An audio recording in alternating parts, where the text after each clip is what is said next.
we're back. And yes, you can have this as your ringtone, no parts. Sorry, if you were watching the first one and it died, that's what happens sometimes, because it's the internet's. Get what you pay for. Speaking of paying for, there's all that you can pay me to do this, because it sometimes works. Looks like we're good now. 0 dropped frames. We were like at 70% drops frames on the first time, so I just gave up and we reset. So we are reset. We are ready to go. MTG was just sworn in. This has already happened. I was not available to broadcast, but I thought this way, actually, there's lots of big gaps. If you've been watching it all morning, I apologize to you for just what you've been putting yourself through. And you definitely need to scold yourself. Here's MTG.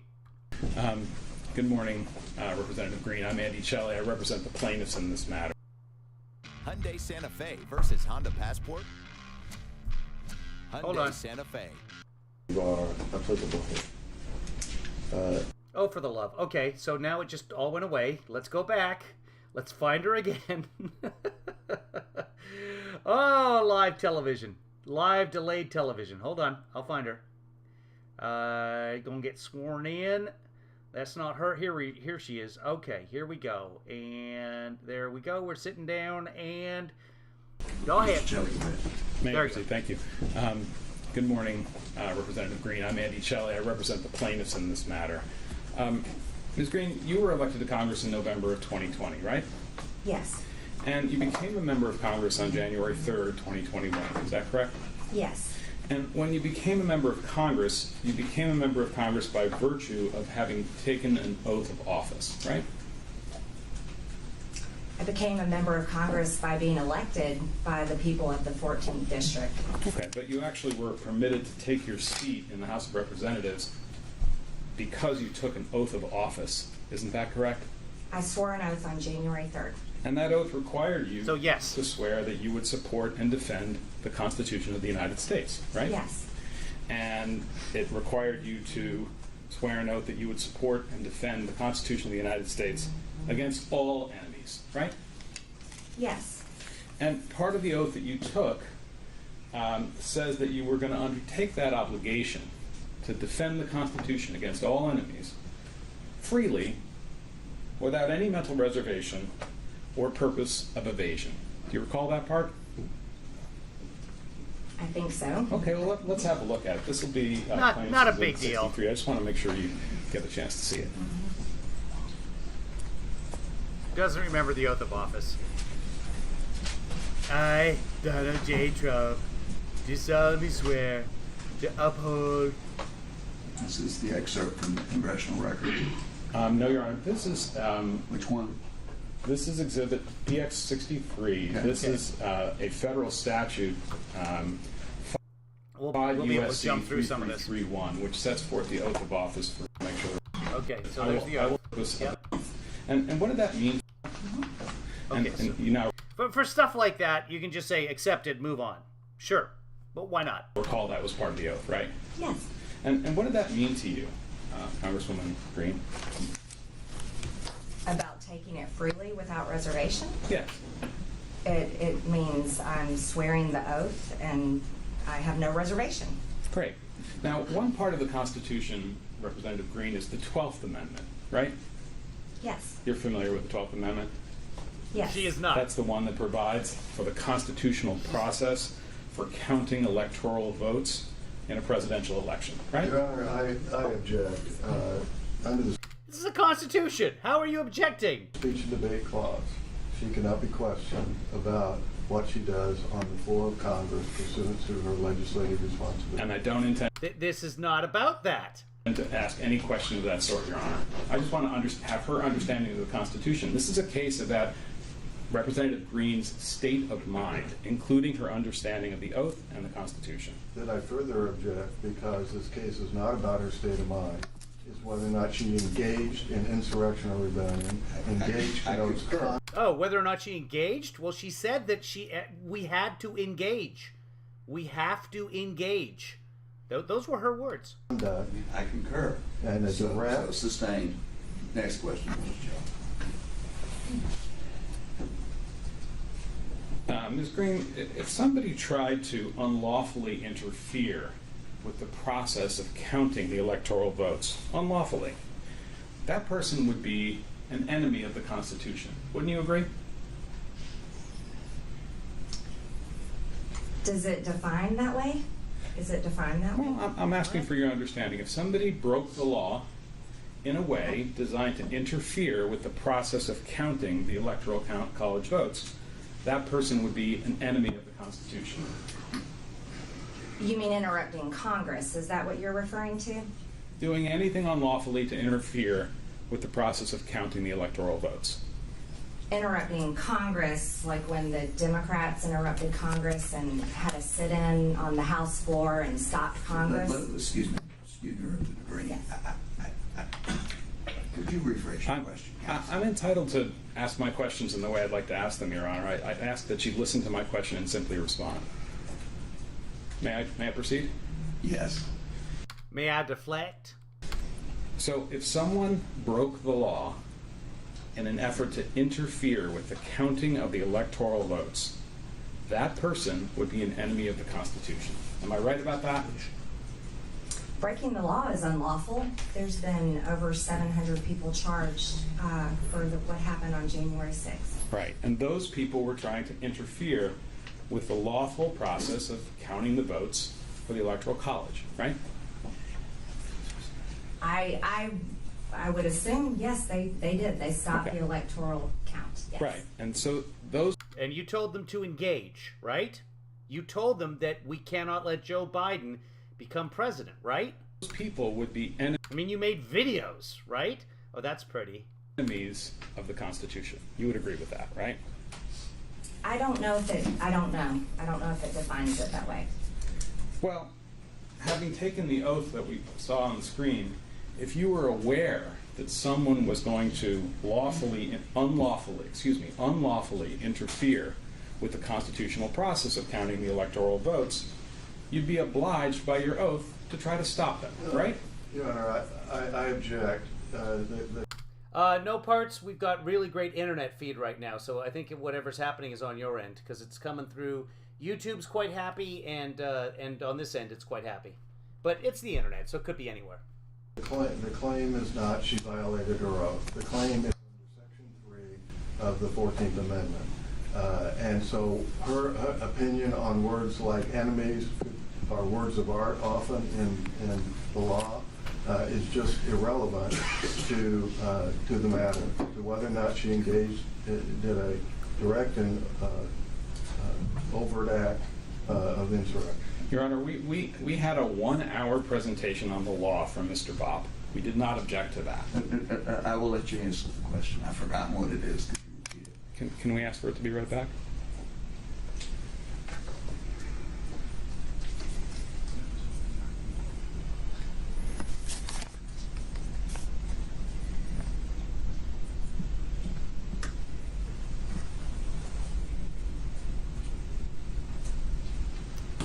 Are the people that dictate, are they still called the stenographers, even though they're not stenographying? I don't know. Question: if you were aware that somebody was going to unlawfully interfere with the constitutional process of counting electoral votes, you would be obliged to have them arrested or stopped, right? You may answer. You may answer the question to the best of your ability. I had no knowledge of any attempt, and so that's a question that I can't answer. Well, But you told people to do it. Remember, you marched down the stairs at the White House or the Capitol, wherever you were, where you had some meeting about stopping the electoral process from happening. Remember that? And then you said we have to engage. And then the other video where you said that we can't allow this transfer to happen peacefully. It's on my Twitter feed. I can't answer that question. I take You can. your representation that you had no knowledge for the time being. I'm asking it as a hypothetical question, just to understand. I can't answer a hypothetical question. Sure Well, you can. I'm permitted to ask you one, so I'm going to ask you again. If you had knowledge in advance that someone was going to unlawfully interfere with the counting of the electoral votes in a presidential election, under your oath, you'd be obliged to do something to stop that, right? I object. She's not being charged for violating her oath. There is no foundation. Well, no. The oath is to swear, protect, and uphold the Constitution.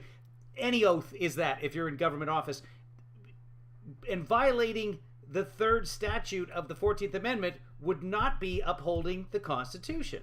That she had any knowledge about anything like that. We'll come to that. And so these hypothetical. Sustained. Okay.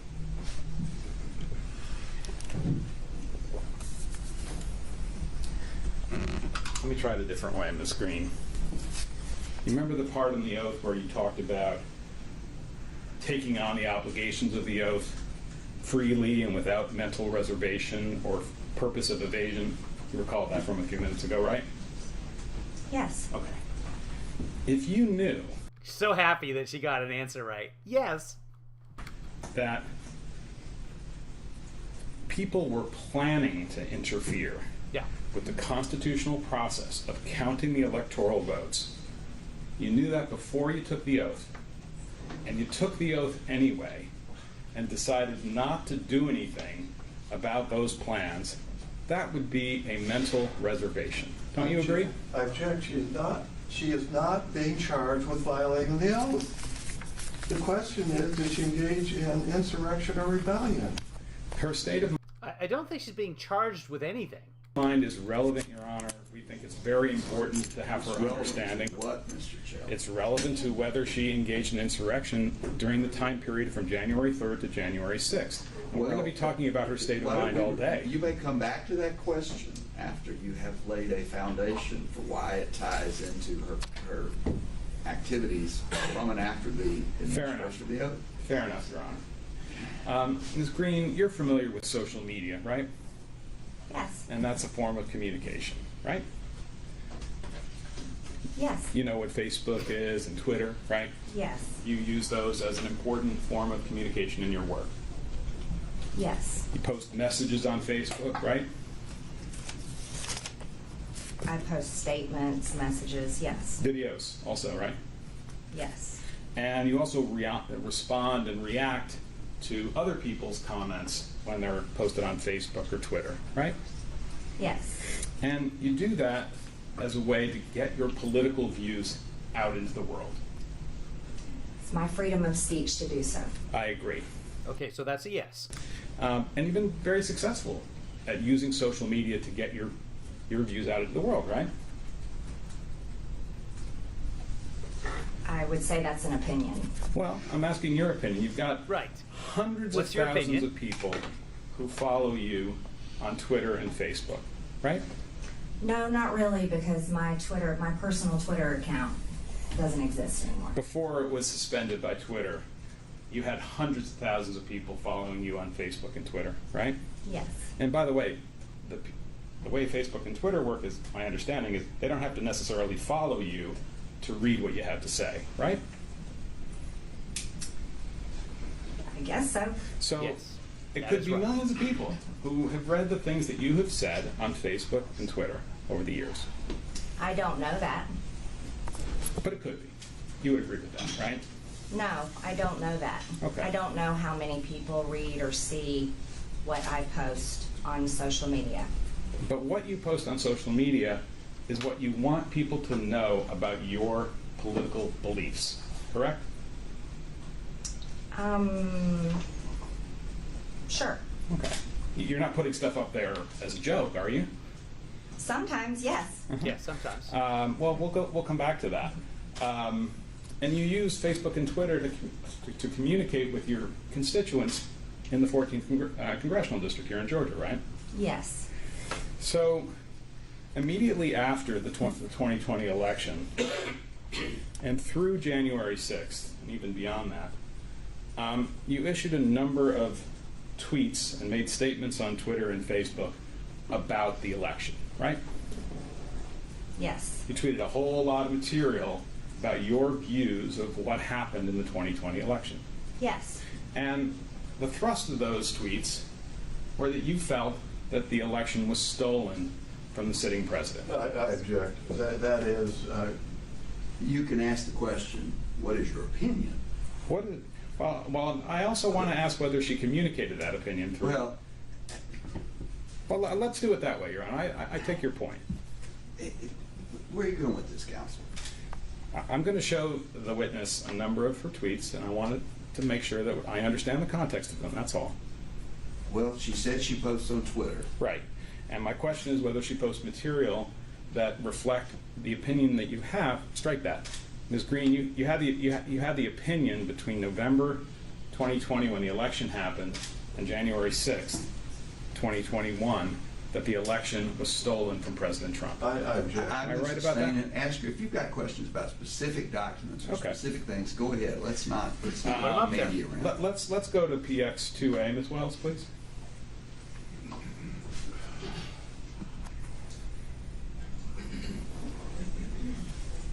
I'm sorry. Which one is this? 2A, Your Honor.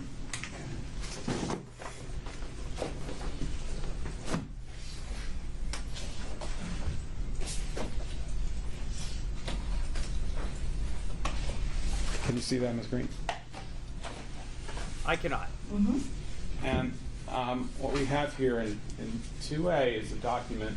Well, I'll ask you, can you tell us, is this a statement that you posted on Twitter on December 3rd, 2020? Go ahead. Sure. I was ma'am. wondering, how are you going to object to that? Is this something that you posted? Yes? Yes. Yeah.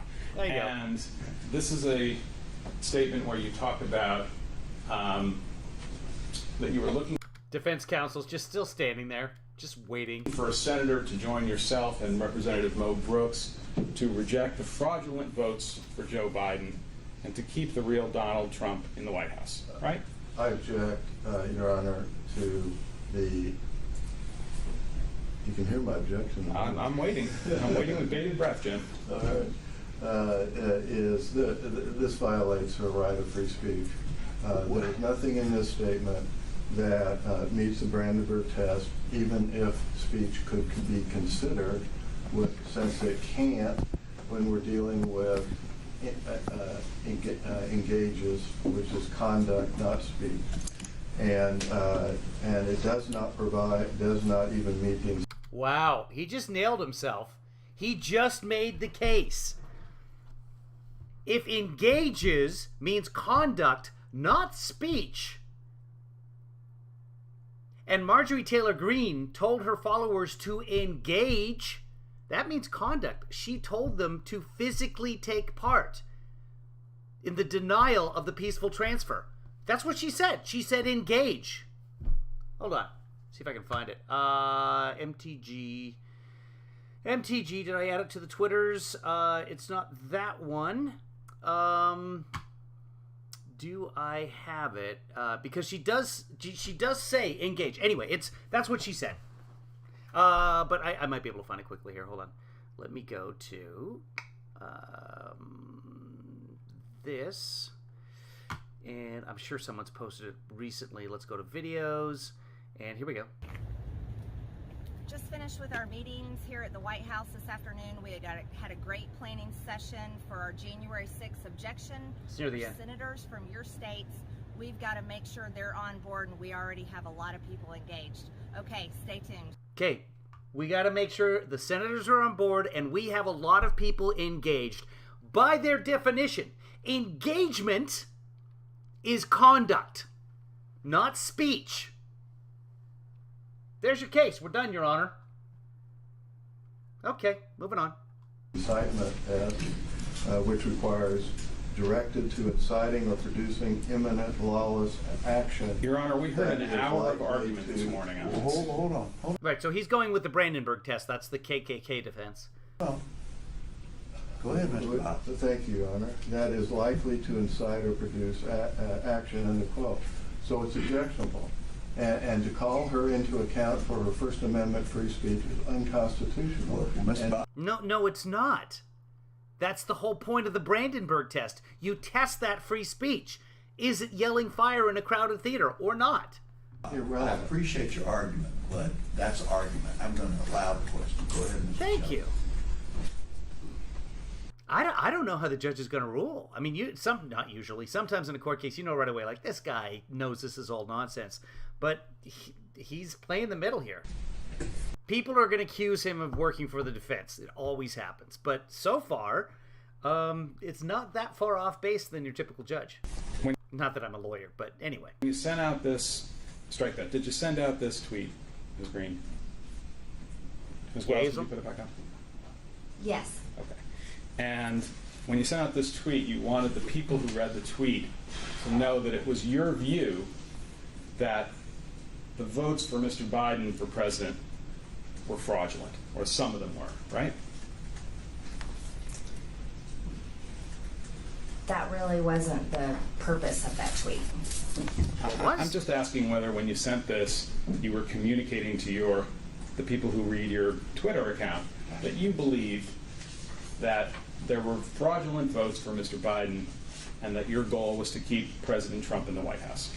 I was communicating that we were looking for a senator to join our objection, which is very much part of the responsibilities and duties that I can do as a member of Congress. I agree with that, but the purpose of that was because you believed that the votes for Mr. Biden were fraudulent, right? Or at least some of them.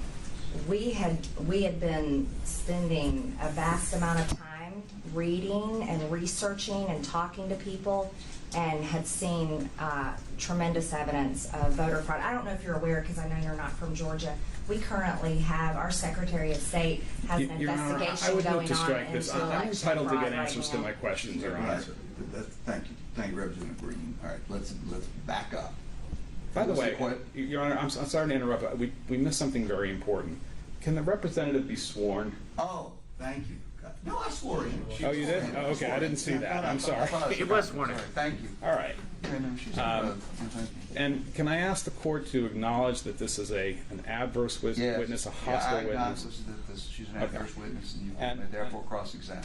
Right. Even though it's only your case in chief. Yes, I acknowledge that. And I would ask the court to remind the witness that in this posture, she has to answer my questions. She can't give speeches. Is that fair? You're entitled to an answer to the question that is asked. She's also entitled to make her answer. You're not entitled to answers that are to require her to answer when the question is objectionable, violates her First Amendment rights, is irrelevant to the charges that are being made, just to what? Fishing expedition, political theater, what is this? This is cross-examination. No, this is cross-examination. I'm entitled to a yes, no, or I can't answer response. Let's go ahead. This is cross. Did we miss something? Was there something before this? Hold on. No, we went right from History Guy. We had History Guy, and yeah, okay, we did miss anything. You have a standing objection, Mr. Bob, to everything in the world. I want to question your witness. Okay, She's doing fine. Wait a minute. That's enough. Stop. Mr. Bob, please sit down. Next question, Mr. Kelly. This is not theater.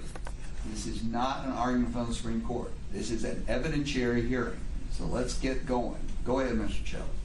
No, I'm enjoying it though. Theater for me. As well as can you and I happen to have a degree in theater.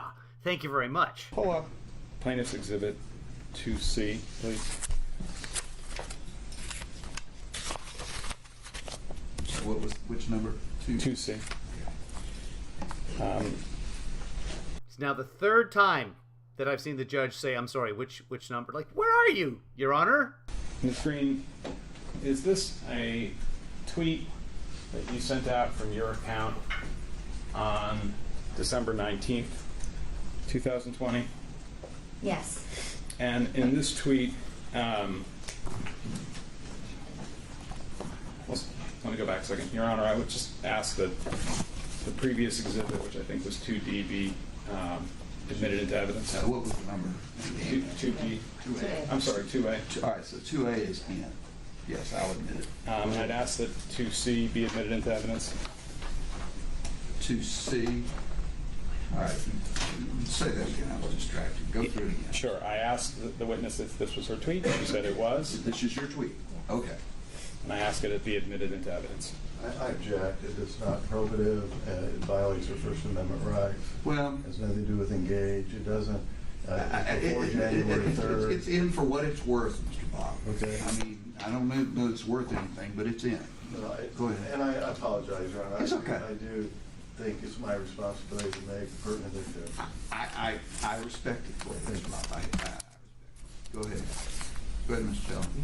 Thank you. Representative Green, in your tweet on December 19, 2020, that we've marked as Plaintiff's Exhibit 2C,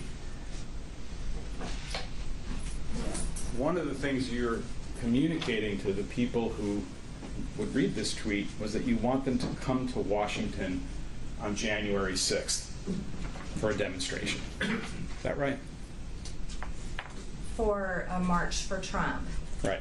Fight for Trump. The phrase that you use there is hashtag fight for Trump, right? That's what the words say. That's what it says on my tweet. Okay. And you posted that because you, in fact, wanted people to show up on January 6th, 2021 in D.C. in order to help you stop the theft of the 2020 election from your point of view. No. Okay. Oh, why? Well, I'm not sure we got a clear answer on this. I wish he would have her read the tweets. You did believe at this time that the 2020... Hold on, let's do this. Let's jump over to the USA Today feed and see if they actually had the cameras on. No, same deal. They did have a tri-camera set up at one point on USA Today, and then they gave up on that. So okay, we'll stay here. Thanks to 11 Alive in I believe it's Fulton County, Georgia. The election. So Channel 11 out of Atlanta, I believe. I think this is their camera work. Had been stolen by the Democrats from Mr. Trump, right? I was asking people to come for a peaceful march, which is what everyone is entitled to do under their First Amendment, but I was not asking them to actively engage in violence or any type of action.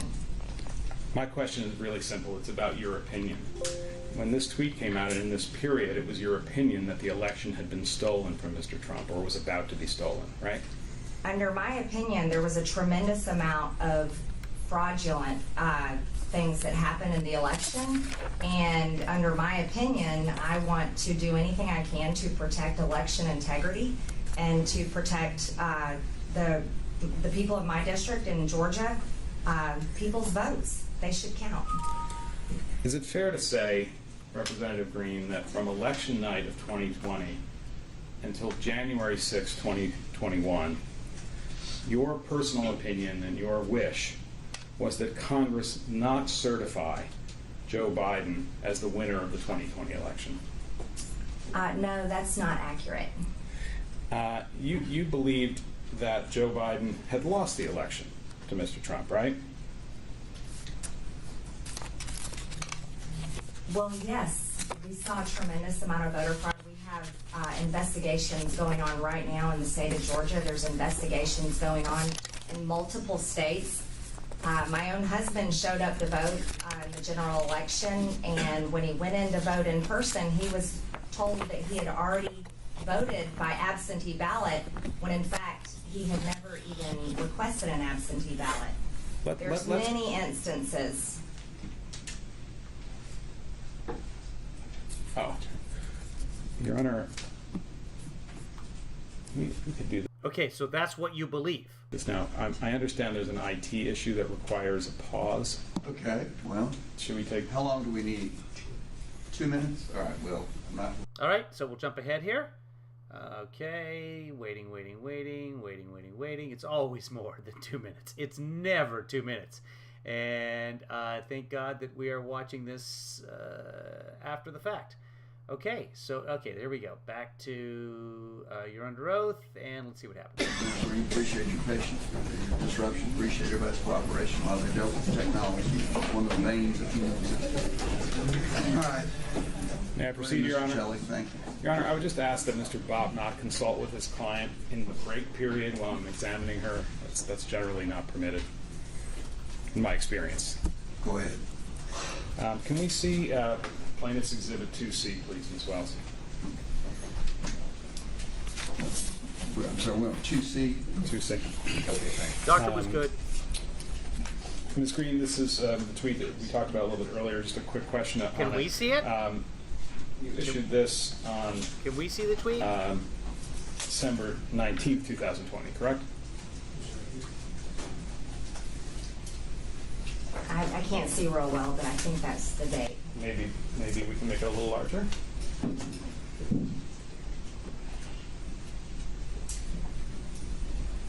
That's what it says. And what you were doing in this tweet was you were tweeting out a story from the Epoch Times about President Trump saying that the protests that were planned for January 6th were going to be, quote, wild, right? I object.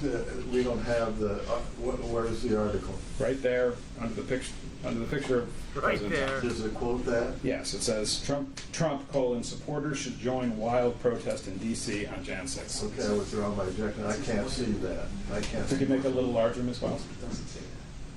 Good. You can answer the question, Representative Green. What was your question? My question is, Good question. what you were doing in this tweet is you were tweeting out a story from the Epoch Times about President Trump making a statement that the protests on January 6th would be wild, right? I tweeted an article that had the details of the dates and times. Right. And also included President Trump's statements that he expected the demonstrations on January 6th to be wild, right? I don't think that's what my tweet was about. Okay, well, but you see that the article says Trump, supporters should join, quote, wild protests in D.C. on Jan 6th. I don't remember tweeting that specifically for what you're saying. Those are your words. No, Those aren't mine. I'm actually But it's reading your from words what's because on you the tweeted it. You're speculating on why I tweeted that, but Did I you don't tweet it? remember tweeting it for that specific reason. Ms. Green, I'm just asking questions. I'm just answering. And in your tweet, you mentioned earlier that your words, join hashtag March for Trump in D.C. on January 6th to fight for Trump, that you were urging people to come to Washington for a peaceful demonstration, right? Peaceful demonstration, Right. absolutely. Yeah, that word peaceful is nowhere in this tweet, right? Have a look. That word peaceful is I not in can't this read tweet. it. There's only half of it there. Let's give the representative a paper copy of that one. Just want to make sure I'm No, not I can missing. see it now. It was scrolled up just a second ago. Okay, peaceful's not in there, is it? Well, you know, like, Is the No. word peaceful in there, Ms. No. Green? it does Answer's not no. say peaceful That's right my there. question. But Thank you. you're asking me, and I said for peaceful demonstration, just like people have the right to do in their First Amendment.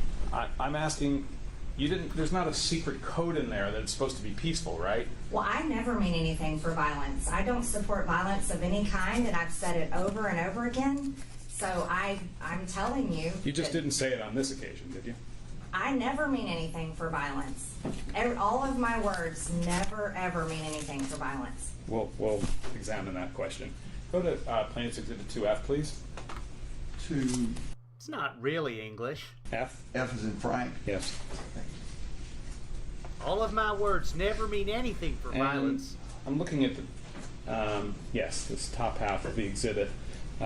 Ms. Green, this is a tweet that you sent out on January 2nd, 2021, correct? I'm not sure. Okay. You don't recall this? I don't recall tweeting that, no. Okay. What's the tweet? Have her put that to read one it. side. Have her read it so we can see. Well, let me ask this question. Okay. Does anybody tweet things on your Twitter account? Strike that. Did anybody in January of 2021 tweet things on your Twitter account without your permission? On what day? Any time from November of 2020 to January 6th. I don't remember. That's difficult to answer. Okay. You'd be surprised if somebody got into your Twitter account and tweeted something without your permission, wouldn't you? Well, no one tweeted anything without my permission. That was I the just question. don't remember That was the question. who tweeted what. Fair enough. Now, would you agree, Ms. Green, that this tweet from January 2nd, 2021 is something that we can fairly attribute to you, being that it was tweeted on your Twitter account? I'm sorry, I don't know. Okay. We'll take that down. Did you lend someone your phone Ms. for an Green, you've extended had your period of time? disagreements with Speaker Pelosi. Isn't that right? I'm not sure what you mean. You've had political disagreements with her. You don't agree with some of the things she's done in her career, right? Politically speaking, that would be correct. Right. You don't agree with a lot of things she's done, right? Politically speaking, that would be correct. In fact, you think that Speaker Pelosi is a traitor to the country, right?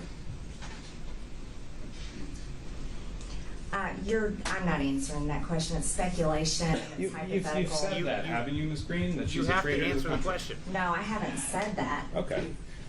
Put up Plaintiff's Exhibit 5, please. Yeah, she said Oh, it. no, wait. Hold on now. Oh, I hold on. believe Hold I'm on. not- Hold on now. Nancy Pelosi? Upholding the, securing the border, that violates her oath of office. Fair enough. I'm not interested in her oath of office. I'm interested in that you said that she's a traitor to our country, right? I object, Your Honor. She is not. This is. I don't see the relevance of that, Mr. Shelley. Next. Your Honor, can we give Mr. Bopp a standing objection on the First Amendment grounds? No. Because this is an effort to interrupt my examination of the witness. I am attempting to establish the witness's desire to engage in insurrection during the period January 3rd to January 6th. Now, it's true that some of the things that she said are relevant if they were, even though they occurred before January 3rd. But there's no First Amendment objection to evidence, Your Honor. She said what she said. There is First Amendment objections. We don't agree. Well, But I can That's- make my objection. That's why we're here, to test her First Amendment rights. That's the point of that part of the Constitution. you can make. Which came after, by the way. After. The 14th Amendment is after the First Amendment. It doesn't go in reverse order of importance. And now, the number 14 Amendment on the charts with a bullet. The objection. You can have a standing objection. to the I First don't want to Amendment. stand object. Because he wants to interrupt. I don't Ms. want Lawyer. to That's say not a- I don't object to everything. Okay. I don't object to anything except the tailor who made these shirt sleeves way too long for my arms. I have specific things that I think I object to, and I should be extended the courtesy to do that. You may object. Thank you. But, Plaintiff's Exhibit Bill 5, please. Pelosi. well, 5 now. 5. Okay. So I'm placing before you what we pre-marked as Plaintiff's Exhibit 5, which is an article that appeared in CNN on January 26th, 2021. Have a hard copy of this available? Should be in the book. I mean, does she have a hard copy? I mean, she can't read it off the screen. We I thought he have was going to one say, for her. does she have a hard copy? I mean, she can't read. Good. Let's Read start off the using hard screen. copies. You can't read stuff like this off the screen. May I approach the witness, Your Honor? Yes, sir, you may. You have standing permission to approach the witness to deliver copies of documents that would All right, standing. Thank you. Ms. Wells, if you could scroll down a bit. Have her read the tweets, please. 1 second.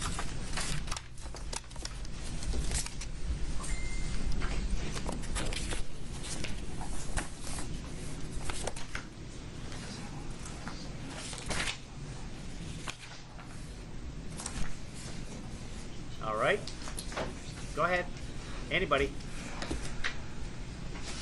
How about just an objection?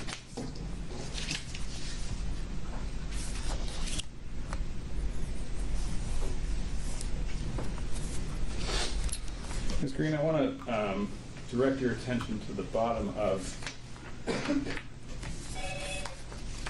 the 4th page of the exhibit. This is a paragraph that starts out, "She's a traitor to our country." Do you see that? I object, Your Honor. What possible relevance could it be that she had political disagreements that resulted in hyperbole that is commonly used. Your Honor, this is an argument. Overruled. Next. Thank you. I just want to ask a narrow question, Representative Green. Did you say, referring to Speaker Pelosi, she's a traitor to our country, she's guilty of treason, she took an oath to protect the American citizens, she gives aid and comfort to our enemies who illegally invade our land, that's what treason is, and our law representatives and senators can be kicked out and no longer serve in our government, and it's a crime punishable by death, is what treason is. Nancy Pelosi is guilty of treason. Did you say those words? I said, this is what I was telling you, is she doesn't uphold our laws. It's a She simple allows yes or Okay, no illegal- but question, yes, ma'am. did, I mean- did you Did you say say that? those Answer words? without being instructed Yeah, you don't have to tell us why. Did you say those words? by him to say yes or no. I don't agree, Your Honor. This is cross-examination. This She's is so entitled why? to an answer to my question, not a Representative speech. Green, did you say these words that are quoted on the bottom of it? Did you say that? According to the CNN article I did, I don't Do remember. you recall saying? I don't recall saying all of this, but I do recall having said this about I totally disagree with the border issues. Okay, And I ask and believe. answer. Next question. Okay.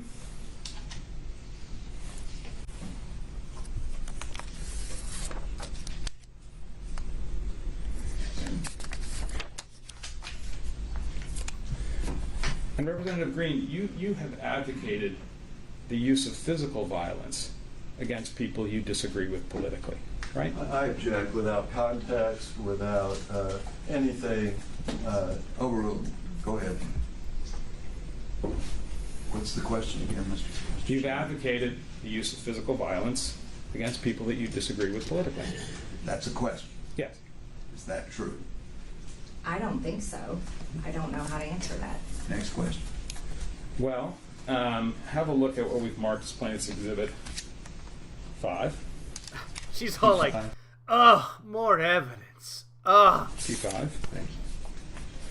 That's Look, you can't use my words against me. That's not fair. the same one. Same Am I one. correct? Yeah, okay, thank you.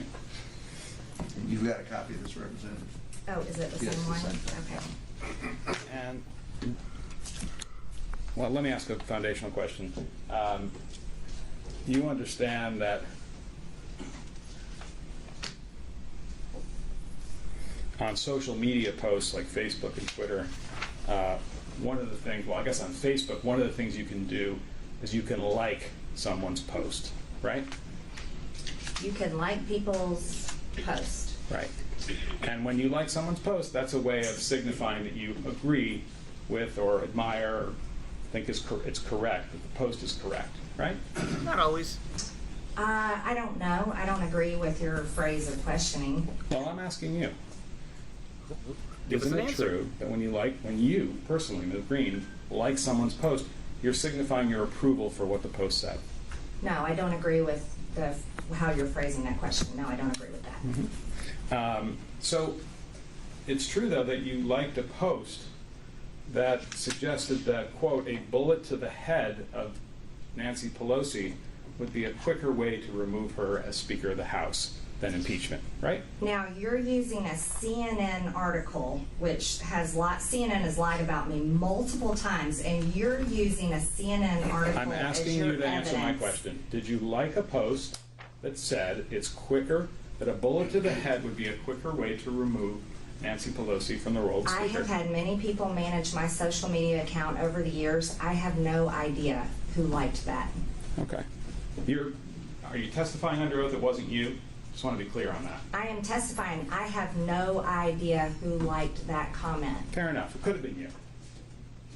Right? I'm She's telling you, answered the I question. do not know. She's answered the question. Go ahead. Next question. Yeah. But it could have been you, yes or no?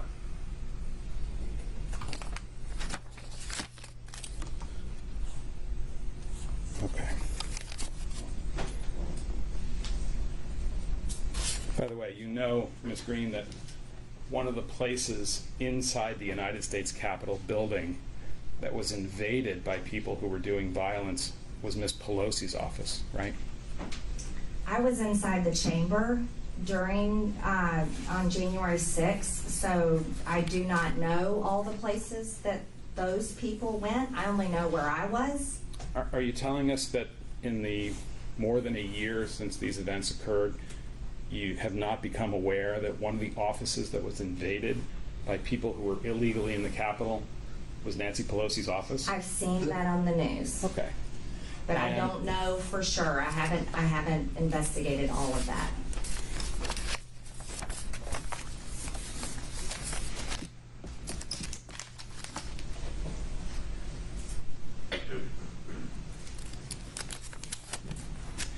Now, you mentioned earlier, in response to some of my questions, that there was a demonstration that was being planned for January 6, 2021, called the March for Trump, right? We talked about it on one of my Twitter posts. Right. And that demonstration was being organized in part by an organization called Women for America, right? I don't remember who organized it. Okay. That's correct. As well as, can you pull up Plaintiff's Exhibit 2D?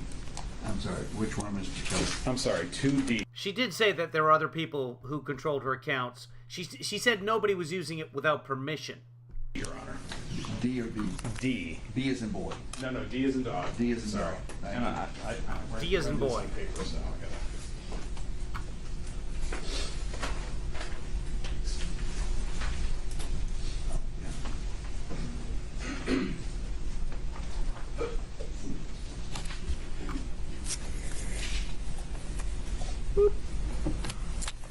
I placed in front of you a document that's been pre-marked as Plaintiff's Exhibit 2D. Let me just begin by asking, one of the things that you can do on Twitter, Ms. Green, is you can retweet or send out again somebody else's tweet, right? Yes. Okay. And on Plaintiff's 2D, which I placed in front of you, you are retweeting a tweet sent by Kylie Jane Kremer on December 19, 2020, right? I don't know if I retweeted it. Well, if you look carefully, it says Marjorie Taylor Greene. There's an American flag, and it says retweeted. As I your don't know testimony, if I retweeted it. You don't recall one way or the other. I don't recall. And it's your testimony that if this got retweeted from your account, that would have been done with your permission, right? I don't recall. Yeah, if you look at her, HB pointed out, you look at her micro expressions, her body language in general, there's lots of contempt cues. Yeah, a ton. But she can be in contempt. She's already been classified as a hostile witness by the judge, and that's taken into mind when he weighs her testimony. Retweeting it. That's not my question. You don't deny that Kylie Jane Kremer's message was retweeted from your account in the form set forth as Plaintiff's 2D on December 20th, 2020. I'm sorry, December 19th. You don't deny that, do you? This is what your picture has, this paper has. I don't have this Twitter account anymore. So I don't recall, I don't remember retweeting this. Okay, but you do remember that there was this thing called the March for Trump that was going to be on January 6th, right? Yes. And that Women for America were one of the organizers, right? I don't remember, but that's what this says. I thought it was Women for Trump. Could be. I don't know. And one of the other hashtags for the demonstrations that were planned on January 6th, 2021 in Washington, D.C. Was a hashtag Stop the Steal. Hashtag Stop the Steal, right? Stop, yes. Yes. And another hashtag that got used at the time was, a website that was being used to organize people to come to Washington was something called wildprotest.com, right? I don't know. Okay. I don't know either. Let's have a look at PX33, please.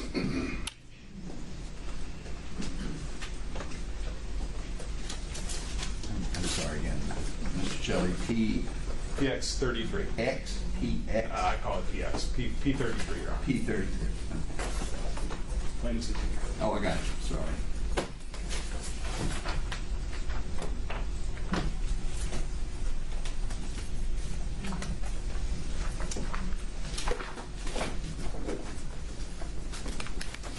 Back says, need a ride? I've placed before you, Ms. Green, a document that we've marked as plaintiff's exhibit or petitioner's exhibit 33. I'm just going to ask a couple questions about it. Does this refresh your recollection that there was a website known as wildprotest.com that was encouraging people to come to Washington for a protest on January 6th? I don't remember the website, but I'm seeing it here on this, on your paper. Okay. And wild was the term that President Trump used to describe what he thought was going to happen on January 6th, right? Wild is also a term that high schoolers use when they talk about spring break. Fair enough. And spring break is often But not whatever peaceable. the Yes? title of the demonstration or the name or the hashtag that was used, you would agree that you were aware in after the election and before January 6th that people were being asked to come to D.C. for a large demonstration to object to the certification of Joe Biden as President of the United States, right? I was aware people were coming to support our objection in Congress, and on January 6th, the only thing I was preparing for was objecting. When did you first become aware that there were going to be large demonstrations in D.C. on the 6th? I don't recall. Did you consider at any point participating in any of those demonstrations? It was put on my calendar, but then I never went. We were too busy. We were, looking at all the evidence and preparing for our debates and preparing to object.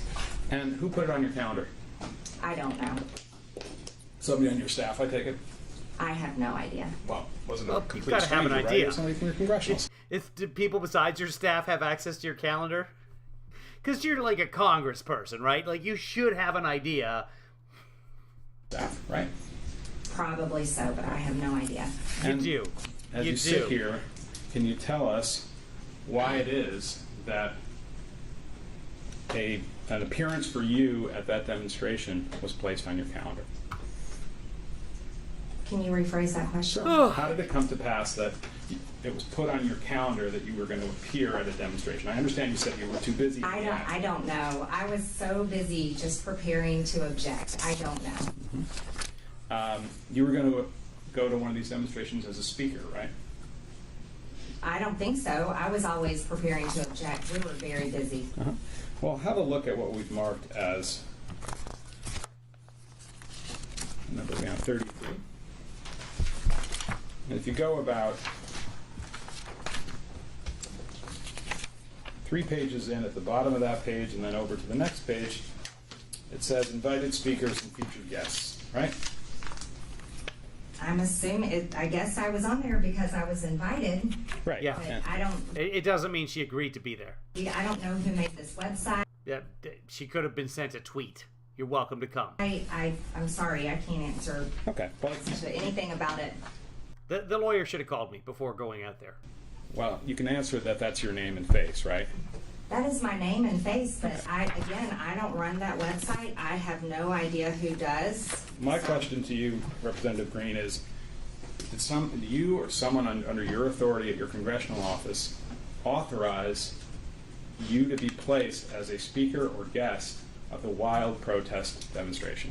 I get many invitations as a member of Congress to many events and all kinds of speaking engagements, and most of the time those go on my calendar, but they have no relevance as to whether I attend or not. So would it be fair to say, Ms. Green, that through your office you authorized your name and your likeness to be associated with the wildprotest.com demonstration? No, you cannot say that or assume that. That would be whoever organized this. Well, let's talk about that. going back to 33. Let's not. This is You not. know Allie This is a Alexander, rabbit don't you? hole. No, I don't really know him, no. When you say you don't really know him, you've met him, right? I've seen him before, but I don't know him. Yeah. How many times have you been in his physical presence, to your knowledge? I cannot even guess, hardly any. 10? 20? No. Have you shaken his hand? I've shaken his hand before, yes. I have shake you- hands with pretty much everyone I meet. Lots of people, right?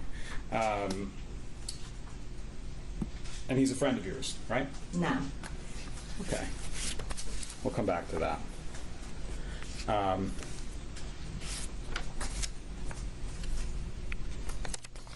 Did you discuss with Mr. Alexander the idea of you coming to appear at a demonstration on January 6th? I do not recall that, no. You're not denying that happened, you just don't recall one way or the other? I do not recall that, no.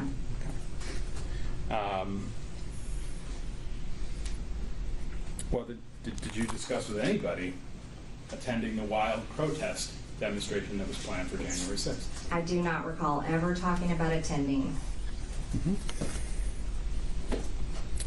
Other than That's the court reporter. She holds the lady with the holding the thing over her mouth. She's talking into it, and then she's dictating to a laptop, and the laptop is recording.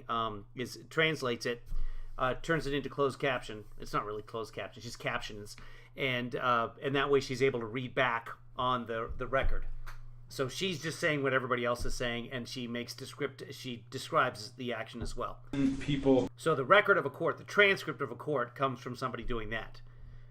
They also have fancy little machines with like typewriters with like 12 buttons. It's really cool to watch them do their work. It's all hieroglyphics. on your congressional staff or your campaign staff, list for me all the people who you spoke to about the demonstrations on January 6th. I'm sorry, I have no idea. Okay. It's also really difficult to do. It's a skill.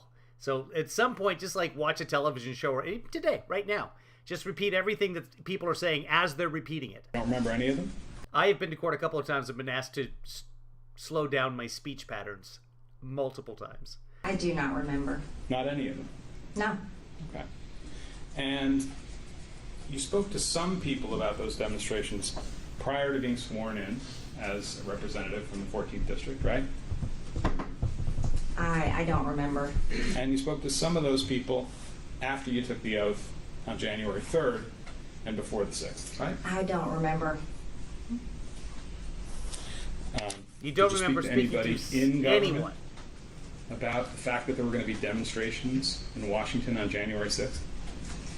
I don't remember. We were mostly reading information about election fraud, and people signed affidavits about what they'd witnessed with voter fraud and preparing to object. That was pretty much all I remember doing. Right, pretty much. But your testimony as you sit here today under oath is that you didn't talk to anybody in government about the fact that there were going to be large protests in Washington on January 6th. I don't remember. It seems to me that would be a big You spoke event to in Representative someone's Biggs life. or his staff about that fact, didn't you? I do not remember. How about Representative Gosar? I'm sorry, I don't remember. Did you talk Blink, to blink, people blink, at the White blink, House blink, about blink, the fact blink. that there were going to be large demonstrations on No January blinking. 6th in No Washington? blinking. I don't remember. Blink, blink, blink, blink, blink, blink. No blinking. One blink.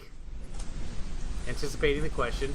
Prior to January 6th, Representative Green, did anyone ever mention to you the possibility that there might be violence in Washington on January 6th, 2021? I don't remember.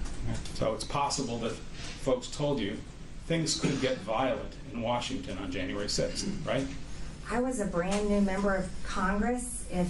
I don't remember those conversations, but I would hope Nancy Pelosi and those in charge of the Capitol were taking the Capitol security very seriously. My question is just about whether anybody at all ever mentioned to you the possibility of violence. I don't remember. Okay, so you're not denying it, you're just saying you don't recall. I don't recall. And you don't recall that people said we're having these big demonstrations in Washington, and some of the people who come to those demonstrations might become violent. That never happened. The only violence I'd ever seen was the Antifa and BLM riots, and I've been to so In many her life, Trump the rallies. only violence and you've ever never seen. once seen violence out of Trump people. Right. I don't recall any talk of violence. And you knew that the people who were coming for the demonstrations on January 6th, those were Trump people, right? I knew there were many people coming to support President Trump and our objection on January 6th. Right. And at least some of them were coming because you asked them to come, right? I don't recall personally asking people to come, but evidently I tweeted about January 6th. Did anybody, strike that, did you have any conversations with anybody in government, representatives, senators, White House staff, the President of the United States at the time, any government official or government employee about the fact, this is now prior to January 6th, about the fact that there was a risk that people coming to Washington for January 6th demonstrations might become violent? I object. That's the fourth time he's asked the same question. She's repeatedly It's not the same question. This is the last time. It really is the same question. I will let it, what you can ask questions last time. I don't remember. I don't recall. Oh, recall. Ms. Sorry. Green, did you ever hear that from any source prior to January 6th that some folks were planning to come to Washington on January 6th, and the idea was that they were going to flood the Capitol with people? No, I don't remember ever hearing that. Okay. You never discussed that with anybody? No, I do not remember that.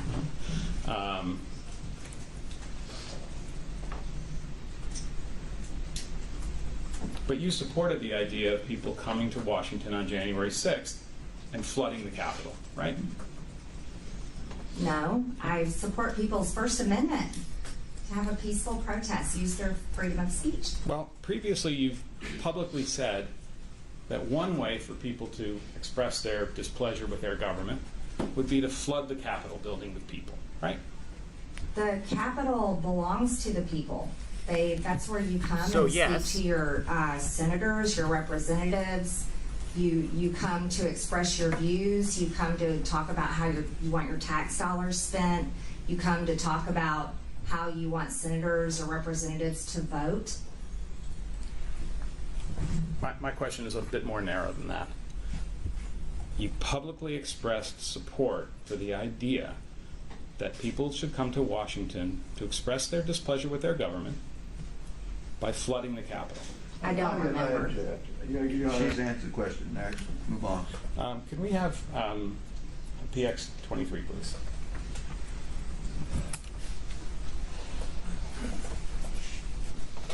This will be her saying that there might be violence. This will be her saying that we need to flood the Capitol building, etc., etc.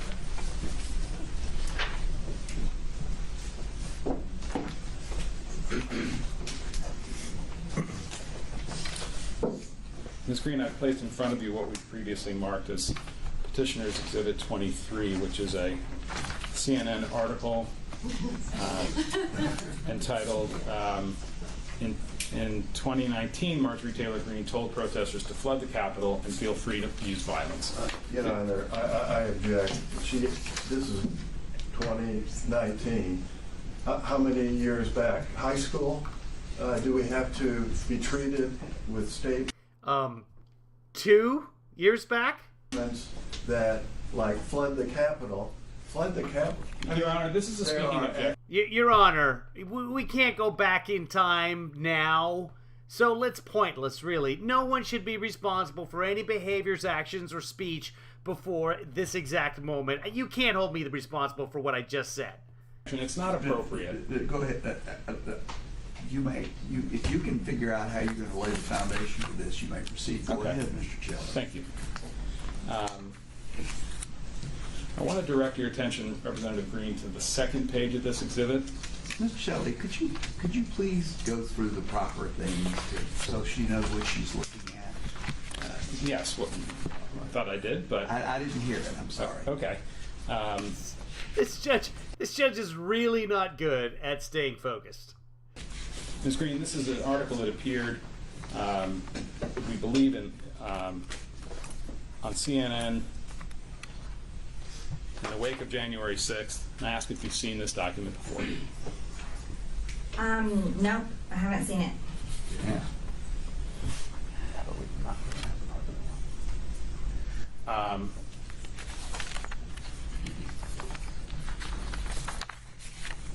Well, I'm going to ask some questions about statements that are attributed to you in this article, and you can tell me whether you made them or not, okay?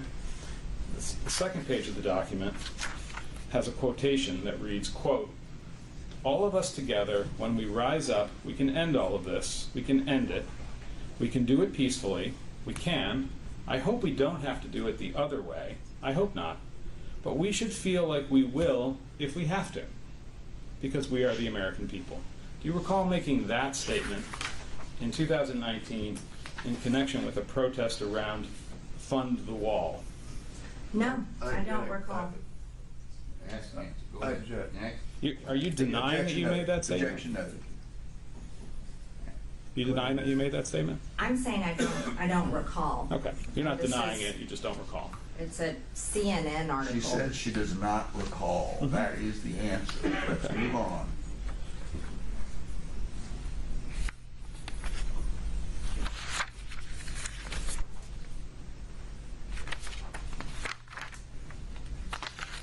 I'm missing a page here.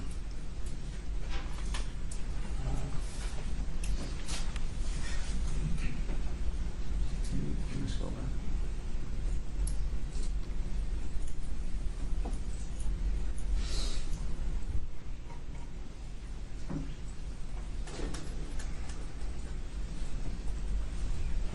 Further up, please. Yeah, keep going. I'm sorry, Judge. I think I'm missing a page in my copy of the exhibit. Okay.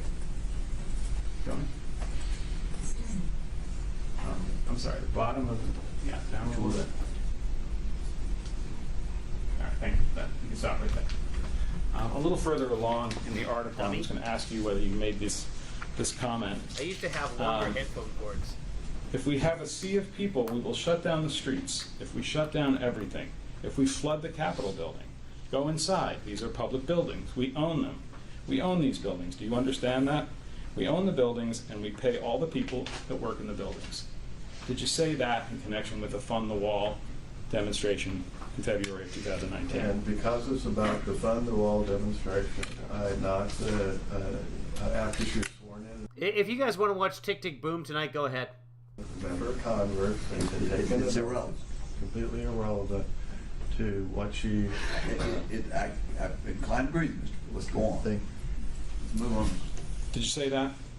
I don't recall. You're using CNN, and they've chopped up my words so many times. They've lied about me so many times. I mean, you sound like you have as many conspiracy theories as QAnon at this point. Well, you believe in QAnon, right? No, I did not say I believe in QAnon. Let's You- move you- on. you don't It's believe not in re- QAnon? This is not relevant. Let's move on. She brought it up, Your Honor. Can we get to PX84, please, as well? Which one? 84? PX84. 80, just 84. That's all you need to know. 84. Plaintiff's Exhibit 84. Is that your face, Ms. Green? It appears to be. Okay. Just So a yes. this is a video clip. I'm going to ask that you play it. It's about 1 minute 50 seconds. Okay. And let's- simply ask if There we- that's you making those statements. Well, Your Honor, before he starts running this, I object. I don't want to see me saying things that I object to that too, Your Honor. Unless he assures us that this is the complete clip, not selected out pieces. It is the entire. We haven't touched it, Your Honor. Okay. I'm not saying you touched it. Right, well- This is on, that you're prepared to play this. I think your responsibility, and I'm asking the court to require this, or I object, is to make sure that this is not taken out of context. You want to present it as evidence. I think you should be required to explain that this is the entire statement that was made, not some selected piece out of context. May I be heard on this, Your Honor? Sure, of course. Go ahead, Mr. Your Honor, we have been denied the opportunity to conduct discovery in this case, as Your Honor knows, given the speed with which this proceeding had to go forward. We have been denied the opportunity to issue subpoenas to get The primaries are coming up, so the elections board needs to have an answer on this ASAP. records to do precisely what Mr. Bopp would like me to do. In fact, Mr. Bopp objected. Discovery is when both sides in an argument, defendant, plaintiffs, get to exchange information. They get to ask, we need to see these, we need to see your emails, etc., and then they get evidence established on both sides. That's what discovery does. They weren't allowed to do discovery, so they had to go out there and get what was publicly available. To all of those things and said, we don't want them to do those things. So the idea now that he is objecting to us playing a portion of his own client's words, she can defend herself quite ably. She will tell us if it's out of context or if it's QAnon or something else. Let's back up. Plaintiff is wrong, First Your of all, Honor. Objection. What is this again? This is a video, we believe, of the This is a screen, Your Honor. It's mounted on the ceiling of this. It's a courtroom. Congresswoman making a statement. And where did it come from? It came from the CNN article, links to it, from Facebook. So this was pulled off of what, the internet? Well, it was connected through Yes. CNN, I believe. No, through the from a tweet. Okay, next question. This is the complete, that's what was there? That's what was there, yes. Okay, have you made any alterations? No, sir. Are No, you aware there of you any go. alterations? No, sir. Okay. Okay. Okay. Do we know when it was made? We believe it was made in February of 2019, but All I right, think you can now ask the witness this about it. can we play the video, please?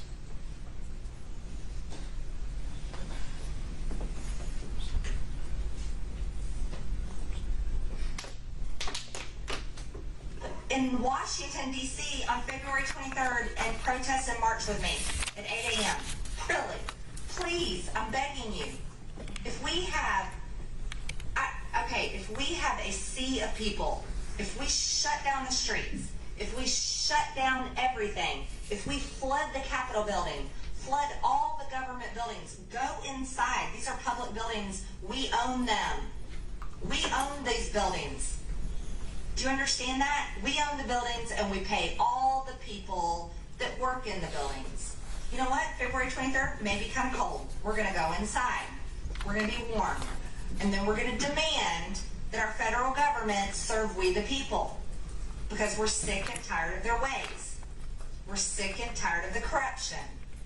See, here's the issue. Here's the issue, America. They think that we're stupid, and they treat us like we're stupid, and we allow it. We allow it. Well, no more. We're not going to allow it anymore. We want solutions to the problems. We want to take care of America.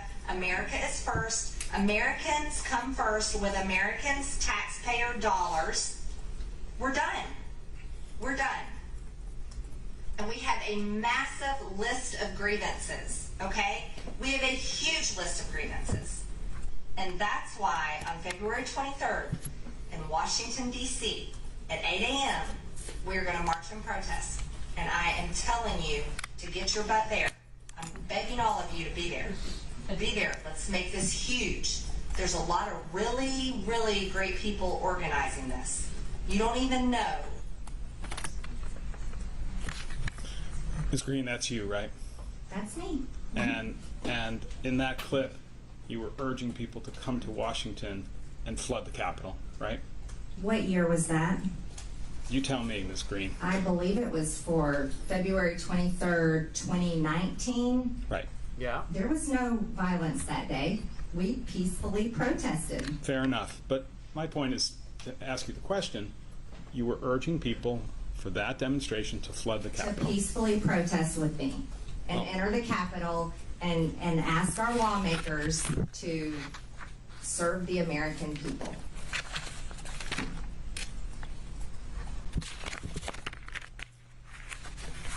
So now you remember giving that statement, right? Now that we've watched the video, I remember that. Now that your memory has been jogged a little bit, do you remember talking about that demonstration being done on a peaceful basis? That demonstration was peaceful. Right. And you remember that you said, we can do it peacefully, right? Of course, I only believe in peaceful demonstration. I do not support violence. In fact, what you said is, we can do it peacefully. We can. I hope we don't have to do it the other way. I hope not. But we should feel like we will if we have to, because we are the American people. That was another statement that you made in the same presentation, right? That was in your CNN article, and I don't trust CNN as a source. They've lied about me multiple times. Are you denying that under oath that you made that statement? I'm not. I just don't recall. I'm not recalling saying specifically that. The demonstration was peaceful. History shows that. What year was this again? 2019. It has nothing Okay. to do with January 6th. I'll move on, Your Honor. You're pushing the envelope. So, I thought you already fallen off the cliff. there's no comments. No comments. Yeah, I'd appreciate if Mr. Bach would keep his humor to himself for the moment. He can do that in the cameras outside when the time comes. Gentlemen, and I'm serious. We need to get back to task. Ms. Green, did you or any member of your government or campaign staff communicate with Anthony Aguero about the events of January 6th, prior to January 6th? I don't recall. Did you or any member of your staff, either congressional staff or campaign staff, communicate with somebody named Dustin Stockton prior to January 6th? I don't think I know who that is. Okay. How about Jennifer Lawrence? Not the actress, but a Jennifer Lawrence who's involved in conservative politics. Did you or any member of your congressional or campaign staff communicate with Ms. Lawrence prior to January 6th about the demonstrations that were planned for that day? I don't recall. I don't think I know who that is.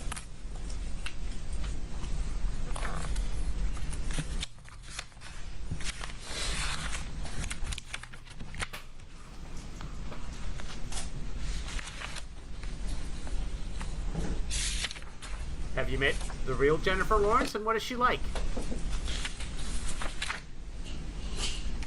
Did you or any member of your campaign or congressional staff, Ms. Green, provide any support for any demonstrations that occurred on January 6, 2021? I have no idea. I don't think so. I don't recall. Did you or any member of your staff provide information, advice, funds, printed material, the promise of a public statement, to withhold a public statement, anything along those lines in connection with the demonstrations that were planned for January 6th? I don't remember. I don't think so.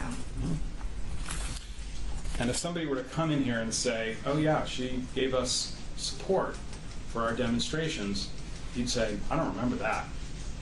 That didn't happen. I'm not sure what you're saying. I think you're speculating. That's hypothetical.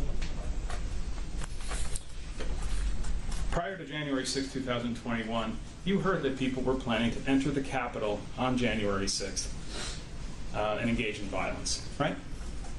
No. I object that. I think that's the fifth time you said that. Well, no, she answered the question. No. Next. Never heard that from anybody. No. Yeah. And prior to January 6, 2021, you were aware that people were going to make noise outside the Capitol as a means to disrupt the proceedings inside the Capitol. Is that fair? No, I have no idea what you're talking about. Okay.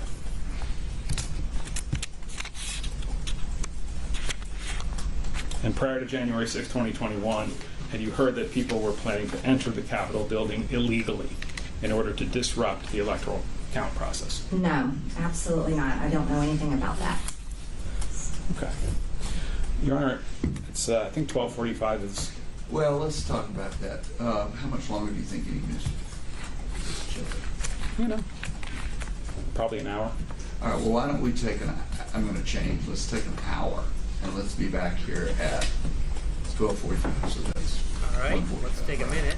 Did I do that right? Could I respectfully ask to make it 45 minutes only? Well, 45 minutes. You want to make it 12:30? I mean 1:30. I'm sorry. I'm challenged on the clock. Thank you, everybody.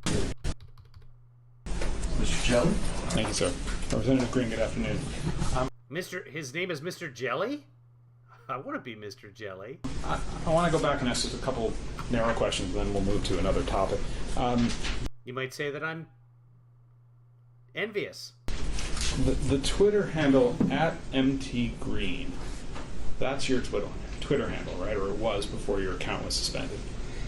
Before my account was permanently banned. Got it. And during the period from January 3rd to January 6th, did you or anybody in your office, your congressional office, provide tours, either formally or informally, to people of the U.S. Capitol? No, the only people that were with me was my husband and my children. That would be on the 3rd, is that right? They were, I don't recall the exact days. I believe they went back to Georgia on the 4th. Okay. I'm trying to capture the period from January 3rd when you were sworn in until January 6th. At any time during that period, did anybody in your office provide tours to anybody of the U.S. Capitol? No. Okay. And during that period, did anybody on your campaign staff, or did you authorize the provision of funds, of money, to people who were planning a demonstration on January 6th? I don't think so. I don't recall that at all. If you wanted to know the answer to that question, who would you ask?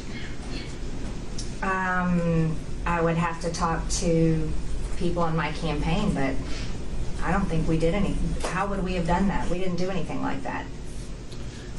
During that same period of January 3rd to January 6th, did you or anybody on your campaign or congressional staff provide any information of any sort to anyone in connection with January 6th demonstrations? I don't think so. I have no idea. I don't think so. And did you have members of the public visit your congressional office between January 3rd and January 6th? No.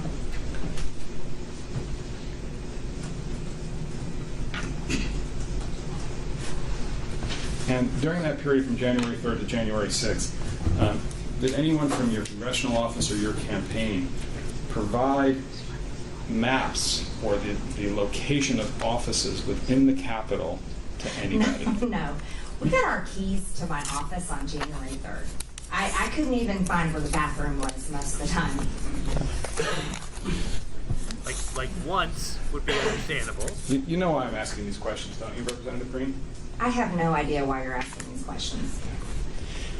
Representative Green, you're familiar with the significance of the year 1776 in U.S. history, right? Yes. 1776 is the year that the Declaration of Independence was signed, right? Mm-hmm. And that was a statement by representatives of the 13 colonies that they were no longer subject to the authority of the British Crown, right? They were declared, it was a Declaration of Independence from the British Crown. Right. Right. And in fact, you may recall this from your studies, the Declaration of Independence refers to King George as a tyrant, right? I'm sure it may say that somewhere in the history books. I don't have the history books in front of me. I don't know which one you're referring to. But Well, I'm referring to the Declaration of Independence. That's the one that says that King George was a tyrant, unfit to be a ruler of a free people. are you quoting the Declaration? Yes. Okay. Yeah, well, you'll accept that from me, won't you? If you're quoting it. Okay. And you would agree that when a government acts tyrannically, then it's unfit to be the ruler of a free people. We're typically against tyrannical governments here. Good.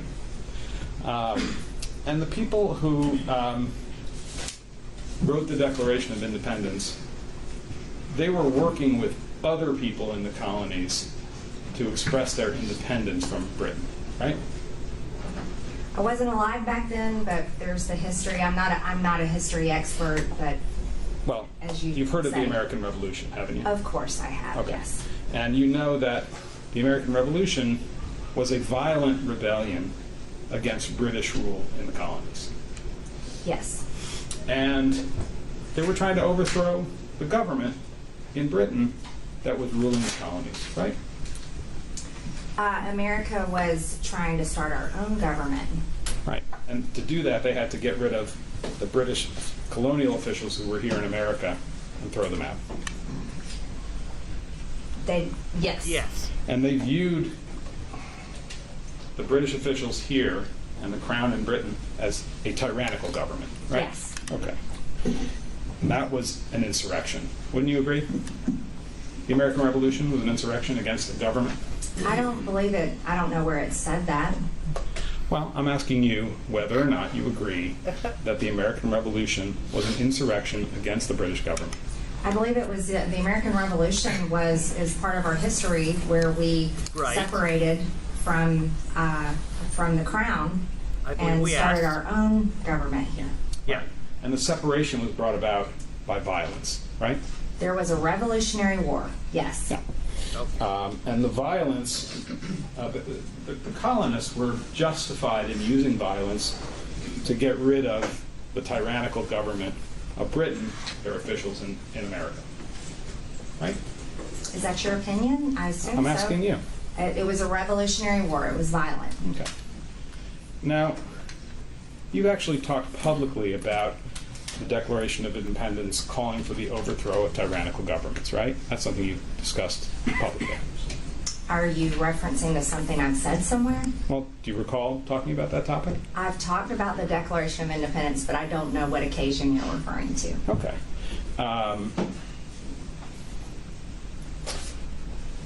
Well, one of the occasions where you talked about the Declaration of Independence was in connection with January 6th, right? I don't know. Okay. Let's go to plaintiff's. That's what everybody knows, that she said this is our 1776 moment.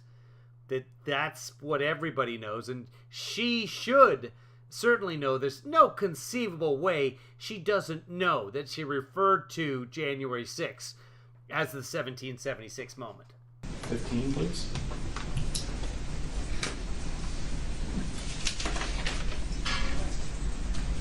I really hope that's what we're about to see here.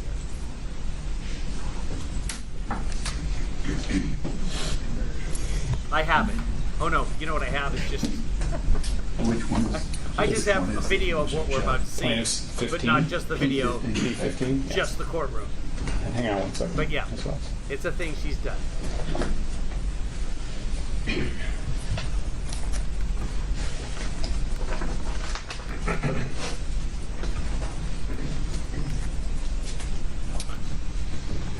Ms. Green, I'm going to play a short clip and ask if that's you speaking on the video, okay? It's still up. We'll watch it here. No, I don't want to see. This is from Facebook.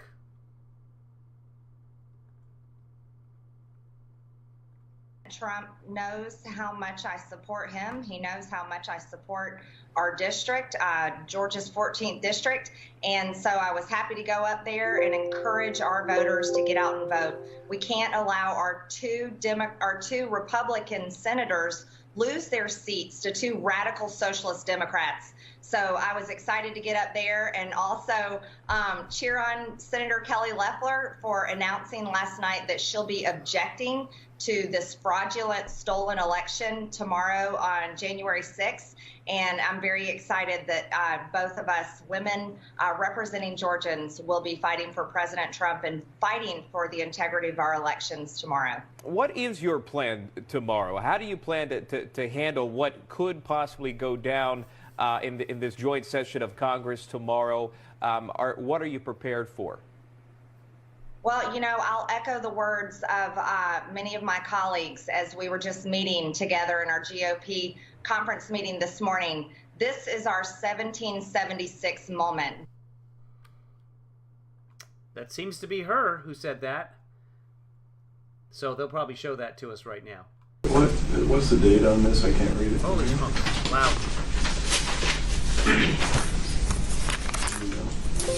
October 26, 2021. Sorry, October 26, 2021. October 26, 2021. Okay, so we're going to watch something else now. Right. This is from... If you could play the clip, please. Just a riot at the Capitol. And if you think about what our... This is maybe from Steve Bannon. It looks like it's from the Steve Bannon War Room. Can't tell for sure, though. Declaration of Independence says, it says to overthrow tyrants. That's your statement, right? I don't believe it was finished. But that was me. Okay. I don't recall. I don't know it's what not the rest of what entire I was half saying hour that you were because on it was the cut war. off.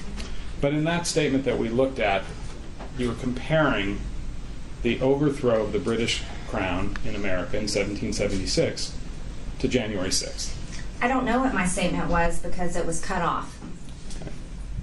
Now, you've talked about the need for people to have guns in order to secure their rights against a tyrannical government, right? Yes, we have a Second Amendment for a good reason. Right. And the good reason is, in case they need to overthrow their government, they can use their guns to do that. We have well, you're twisting things around. Could you rephrase your question, please? Well, I'm reacting to your answer. You said that we have a Second Amendment, and that's a good thing. And I said that the reason, from your point of view, that there is a Second Amendment is so that people can overthrow their government by violent means with guns. That's not the exact purpose. We defend ourselves. Say if you're being attacked, a gun is a tool to defend yourself. Right. But one of the things it could be used for, strike that. Let's go to PX6. Ask him which one again. Ask him which one. Is it just double digits that you get confused with? I'm going to play a video here and ask a couple questions about it.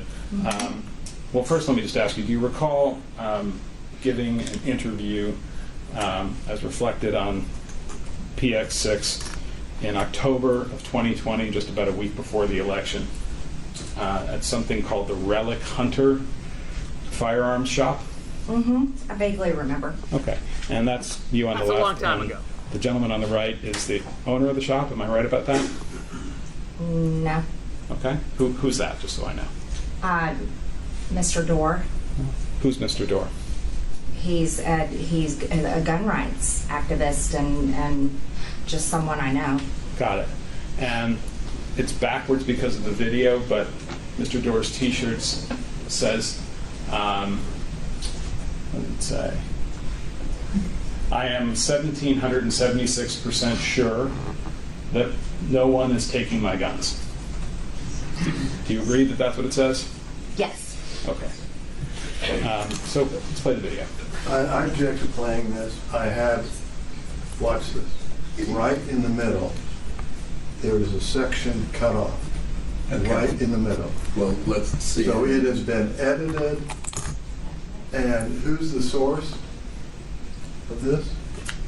The source of this is Marjorie Taylor Greene. It's Earned with the Price of Blood. That's what we're going to be talking about. No, who's the source of the video? Where did we get this from? From YouTube. It was on YouTube.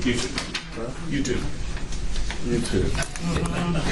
It Okay. says Mother Jones. Well, I know you'll need to see it, but We'll see it. Okay. You can obviously it's difficult to cross-examine a video, but I mean, if you can't trust YouTube. it's certainly possible to say what's the. I'm going to ask a lot of questions about it, Judge, and she can tell us if it's. Yeah, as best you can. Go ahead.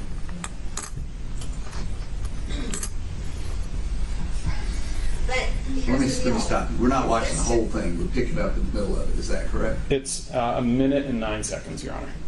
No. What I'm asking is, oh, I see. It says sure. It looked like we were halfway into the video. That's why I was. No, I was the red confused. We part. started at the beginning. Yeah. We're playing the whole. Can you go back, Ms. Wells, to just to the very beginning? Yeah, let's start it over again, please. If you don't mind.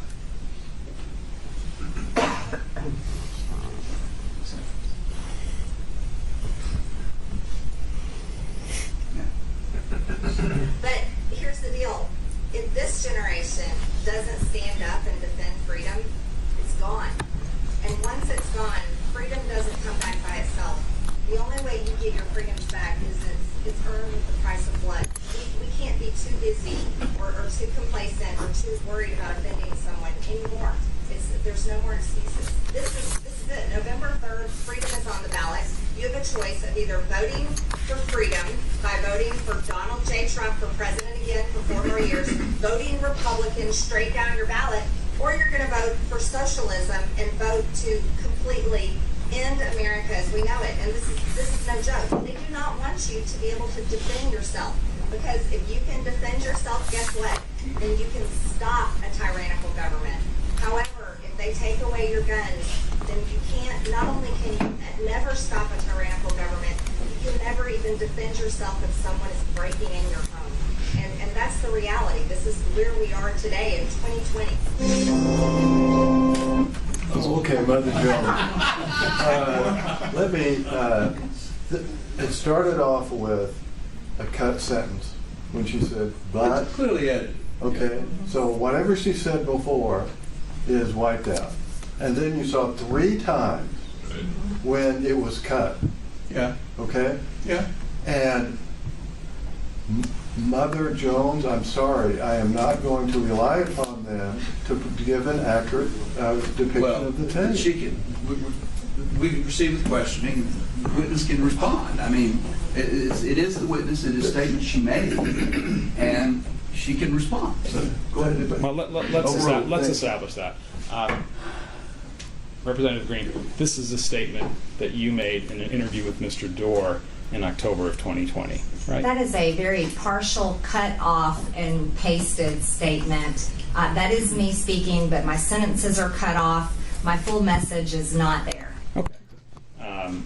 And in that statement, what you say is if you can defend yourself, you can stop a tyrannical government. However, if they take away your guns, you can never stop a tyrannical government, right? Correct. Okay. And you believe that? Absolutely. Okay. And in fact, what was done in 1776 was to stop a tyrannical government with guns. Fair? Sure, yeah. And that was to use violence against a tyrannical government, just to get that clear. No, they were trying to get rid of a tyrannical government. There was a lot of, there was a big process. There was a big build-up there before the Revolutionary War. What the whole purpose was not to use guns for violence. What did you mean? It's the narrative that you're trying to push here. What did you mean when you said that once you lose your freedom, it has to be earned with the price of blood?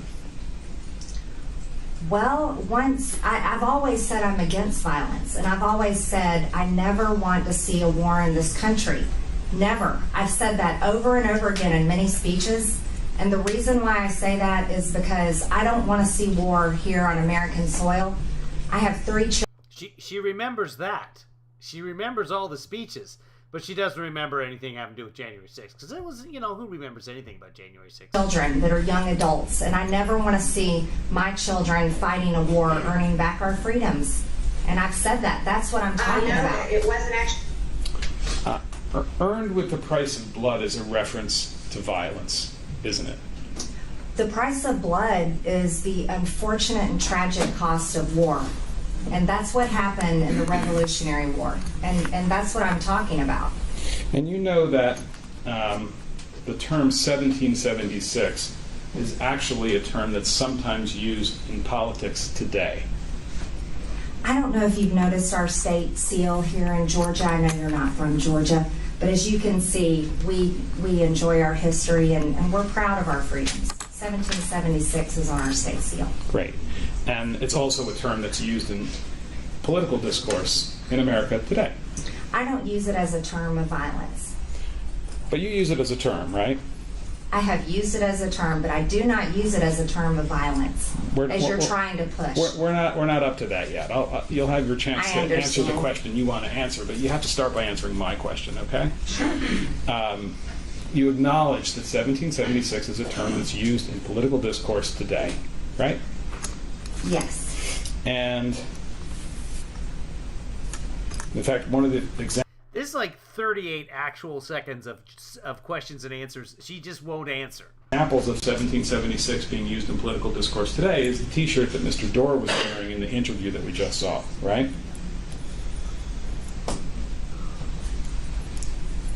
Hello? We saw 1776 backwards on his T-shirt on that cut-up video. Right. Yes. And you understood that T-shirt to mean that people need to possess firearms in order to oppose a tyrannical government. I don't recall I don't remember seeing his T-shirt that day when I saw him. The only time I'm paying attention to it is now because you're drawing the reference. Okay, but as you sit here today, you understand that what that T-shirt is conveying, it's a political message, is that people need to possess firearms in order to oppose a tyrannical government. I don't necessarily understand what you're trying to say. I'm just asking whether you have that understanding or not. I think you're more trying to push a narrative and push words. Okay, fine. That's not your job. Your job is to answer the question. In my mouth, and I don't agree with what you're saying necessarily. As you sit here today, Representative Green, you know that term 1776 has been used in connection with events of January 6, 2001. I guess so. I don't know. You do know, because we just watched a video of you 5 minutes ago using it. Well, you yourself have used the term 1776 to describe the events of January 6, 2021. I don't recall, but if you say. Let's go to PX 27, please, Ms. Wells. Here it comes. Now they're going to watch it.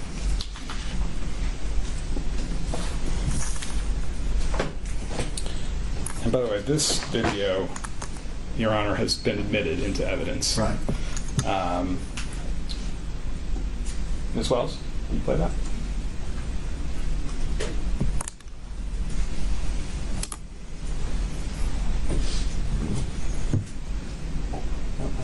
No, it wasn't actually planned, but President Trump knows how much I support him. He knows how much I support our district, Georgia's 14th district, and so I was happy to go up there and encourage our voters to get out and vote. We can't allow our two Republican senators lose their seats to two radical socialist Democrats. So I was excited to get up there and also cheer on Senator Kelly Loeffler for announcing last night that she'll be objecting to this fraudulent stolen election tomorrow on January 6th.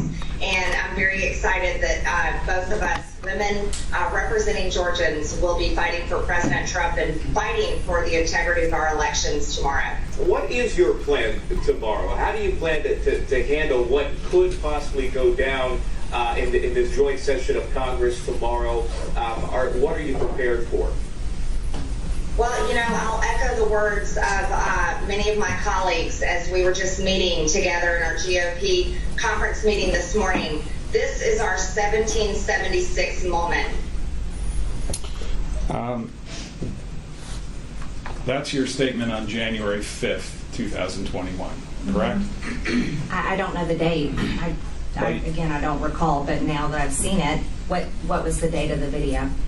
January 5th, 2021, but you don't have to take my word for it. We can play it back and you'll see that you're talking about that tomorrow is the 6th. Okay, yes. Okay. And this is 2 days after you took the oath of office to be a representative from the 14th Congressional District, right? Yes. And you used the term 1776 to describe, in response to a question from the Newsmax broadcaster, right? I was speaking about objecting. Well, he asked you, what is your plan? What are you prepared to have go down tomorrow? Stephanie, no, JoJo is not going with me tonight. On January 6th. And your response was, unless she wants to, she's welcome to, but tomorrow is our 1776 moment. Right? It's talking about the courage to object. And you said you were echoing the words of your Republican colleagues. Was the term 1776 used by your Republican colleagues? I don't recall. That was the video, but I don't recall. Okay. In fact, Representative Boebert has used that term 1776 to describe the events of January 6th, hasn't she? I don't recall. I have no idea. Let's go to PX 9E, please. PX 9E. 9E. Thank you. That one I didn't understand either. I thought he said PX90 because of the workout program. What?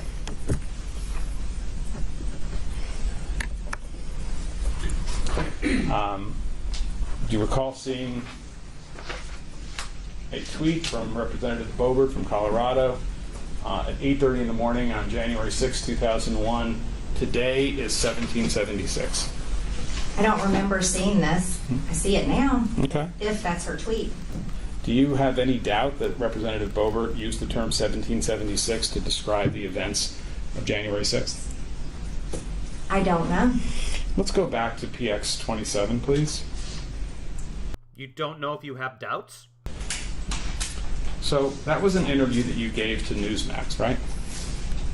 That's what it said on the screen, Newsmax. Okay. Well, you're not That's a yes. denying that, right? No, I just saying I don't even remember the interview until we've seen it. It was 2 years ago. Okay. And that interview was posted. Now, I will forget things that I did 2 years ago, but if I see video of myself doing it, oh yeah, now it comes back. This morning I had to go to a doctor's office, and I'd been to that doctor's office back in November, less than a year ago. But I was like, I came out of the elevator, and I went, I think it's to the left. And then as I got closer, I was, oh yeah, it's down at the end of the hall. The brain gets joggled. Posted that And she's like half my age. day on your Facebook page. I don't remember. Do we have that? How old is she anyway? Yeah. Okay, we'll come back to that. Now, when you said this is our 1776 moment, you knew that some of the people who felt that Donald Trump was the rightful winner of the 2020 election used that term to refer to the possibility of violence on January 6th, 2021. No, I never heard anyone talking about violence for January 6th. You've never Absolutely heard anyone. not. You've never heard about anyone using the term 1776 to refer to the possibility I would never Let me finish use- my question, Representative. Okay, excuse me, sorry. I don't mean to cut you off. No, I Please don't cut me apologize. off. Yeah. You've never heard anybody Well, say, use the term 1776 as a code word for violence to occur on January 6, 2021. No, absolutely not. You're familiar with a group called the Proud Boys? I've heard of them. And you know that the Proud Boys, it has developed, had a written plan for conduct on January 6, 2021, right? No, I did not know that. Okay. The Proud Boys are an extremist, violent group. You would agree with that? I don't know much about the Proud Boys. Stand back and stand back and stand by. You've never heard that they're a violent extremist group? I've heard about them. I don't know what they do. I don't know much about the Proud Boys. Why would she do any reading?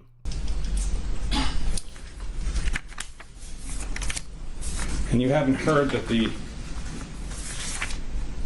written She's 47? That is a hard 47. plan attributed to the Proud Boys for January 6th was called 1776 Returns. No, Never I heard. have no idea anything about that. Never heard that. Okay. Let's pull up PX 39.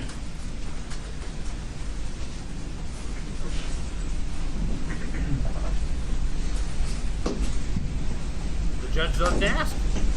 All right, someone's paying attention.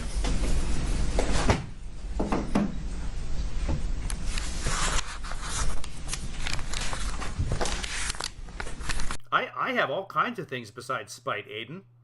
I'm quite a happy young man.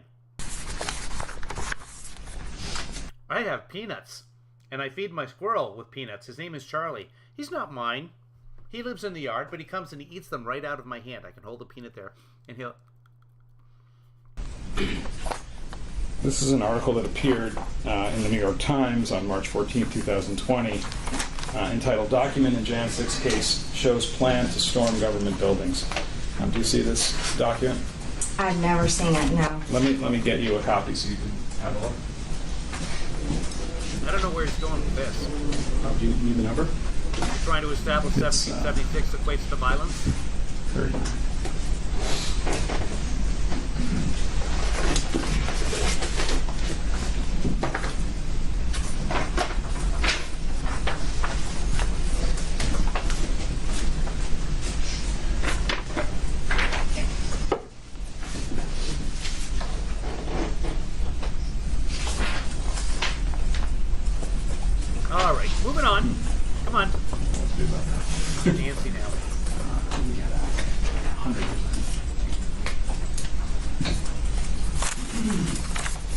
Ms. Green, did you see a story in the New York Times or in any other publication or media outlet in March of 2022 about the Proud Boys having a written plan to storm government buildings on January 6th?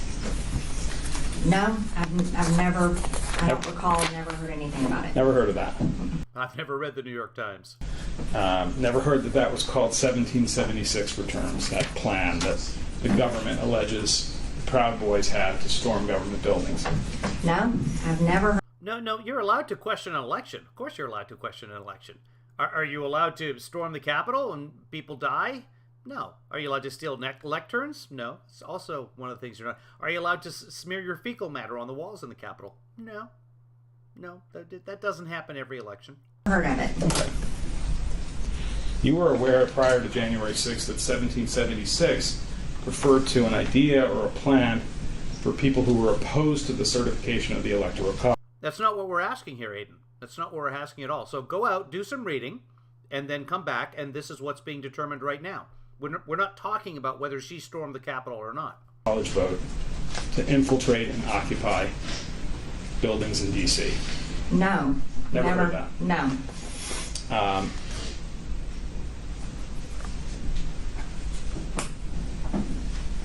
And you were aware prior to January 6, 2021, that 1776 was a term that people were using to describe a plan or an idea to physically interfere and prevent the Electoral College vote. No, I don't know anything about that. Okay. Aiden, everybody else here knows, everybody else watching probably knows why we're here. Can I just tell you that Hitler never killed a single Jew? Not one. And yet 6 million Jews were killed. So that's kind of, if you can understand where I'm getting at there, maybe you'll understand what this hearing is about. You can put that to one side. We talked a little bit about a person named Allie Alexander this morning. Do you remember that testimony? Mm-hmm. And you said somebody you've met on a number of occasions. Is that fair? I've seen him a couple times. I don't remember when, and it's not someone I know. Okay.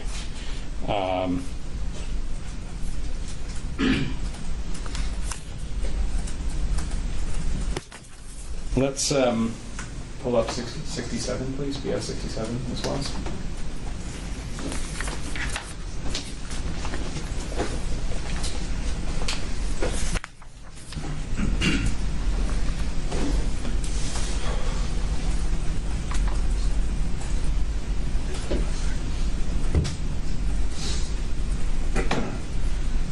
I gotta stop eating these peanuts. There's gonna be none left for Charlie. All right. Can we get a faster system for pulling up the PS90s?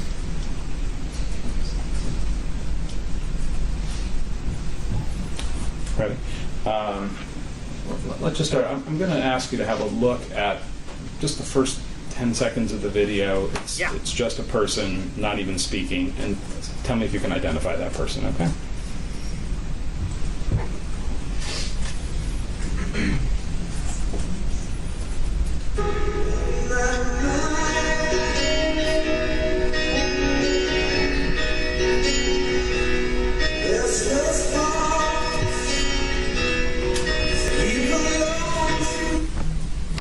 Who is Allie Alexander? That's Ollie Alexander. Yes! I said it first. I Let's said go it first. to minute 11:20. This is a rather long clip, and I'm good at this. I'm going to take you to the middle of it, Okay. around 11 minutes and 20 seconds. Take us with you. Oh, I know, for that much journey. Oh, jeez. For anything, go ahead. What? Go ahead. Is this me? Are they showing me?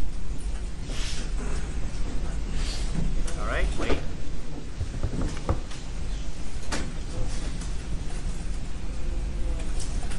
No, it's Allie Alexander again.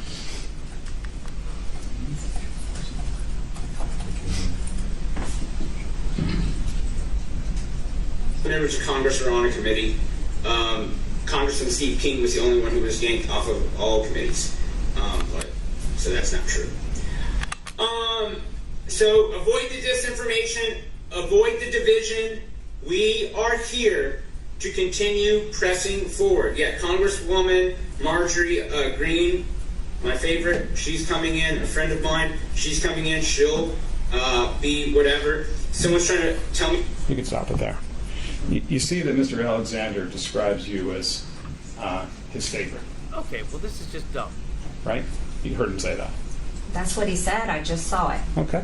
Do you have any explanation for why you Now feel you that way? believe things when you see them. When someone calls you their favorite. Now it's I'm not. I know that's me on the screen, but I don't remember ever saying. I could be. I don't know. It could be a staff member dressed up as Maybe me. he likes the work I do. I don't know. I don't really know him that well. I've only met him a couple of times. He describes himself as a friend of his, right? Nice. That's what he Those said on the were video. his words. Right, that's what he said in the video. Is he lying when he describes himself as a friend of yours? I wouldn't call him a friend. I do not know him. I've only met him a couple of times. Okay. So if he says he was a friend of yours, he would be lying. Sometimes people say things on videos for their followers or to maybe, I don't know. That's what he said. I don't know him. I've only met him a couple of times. In fact, Mr. Alexander was very active on Twitter in the post-election 2020 period up until January 6th. Isn't that right? I don't know. I don't follow his account. Okay. Doesn't follow anybody now.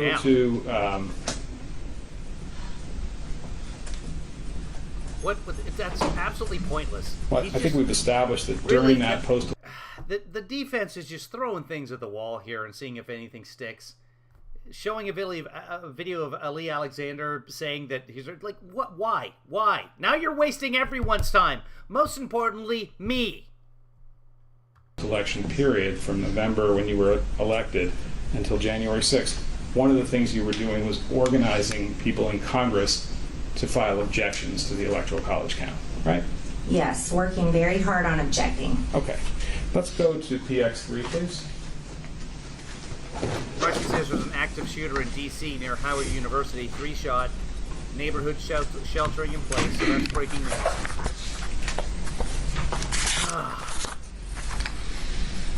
Every day. As well as if you every could day. scroll it up so that we can see the bottom half first. Yeah. Further down, please. Oh, I'll Camera? get you a paper copy. Camera? So why are we zooming in on her? It's going to be on the video screen, sir, ma'am, person. Ms. Green, I want to focus your attention on the box in the middle of the page. It says Marjorie Taylor GRE ... 12/30/20. Do you see that? Yes. And that's a Twitter comment that you made on December 30th, 2020, right? I don't recall making that tweet, Yes, thank you, Stephanie. but that's what this piece. Person, woman, man, camera, TV. Whoever's operating the but you know what? This person, woman, man, camera, TV operator is right because they're not showing this on the screen. Or maybe they are. We don't know. But anyway, we're watching her, so that's fine. The paper says. She's so pretty. Do you have any doubt that a tweet from your account was issued on December 30th, 2020 that said, quote, word on the Hill is that Mitch McConnell and Nancy Pelosi could be working together on a rules change deal to block our Electoral College certification objection? I don't recall this tweet. My question is a little bit different. Do you have any doubt that this is a tweet from your account? I don't know. Do you recall Kind of a thing you would know. in late December of 2020 hearing a rumor on Capitol Hill about a deal between Mitch McConnell and Nancy Pelosi to create a rules change so as to block the objections to the Electoral College count? I can't really remember. It's been 16 months or so ago. That would be pretty important, wouldn't it? 16 If they months. changed the rules so that you couldn't object to the Electoral College count, right? It would have been that there was no rule change. We were still able to object, or at least we tried anyways. But by this point in December of 2020, Wait, what did she your just say? focus. But There was no rule change. We were still able to object, or at least we tried anyways. But by this point in December of 2020... No, they were able to reject. Was she not there? Your focus was on objecting to the Electoral College count in Congress, right? Yes, finding evidence of voter fraud and planning to object, yes. Okay. And if there had been rumors of a rule change, that would be something that would be important for you to tweet out and talk about publicly. It possibly would have been. I just don't remember this tweet. I don't remember it. You know that Ali Alexander has responded to tweets that you've sent out over the years, right? I don't know. I don't know. I have no idea who retweets and who responds. That's not something that I spend much time at all looking at. You spend some time looking at it, though, don't you, Representative Green? Who responds to your tweets? Occasionally, I have some time and I look at who responds, but I do not know what he has responded, what he has tweeted or retweeted. Okay. And the reason that you look at responses to your tweets is you want to see how what you've said is being taken on board by other people. Is that fair? Actually, I don't really look at comments on Twitter because they're filled with a lot of bots and a lot of hateful people, and I don't like to read things like that, so I don't read many comments, hardly ever. Well, you read Mr. Alexander's response to your December 30th tweet that's shown in Exhibit 3, right? And just to read it out loud, what he writes is, if they do this, everyone can guess what me and 500,000 others will do to that building. 1776 is always an option. You read that, didn't you? If this is his Twitter, I see it on the screen. I have no idea. Those are his. This is the payoff. Well done. I was wondering what that all was. I was complaining because, quite frankly, I need to go to the bathroom. But you know what? I can do that, and you guys wouldn't even know it. I'm just going to freeze this. Words, I guess. I have no idea. Damn it, I blinked. Well, as you sit here today, you understand that what Mr. Alexander was referring to was not legal objections on the floor of the Congress, right? No, I don't know what he's referring to. Mm-hmm. And you knew back then that what Mr. Alexander was responding to your tweet was to say, if they make a rules change and Congresswoman Taylor Greene can't object, we're going to go into the Capitol and do violence. I have no idea. I don't know anything about this. And that term 1776 is the way Mr. Alexander was conveying that to his listeners or his readers. I have no idea. Again, I don't know anything about this. I've never seen it before.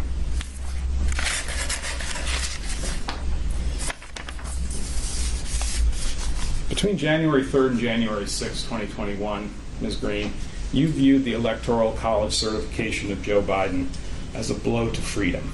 Is that fair? I viewed it as we needed to object because there was so much evidence and so many people had signed their name. Thousands of people had signed their name on affidavits saying they witnessed voter fraud. And that meant something to me because I care about the people and I care about their votes and I care about our election integrity.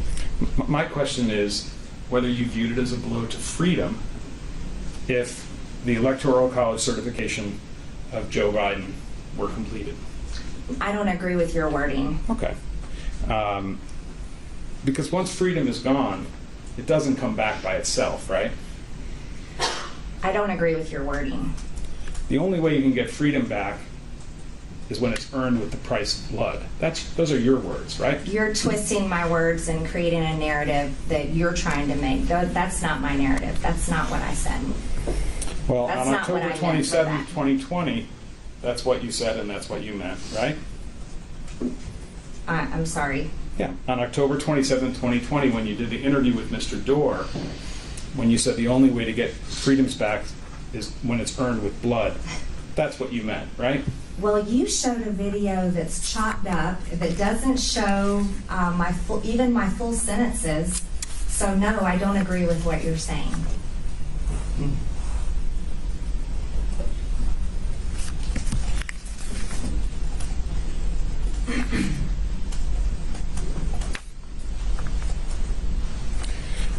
Do you have any explanation, Representative Green, for why it is that on January 5th, the day before January 6th, you described January 6th as our 1776 moment? I don't remember.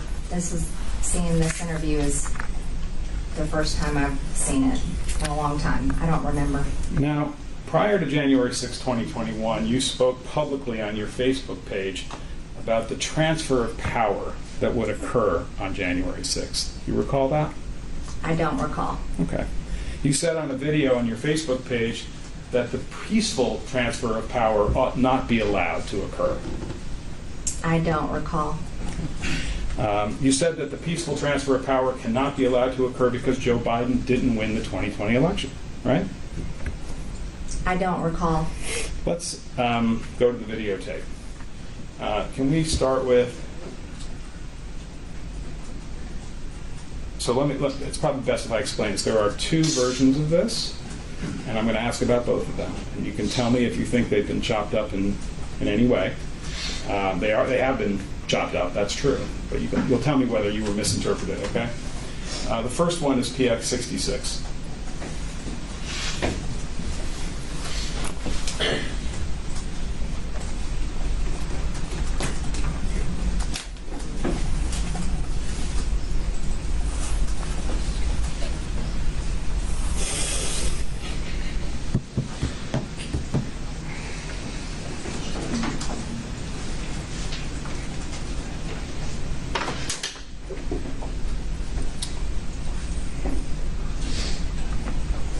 I've been watching.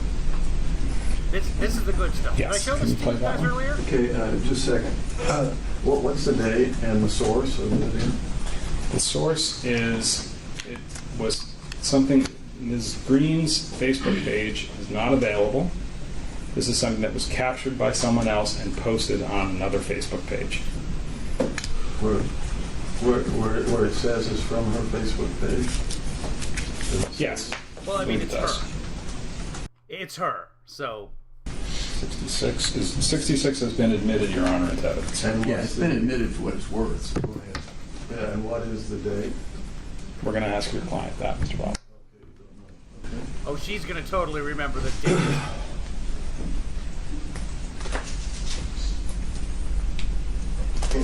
And this is an important time in our history. We can't allow this just to be gone, just to let it go. You can't allow it to just transfer power peacefully like Joe Biden wants and allow him to become our president because he did not win this election. I'll show this to you, you guys close up. Give me a second here. This is from my Twitter page, so I'll make it full here. Win this election. America reelected Donald J. Trump for 4 more years. You can't allow it to just transfer power peacefully like Joe Biden wants and allow him to become our president because he did not win this election. He didn't win this election. I'm not sure what this election is, but like for best film, or maybe he got into Sundance.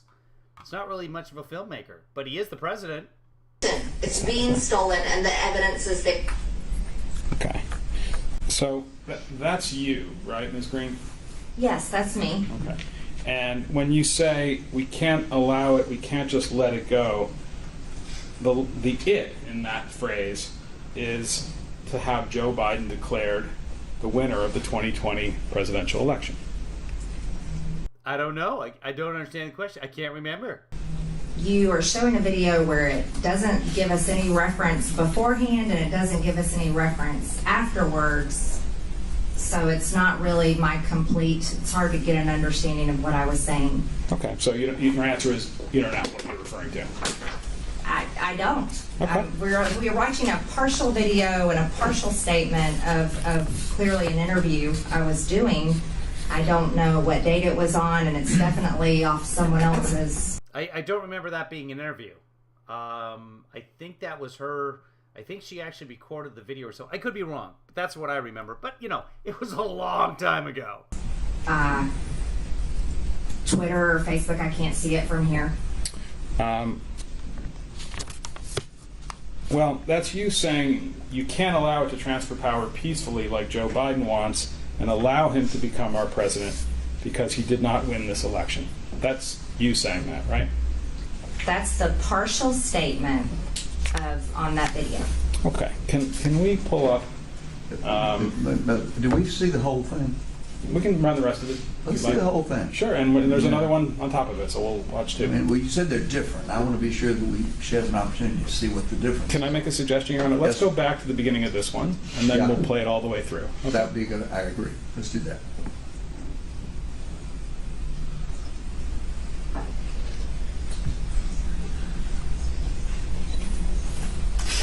And this is an important time in our history. We can't allow this just to be gone, just to let it go. You can't allow it to just transfer power peacefully like Joe Biden wants and allow him to become our president, because he did not win this election. It's being stolen and the evidence is there.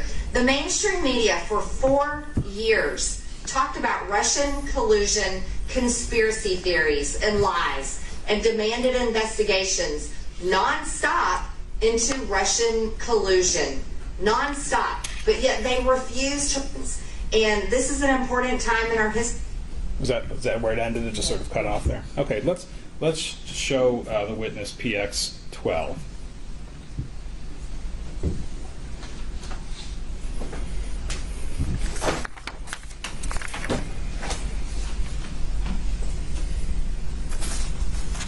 Let me hold off on that for 1 second. This video that we just saw, which we've marked as Plaintiff 66, that's a video that you made in anticipation of objecting to the Electoral College count in favor of Joe Biden, right? I don't know. I don't see a date. It's not from my specific Facebook page. It appears to be on someone else's. Let's see the other video, number 12. Where is this one from? This is also, it's the same thing. It was taken, I believe, off of the video, off the Facebook page of the client, of the Congresswoman, but let's ask her. But where did y'all get it? Where did we get this at? It's off the Facebook, off of the Republican Accountability Project. Okay, so this is a secondary source that's copied, but that's where you got it from. Yes. So this is a different version. Correct. Okay. You want to play it? Hold on 1 second. And this one... I wish that they would note when this happened. I wish that they would say, yes, the original video is unavailable because it has been deleted by Congressman or Congresswoman Green, or Congresswoman Green no longer has a Facebook page. It was suspended or permanently disabled due to violations of the whatever it is. Because I'm not sure the judge really understands all the socials. Is also admitted into evidence, Your Honor. For what it's worth. For what it's worth. America re-elected Donald J. Trump for 4 more years. You can't allow it to just transfer power peacefully like Joe Biden wants and allow him to become our president, because he did not win this election. It's being stolen and the evidence is there. There's a large group of us. We're organizing an effort to object to the Electoral College votes for Joe Biden in key states where there's real evidence that this election has been stolen. I am very convicted in what we're going to be doing on January 6th, and it's historic, and I feel it's very, very important. On January 6th, if you're able, there are going to be possibly 1 million or more people coming to Washington to be there for this historic event. It's critical for everyone to show up and show the nation who we are. We aren't a people that are going to go quietly into the night. We are not a people that are going to be thrust into socialism without stopping it. The difference between 10,000 people, that's the outside estimate, not the conservative estimate. They would guesstimate 1 million. The difference between the number of people who actually showed up at the Capitol on January 6th and 1 million people is about 1 million people. Now that you've seen that clip, Representative Green, do you agree that this is a video that you created in anticipation of objecting to the Electoral College vote on January 6th? This video on the Democrat leftist PAC Republican accountability group that looks to be chopped up and spliced, that video, that's not my full video. Listen to my question. Yes. Listen to my question, he says. Shown you that you're speaking on the screen. Those are things that you were talking about in anticipation of objecting to the Electoral College count vote on the floor of the Congress, right? The only thing I was working on was objecting, but again, that's a cut and spliced video. And when you said we're organizing an effort to object to the Electoral College votes on the video, the we were members of Congress, right? Well, members of Congress are the only ones that can object. That's part of our ability. That's what we're allowed to do lawfully. Right. And, exactly. And making objections is, in fact, by members of Congress, is part of the lawful transfer of power, right? Objecting is part of the electoral count process. Democrats did it with the past 3 Republican presidents that were elected. They objected, and I'm sure there was a lot of planning that went into that and discussion. We put a lot of planning, a lot of work into it, and as you can see, we talked about it. So when you were talking about we can't allow it to happen, you can't just let it go, you can't allow it to transfer power peacefully like Joe Biden wants and allow him to become our president because he didn't win, you weren't talking about objections on the floor of the Congress, were you? What I believe what I was referencing is we can't allow the electoral count to happen without objecting.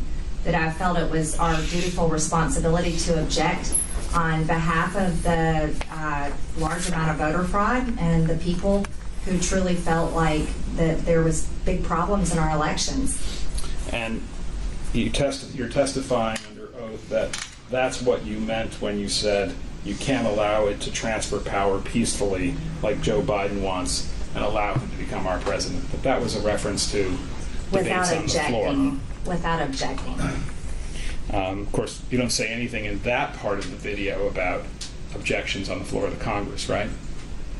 Would you like to see it again? I believe the video, I said objecting.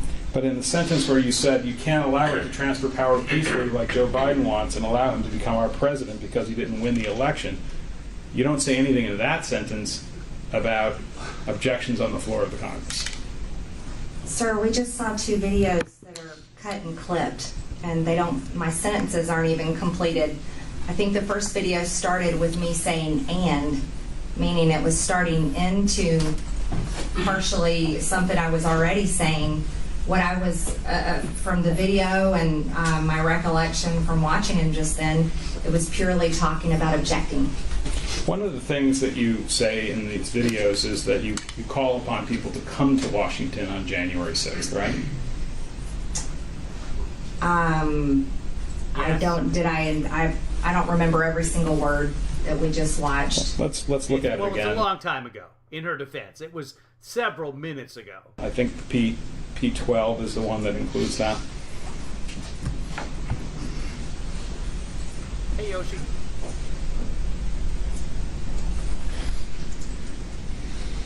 America re-elected Donald J. Trump for 4 more years. You can't allow it to just transfer power peacefully like Joe Biden wants and allow him to become our president because he did not win this election. It's being stolen and the evidence is there. There's a large group of us. We're organizing an effort to object to the Electoral College votes for Joe Biden in key states where there's real evidence that this election has been stolen. I am very convicted in what we're going to be doing on January 6th, and it's historic, and I feel it's very, very important. On January 6th, if you're able, there are going to be possibly 1 million or more people coming to Washington to be there for this historic event. It's critical for everyone to show up and show.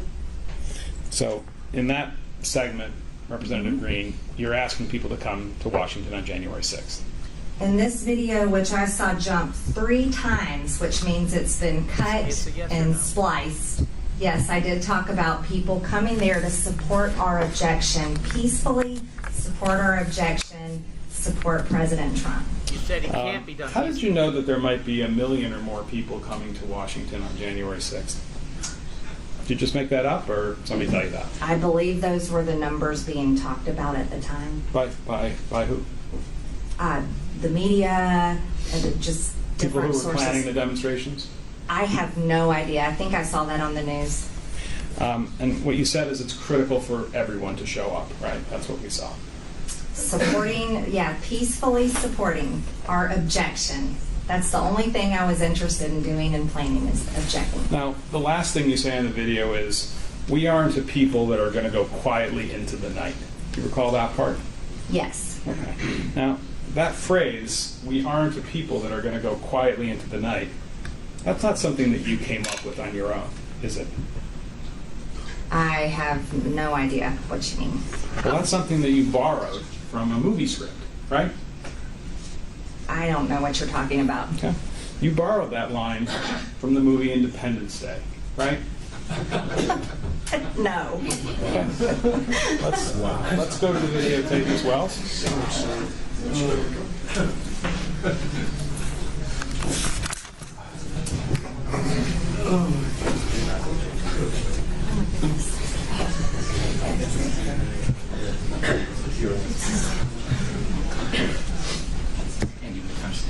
Oh, the timestamp is 108 to 144. Oh crap, we're going to get a copyright strike. We're going to have to skip this part. Hold on 1 second. You've seen the movie Independence Day, right? I've seen it before. It's a great movie, right? I think it's probably a great movie. I haven't watched movies in a long time, but from what I remember, it's a great movie. This is the one about the aliens who come to the world, and then there's a big battle on July 4th to ward them off, right? You are giving us quite the entertainment today. Thank you. Okay. And there's a scene. You can tell she's flustered because she's not speaking the English. You are giving us quite the entertainment today. In that movie where the president, the guy who's playing the president of the United States, addresses the fighter pilots who Bill are about to Pullman. go into battle against the aliens. Remember that scene? I do not remember, no. Well, But we're I'm going to sure have you're a going look to show at it. us. Yeah. Not monetized. Can we see the whole thing? Yeah, can we watch the whole movie? It's a great movie.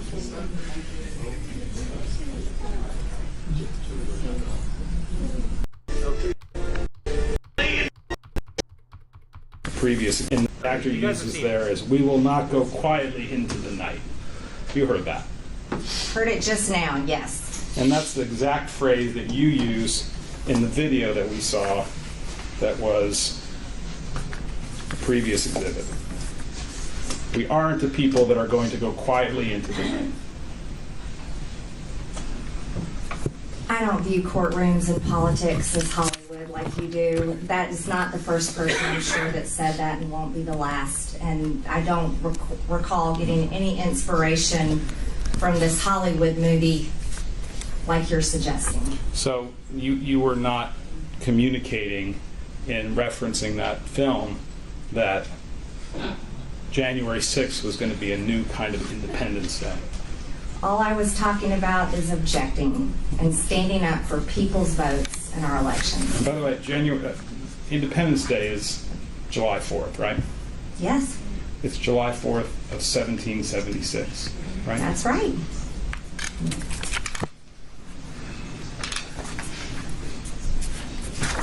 Your Honor, this might be a good time to break if we're on schedule. How, well, I've got a pretty short piece left, but it's up to you. I don't need a break. let's keep going. Great. I mean, again, if we're talking, 30 minutes, we're talking 2 hours. Yeah, no, I don't think it's 2 hours. Ms. Green, did you advocate to President Trump to impose martial law as a way to remain in power? No, I want more on Dylan Thomas. Do not go gentle into the good night. I don't recall.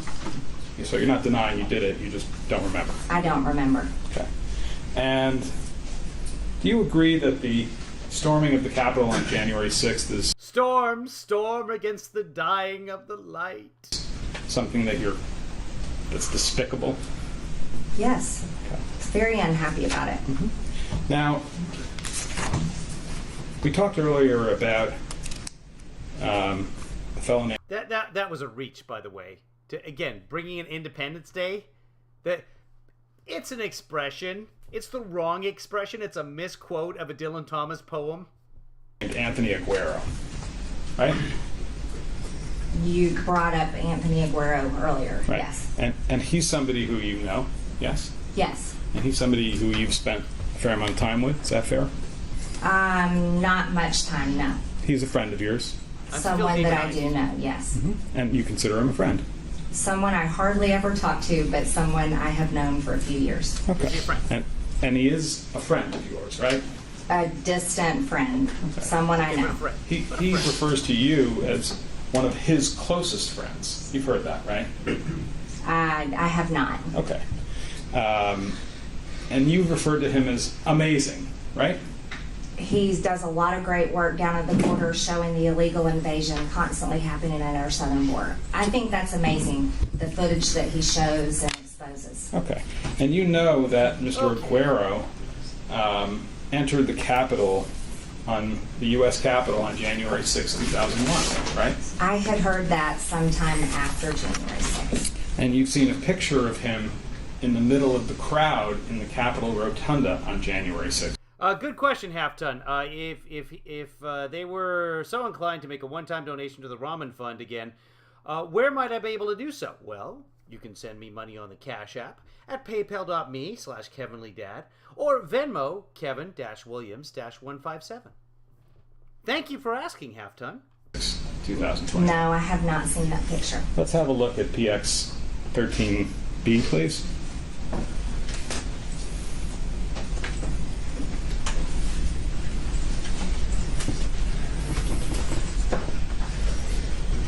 Faster with the things. Representative Green, is that man... Okay. Make that a little bit bigger. Can you show us at all?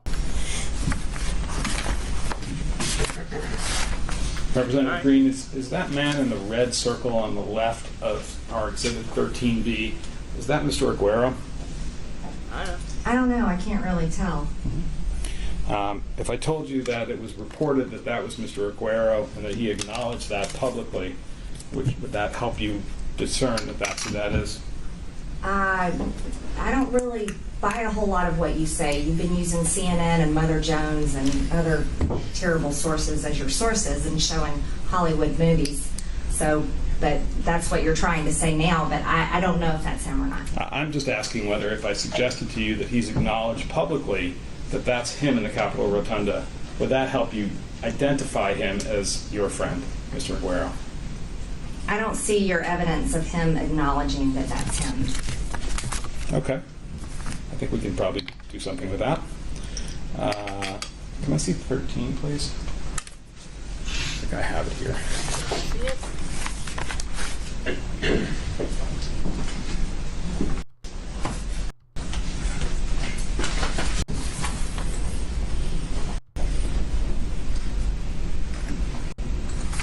Waiting. Wouldn't accept it as authentic. If I showed you something from CNN, you probably wouldn't accept it as authentic, would you? I think we've established that today. We'll move on. Have you spoken to Mr. Aguero since January 6th? I don't recall speaking to him, no. Or communicate with him in any way, text, email? No, I don't recall, no. And did you communicate with Mr. Aguero at any point prior to January 6th about the plans for a demonstration in Washington on January 6th? No, I didn't. Now, did he have press credentials? I mean, there was a lot of press in there, and that's the job that he does with a border media company that he works with. So I have no idea about what, I have no clue about it. Okay. Were you aware that he was going to be, in his capacity, I guess, as a member of the press, present on January 6th in Washington for the demonstrations that were planned? No, I was not aware. Did he communicate with any member of your staff in any way, by text or email, I don't know, cell phone, about the fact that he'd be coming to Washington on the 6th? Not to my knowledge, no. Did you ever discuss with Mr. Aguero the idea that on January 6th, as part of the demonstration, the U.S. Capitol was going to be flooded by people? No, because the only thing I was working on objecting and had no expectation of anything that happened on January 6th. Well, you knew there were going to be demonstrations, right? I knew there was a peaceful march planned.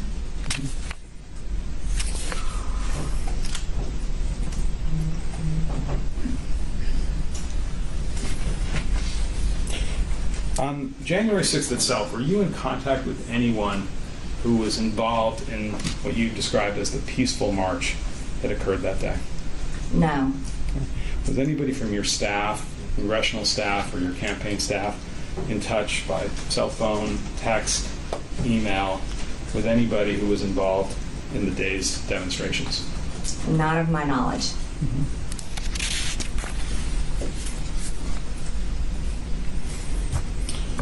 At any time on January 6th, did you disclose to anyone outside the Capitol your location in the Capitol during that day's events? I texted my family and told them I was safe. Okay. She remembers that. Anybody other than family? No. That's interesting that that question would be asked, which tells me that they might have evidence of her doing so.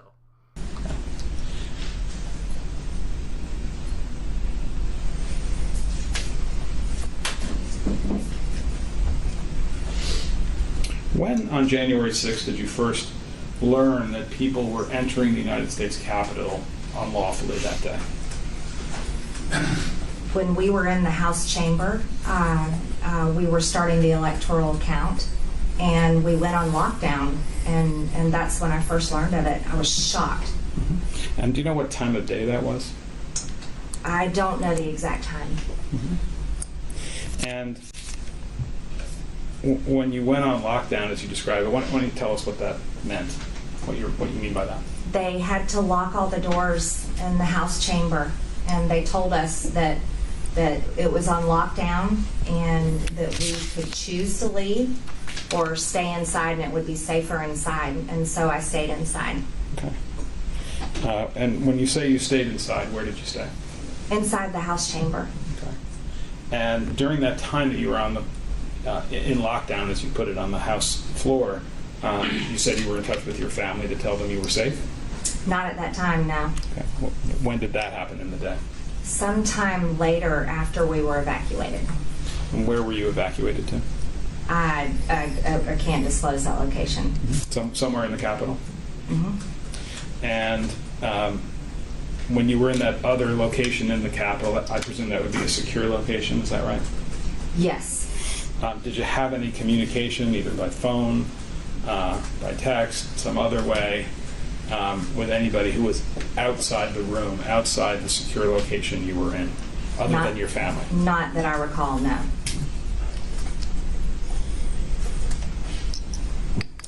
And sorry. When you were notified that people had entered the Capitol illegally, did you also understand at that point that there had been violence at the Capitol? I only knew what I was told. I'd heard a gunshot. We all heard it. And we were so confused. We thought Antifa was breaking in, or BLM, because of those were the riots that had gone on and on all throughout 2020, day in and day out. Okay. Just horrible riots all over the country. Was it 2020 anymore? And had you asked people to flood the Capitol? Remember that? Were you asking Antifa? Country, and that was the only thing that made sense to most of us. Yeah. What do you mean by BLM? BLM rioters. Is that an acronym for something? Black Lives Matter rioters. Mm-hmm. That rioters that were attending the Black Lives Matter BLMR? protest. To your knowledge, has anybody connected with the Black Lives Matter movement or the Antifa movement, as you say, been subject to arrest or charge in connection with the January 6th events? I don't know, actually. I know they were arrested all over the country much through 2020, and over 95% of them had their charges dropped, unlike January 6 rioters that are still in jail, some of them, pre-trial. Could I have a few moments to consult, and then I think I may be done. Sure, we don't need a break, do we? 5 minutes. 5 minutes would be You want a great. 5-minute break? Well, if y'all want to step out, that might be easy for Yeah, everybody that'd be else. great. I think there's some room to make sure that spares everybody having to go and come. You want to step down, stretch your legs, feel free to do so. No, I'm doing fine. Oh, absolutely. I know. How are you doing? We're going to all get through today. We'll be fine. Is this where the hot mic moment comes up? Marcy mentioned a hot mic moment earlier. Let's listen.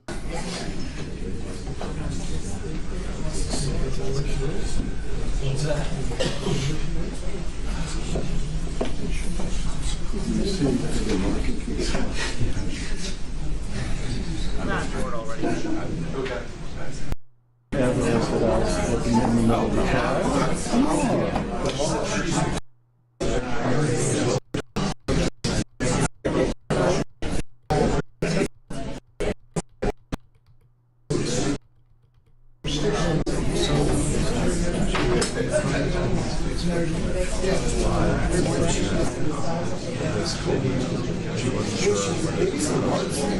It's not listening to this. They're not saying this.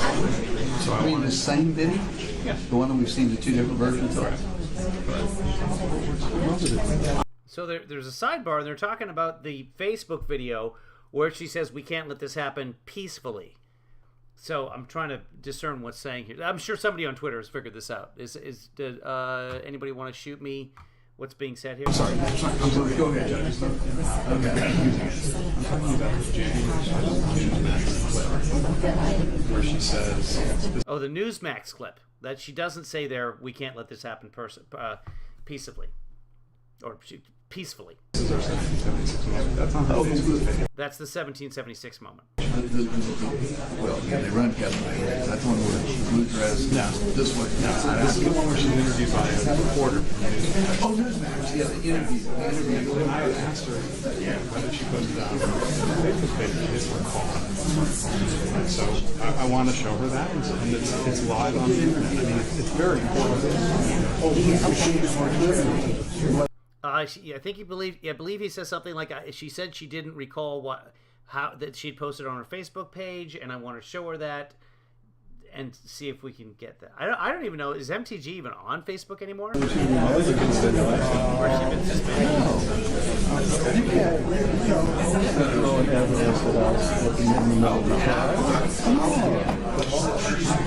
Theoretically, you could have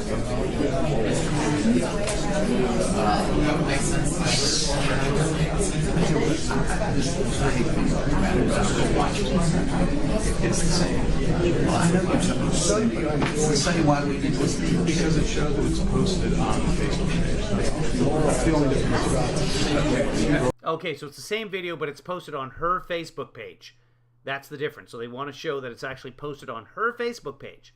So it's not something that's taken out of context. That's the way she posted it. She still does have at least a Congressman Marjorie Taylor Greene page with 280,000 followers. On the Facebook page. Learn about that in my closing. I mean, you can make faces, but that's I'm entitled to that. She doesn't recall. That's okay. Let's show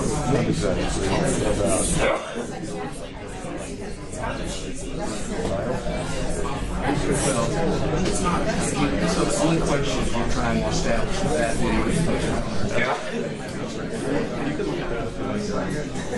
well, you can ask her the question, and if she says, I don't recall, you can watch the first 15 seconds or something.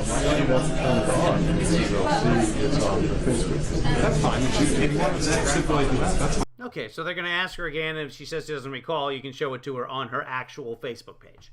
That why, if this 1776 moment saying that you don't even recall, why post it on your Facebook page? It was obviously significant to you at the time. You don't post everything you do on your Facebook page, do you? Well, everyone does. But you can show that, but we don't need to watch the whole video. You have to be nice to the witness. It's less than a minute, but Now, you can get sanctioned by the judge, and then you got to pay money, and nobody wants to do that. it's a very important step. So And it's very important for closing. And it would show intent.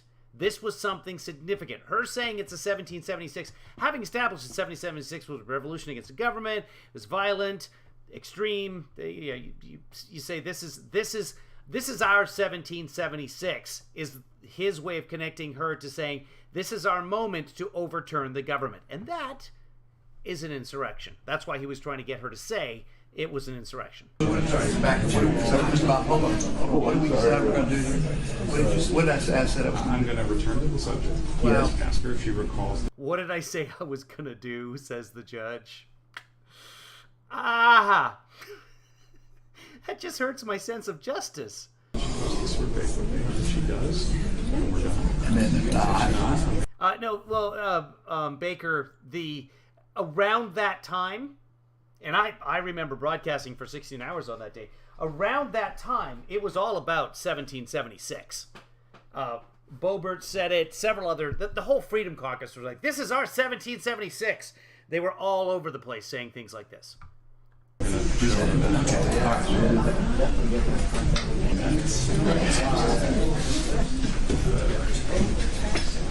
bear with us. And that's kind of a common theme in the party as well, is they're always talking about, well, not the whole party, but 95% of it. They're always talking about being a 1776 moment. And Independence Day. The movie. I'll do it. Will Smith just walked right up to the alien and slapped him over the face. Okay, I got you. Okay. I need to get my notes on that.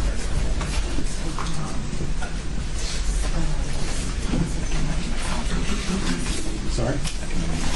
Yeah, that's good. You know how you find things? Little doohickeys? And you're like, well, I'm not sure what that's to, but I'm going to put it in the junk drawer. And I just pulled it up, and I realized I might know where this part is from. And it's been missing for 2 years. If this is the part, I just broke it. No, if this is the part, I'm going to be very happy. And I have the actual thing. I have the teleprompter sitting behind me. This might be the part that went missing to my teleprompter like 2 years ago. Anyway, that's a sidebar.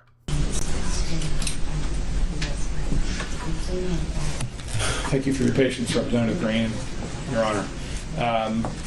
We'll do a whole live stream about that tomorrow. We'll try it out and we'll see if it is the part. In the previous discussion, I had asked about... Now I'm going to put it back in my junk drawer so I don't lose it and forget all about it for the next 2 years. what we've marked as Plaintiff's Exhibit 27, which is the Newsmax clip, you recall, that we showed you. You remember that, right? The one we've already watched? The one we've already watched, yes. And I asked you whether you recall that you posted that Newsmax clip on your Facebook page. I don't recall what was posted on my Facebook page. Fair I don't enough. make all of my Facebook posts. Fair enough. Let's explain what this is. Yeah, I'd like to show you this. This is a live version of your congressional. Hey, thank you very much for the donation to the Ramen Fund. I appreciate that. Over what? Let's see. Venmo. Thank you very much for sending money to my Venmo.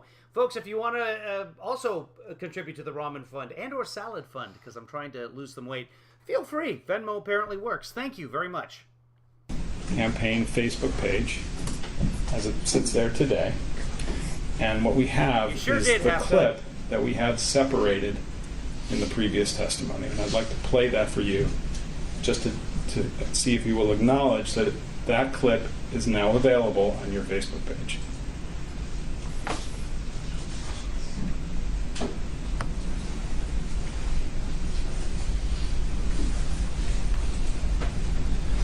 I know it it wasn't actually planned, but President Trump knows how much I support him. He knows how much I support our district, Georgia's 14th district. And so I was happy to go up there and encourage our voters to get out and vote. We can't allow our two Republican senators lose their seats to two radical socialist Democrats. So I was excited to get up there and also cheer on Senator Kelly Loeffler for announcing last night that she'll be objecting to this fraudulent stolen election tomorrow on January 6th.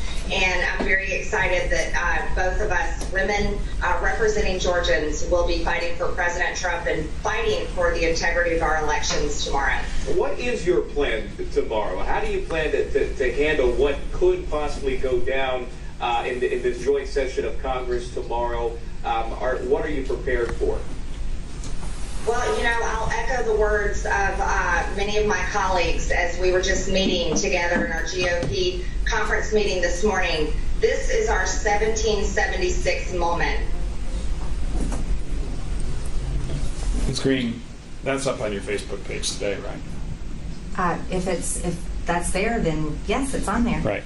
And that's been posted since January 5th, 2021, correct? I didn't post it, but if that's when it was posted, then that's when it was posted. And things that are posted on your Facebook page are posted with your authorization and permission, right? I do not view things that are posted before they're posted. That wasn't my question. My question was, if it was posted on your page, that's something that you authorized and permitted, whether you viewed it in advance or not. I think if I'm authorizing, I would view it in advance before it's posted. Well, no one put that up on your Facebook page without authorization from you in some sense, right? I don't recall authorizing, but you have to understand, as a member of Congress, we have staff and many people that post interviews and so forth on our social media for us. If we could make it a little bit larger, if you look in the top right, you'll see there's a message, Ms. Green. I don't know if we can make that larger. January 5th, 2021. That's a comment that you posted on your own Facebook page. This is our 1776 moment, right? That is my campaign Facebook page. Right. And that was posted up, as it says, on January 5th, 2021. Correct? That's what it says. Okay. I'll ask about a couple of other things. Prior to the inauguration in 2021, did you advocate for martial law with the President of the United States? I don't President recall. Trump? I don't recall. You know President Trump, right? Yes. Yeah, he's supported you politically, right? Yes. And obviously a very important person in general, right? Yes. And 45th President of the United States. I and you've had a consider that number of very meetings important. with him, right? Yes. And you had meetings with him between the election in 2020 and January 20th of 2021, right? Yes. Mm-hmm. And in those meetings, you discussed with him your advocacy for the idea that there should be martial law declared in the United States. No, I don't recall ever discussing that. Well, are you saying it didn't happen, or you're saying you don't recall one way or the other? I don't recall ever discussing that. Okay. Did you discuss that topic? I would be able to answer that. The idea that there's... I would be able to answer confidently, no. I would never discuss establishing martial law. Well, actually, I might discuss it. I would never suggest establishing martial law in the United States, ever, ever, ever. There should be martial law declared in the United States prior to the inauguration of President Biden. Your Honor, I'm going to have to object. I actually represent the President of the United States, and that's covered by executive privilege. She can't get into any of this conversation. Executive privilege. She's not a member of the executive, and this counsel is here on her behalf, not on Mr. Trump's behalf, unless there's something I missed. It's not a proper... Oh, please say that you're there on behalf of President Trump. Objection, Your Honor. I'm sorry, I got flustered. What was the question again? Yeah, what was the question again? Wow. I've been eating peanuts and looking in my junk drawer, and I'm paying more attention than the judge. The question was whether, prior to the inauguration of Joe Biden, Ms. Green, whether you ever advocated for martial law to be imposed in a conversation with the Chief of Staff of the then President of the United States, Mr. Trump? You can answer the question. I don't recall. Did you ever advocate for martial law prior to the inauguration of Mr. Biden with any member of the White House staff that was part of the Trump administration? I don't recall. Are you aware of any other elected congressional representatives advocating for martial law to stop the peaceful transfer of power before the inauguration of Mr. Biden? I don't remember. Okay. Do you regard the people who were arrested and charged in connection with the January 6th events as patriots? I don't think them being arrested and charged on January 6th affects the fact that they're patriots or not. Right, so you do regard them as patriots? Yeah, some of them are veterans, yes. Some of them definitely are patriots. Okay. Can we have PX 60 and PX 40? Sorry. Which one's this? PX?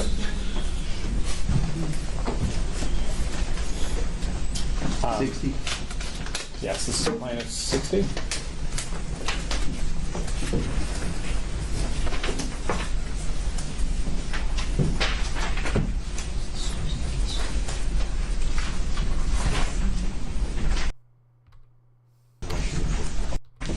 front of you what we've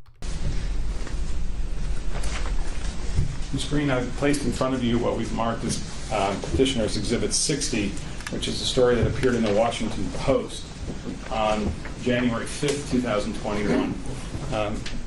Did you read that story in the Washington Post? I don't think I've read this one. Okay.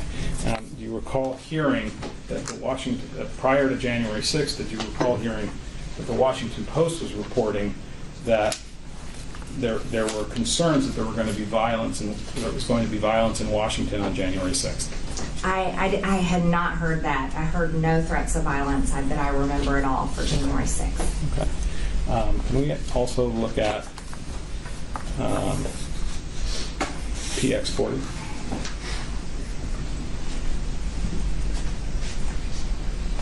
Can be somebody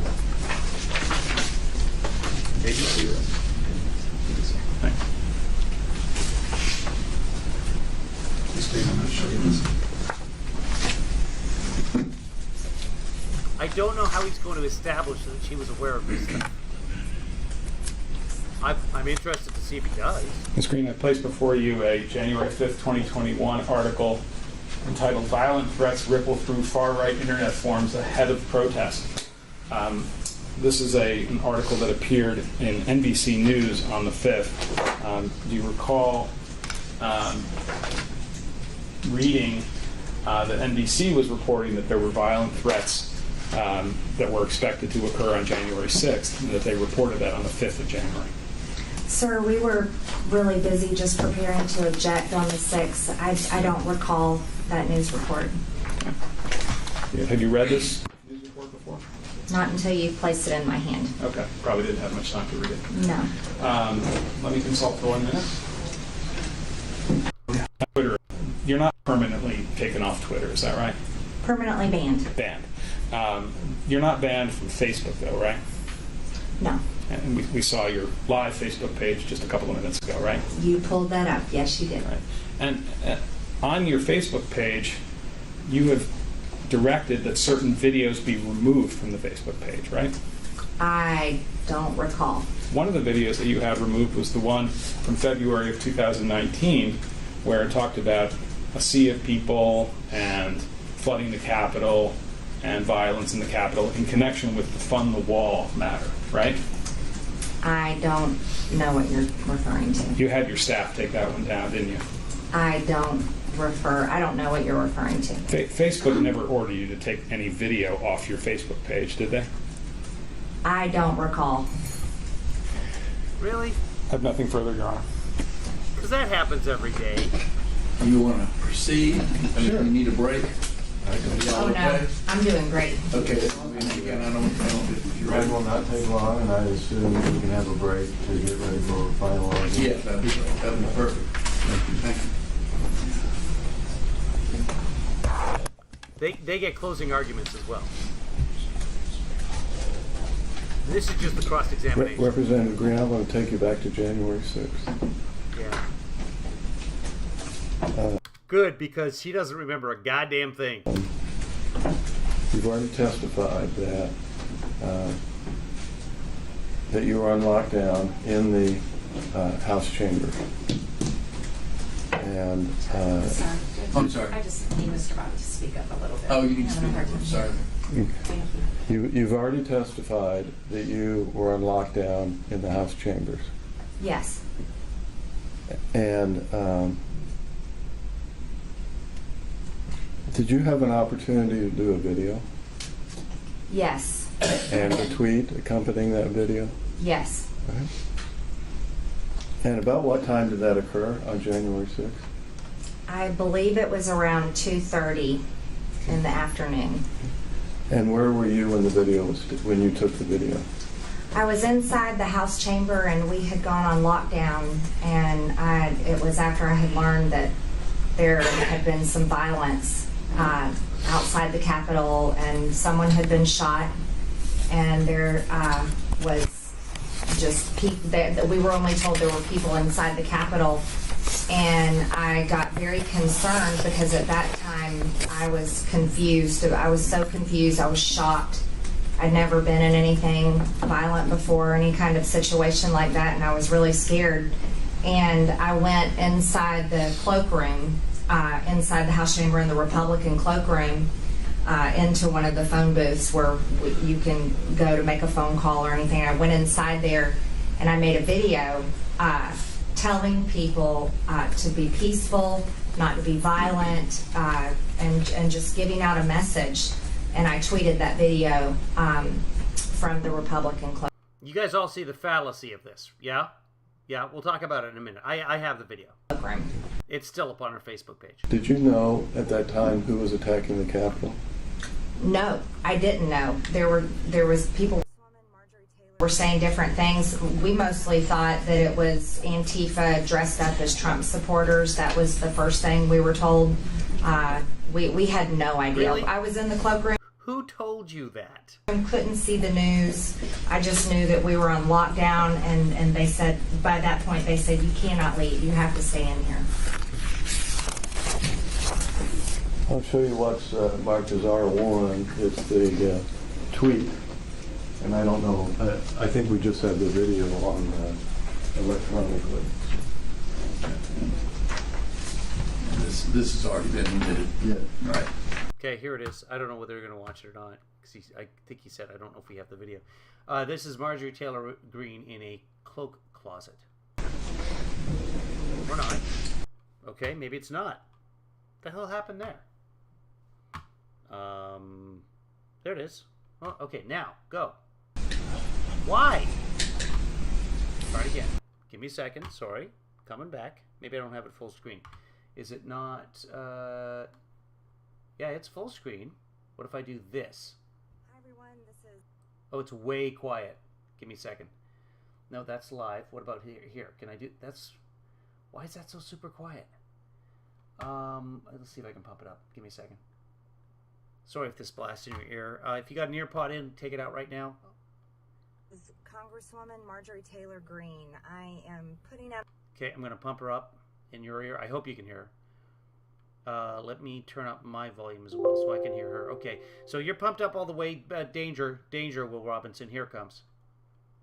Starting again. Hi everyone, this is Congresswoman Marjorie Taylor Greene. I am putting out a message to you all, just letting you know, for all the great people, wonderful Americans who support President Trump, that are here in Washington, D.C. today. You know, all the BLM and Antifa people. Today is a time to support your president, and just know that we're fighting for you here in the Capitol, in Congress, fighting for your vote and fighting for President Trump. So I urge you to remain calm. I urge you to have a peaceful protest. Make sure that everyone is safe and protected, and let's do this in a peaceful manner. This is not a time for violence. This is a time to support President Trump, support our election integrity, and support this important process that we're going through in Congress, where we're allowed to object. So this is very important. So I urge you to stay calm, be the great American people that I know you are, and just know that we're in here fighting for you. So God bless everyone. Be careful, be safe, and be smart, and obey the laws. Thank you very much. Okay, so you thought it was Antifa and BLM, and yet you made a video telling the supporters of Trump that you were inside doing the work. So please stay peaceful. Okay, well, that's odd. Is this your... Nope, let me turn... Oh, boy, the volumes are all off now. Give me a second here. That volume on that video went like way down and way up again, so that's, you know, you're filming in a cloakroom, in her defense. Tweet, and is this your face? Yes. And for,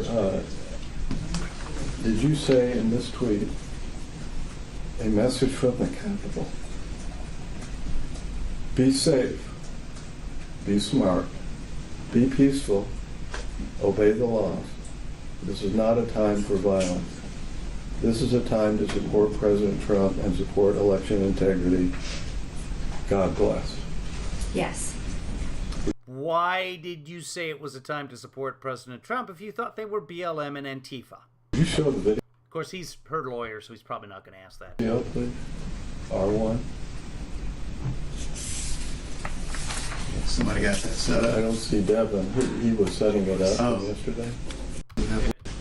I'm sorry, in morning. Universal rule.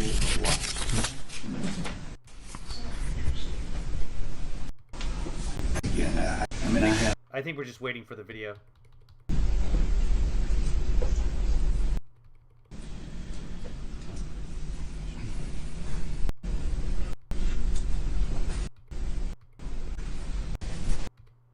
Okay, here comes video guy. Minutes. I mean, you know, people are not going to leave and come back in 5 minutes.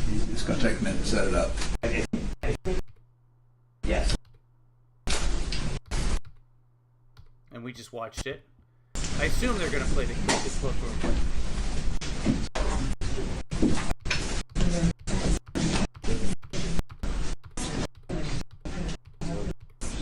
Wait, is that Matt Gaetz? Yeah, it's Matt Gaetz.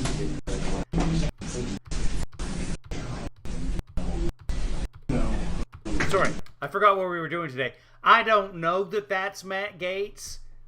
If CNN says it's Matt Gaetz, it's probably not Matt Gaetz.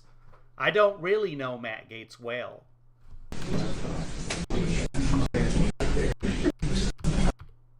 He's accused me of being a devious. Here's the magic box. Oh, for the love. There we go. That's the video we just watched.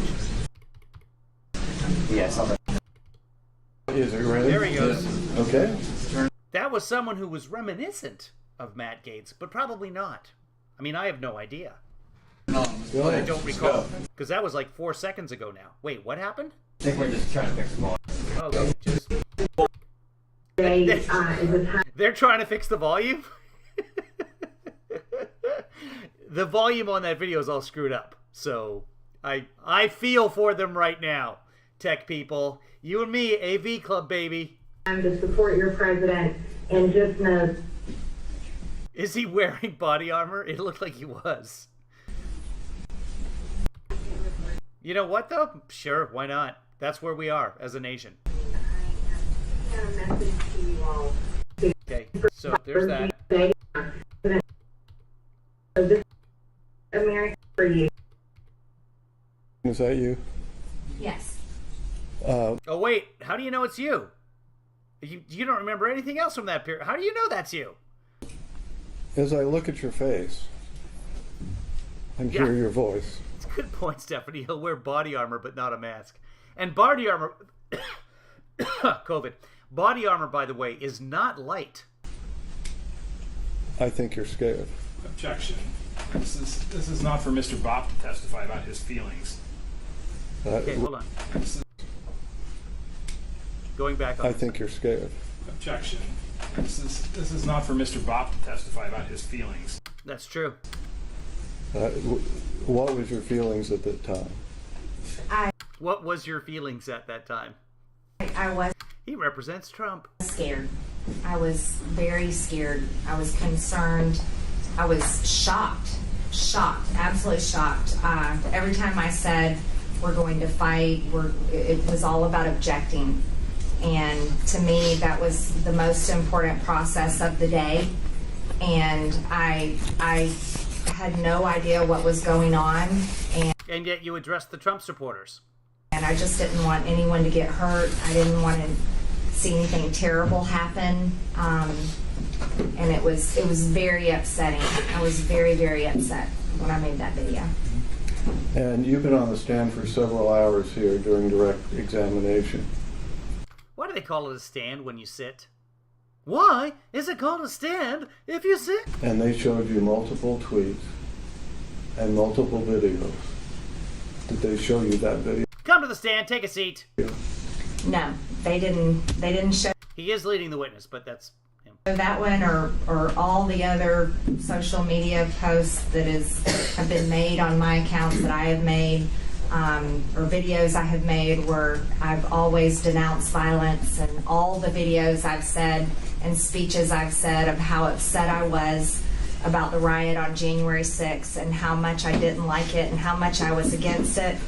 And even when I went and visited the January 6th defendants, pretrial defendants in the D.C. jail, and I went there to see their conditions because we had heard horrible things about their treatment. I don't know what this is relevant to. I object. It's not relevant, but It is so I relevant. sustain. That is, it's all after the fact. That's not what we're here to discuss. Yes. In other words, cutting you off is going beyond the question. Thank you. Now, let me show you what's been admitted as R4.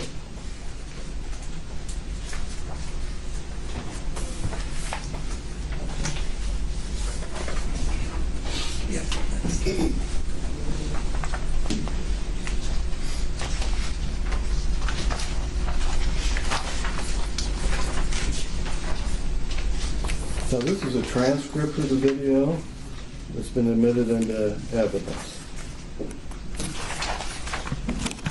And I want you to turn to page 2. And did you say these words? So I urge you to remain calm.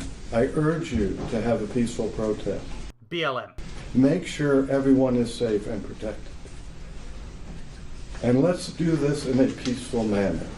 This is not a time for violence. This is a time to support President Trump, support our election integrity, and support our important process that we're going through in Congress, where we're allowed to object. So this is very important, so I urge you to stay calm. Be the great American people that I know you are, and just know that we're in here fighting for you. So God bless, be careful, be safe, and be smart, and obey the law. Thank you.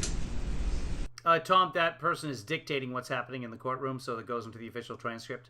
I believe they're called stenographers. I think they're still called stenographers, even though they use dictation now. Yes. I could be wrong. I asked somebody else, do we have another name for court reporters now? But that's what she's doing. I think there's a subsequent tweet that you did referring to the violence that occurred on January 6th. And it's P1P. And I'm actually not certain whether that has been admitted or not admitted. P1P. Representative Green, did you tweet this tweet? Come on, she has no idea. She doesn't remember what she's tweeted, what somebody else has tweeted for. There's no way she knows. You know what I'm talking about. Yeah, she talks into it's dictation. She's talking into the scope.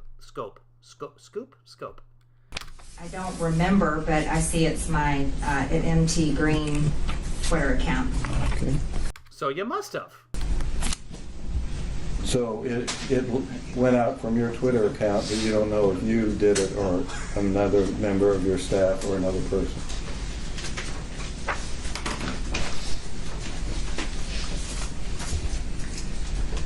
I can't recall exactly, but I think I tweeted this one. Okay. Now,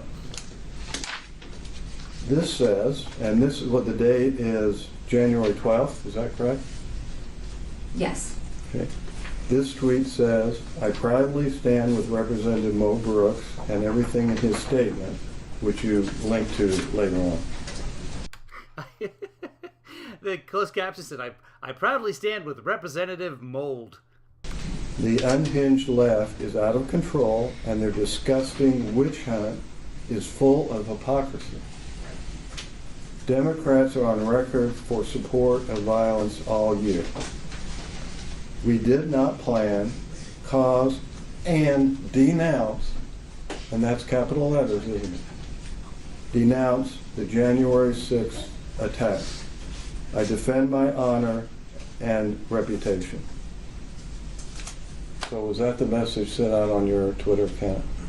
Yes, it's the same message I've said over and over again about January 6th. Now,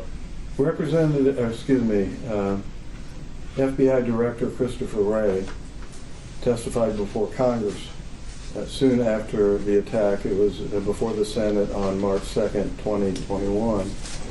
And this is R5, which has been admitted into evidence.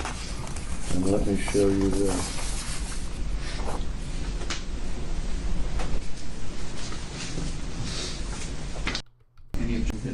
Thank you. Thank you. Now, when he testified before Congress on March 2nd, of course, you remember Congress, right? Yes. Right. And he said, I was appalled, like you, at the violence and destruction that we saw that day. He's referring to January 6th. Yes. I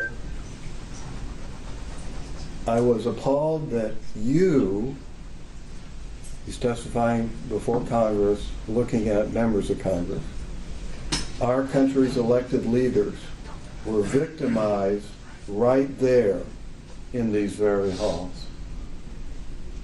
Were you a victim of the attack?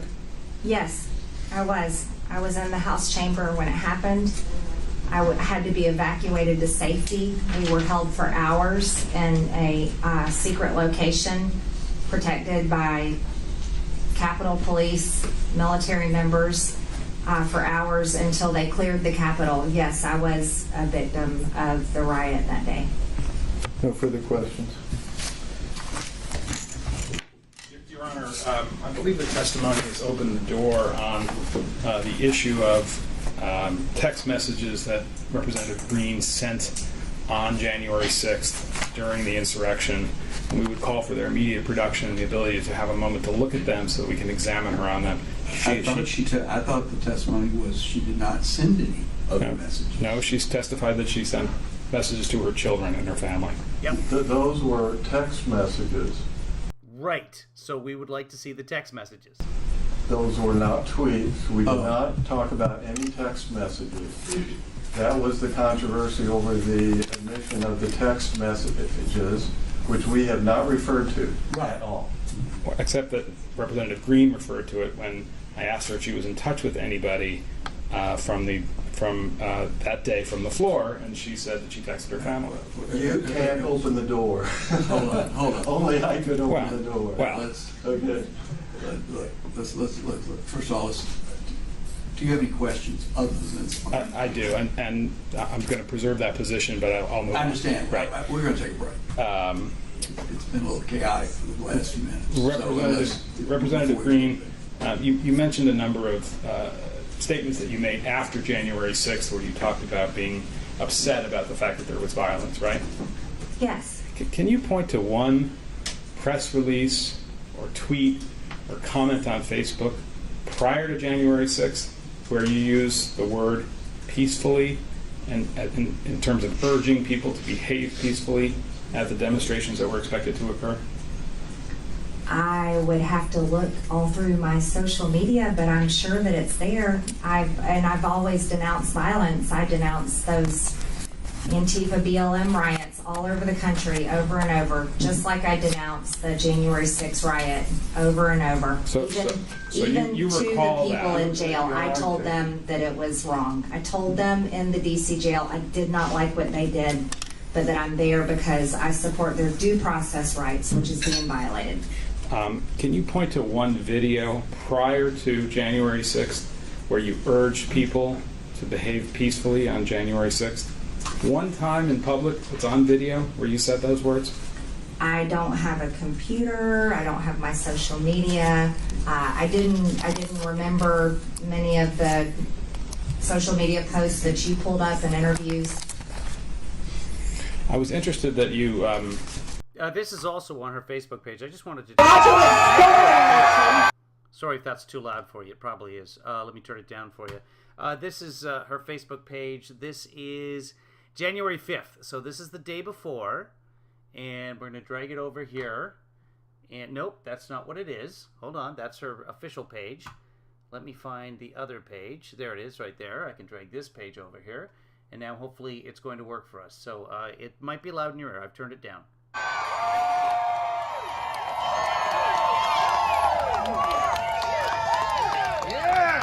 I refuse to certify fraudulent electoral college votes for Joe Biden. And you want to know why I'm doing that? I cannot morally certify something that I know is a lie. I cannot morally certify something that I know is stolen. All right. Well, that's the end of that one. Back to the trial hearing. Answered some questions about FBI Director Wray's testimony in Congress. Do you believe the FBI was behind the January 6th violence at the Capitol? I don't know. I certainly think there's a lot to be investigated. We don't know who Ray Epps is, the scaffolding commander. The Governor Whitmer's plot certainly leads to questions about things that happened on January 6th. I think there's a lot of investigations that need to happen. You've referred to January 6th as a Fedsurrection, right? I'm not sure. Yes, you have. Nothing further. That's it? Okay. Anything else, Mr. Bob, before we take our break? No. Anything else? No, sir. Do they rest, or what? Do you rest? No, we have an issue that we want to consult on, but either we're going to put in a video or we're going to move to closing statements, but the video has been admitted, so it's a timing issue that we want to talk about. So you don't need the witness. She's excused. That's right. Thank you. Thank you. Thank you, Representative. You Okay, are let's jump excused. ahead. Step down. All right. And here we go. We're happy to exclude that, Your Honor. Okay, that was my question. Let's go back. That's all they are.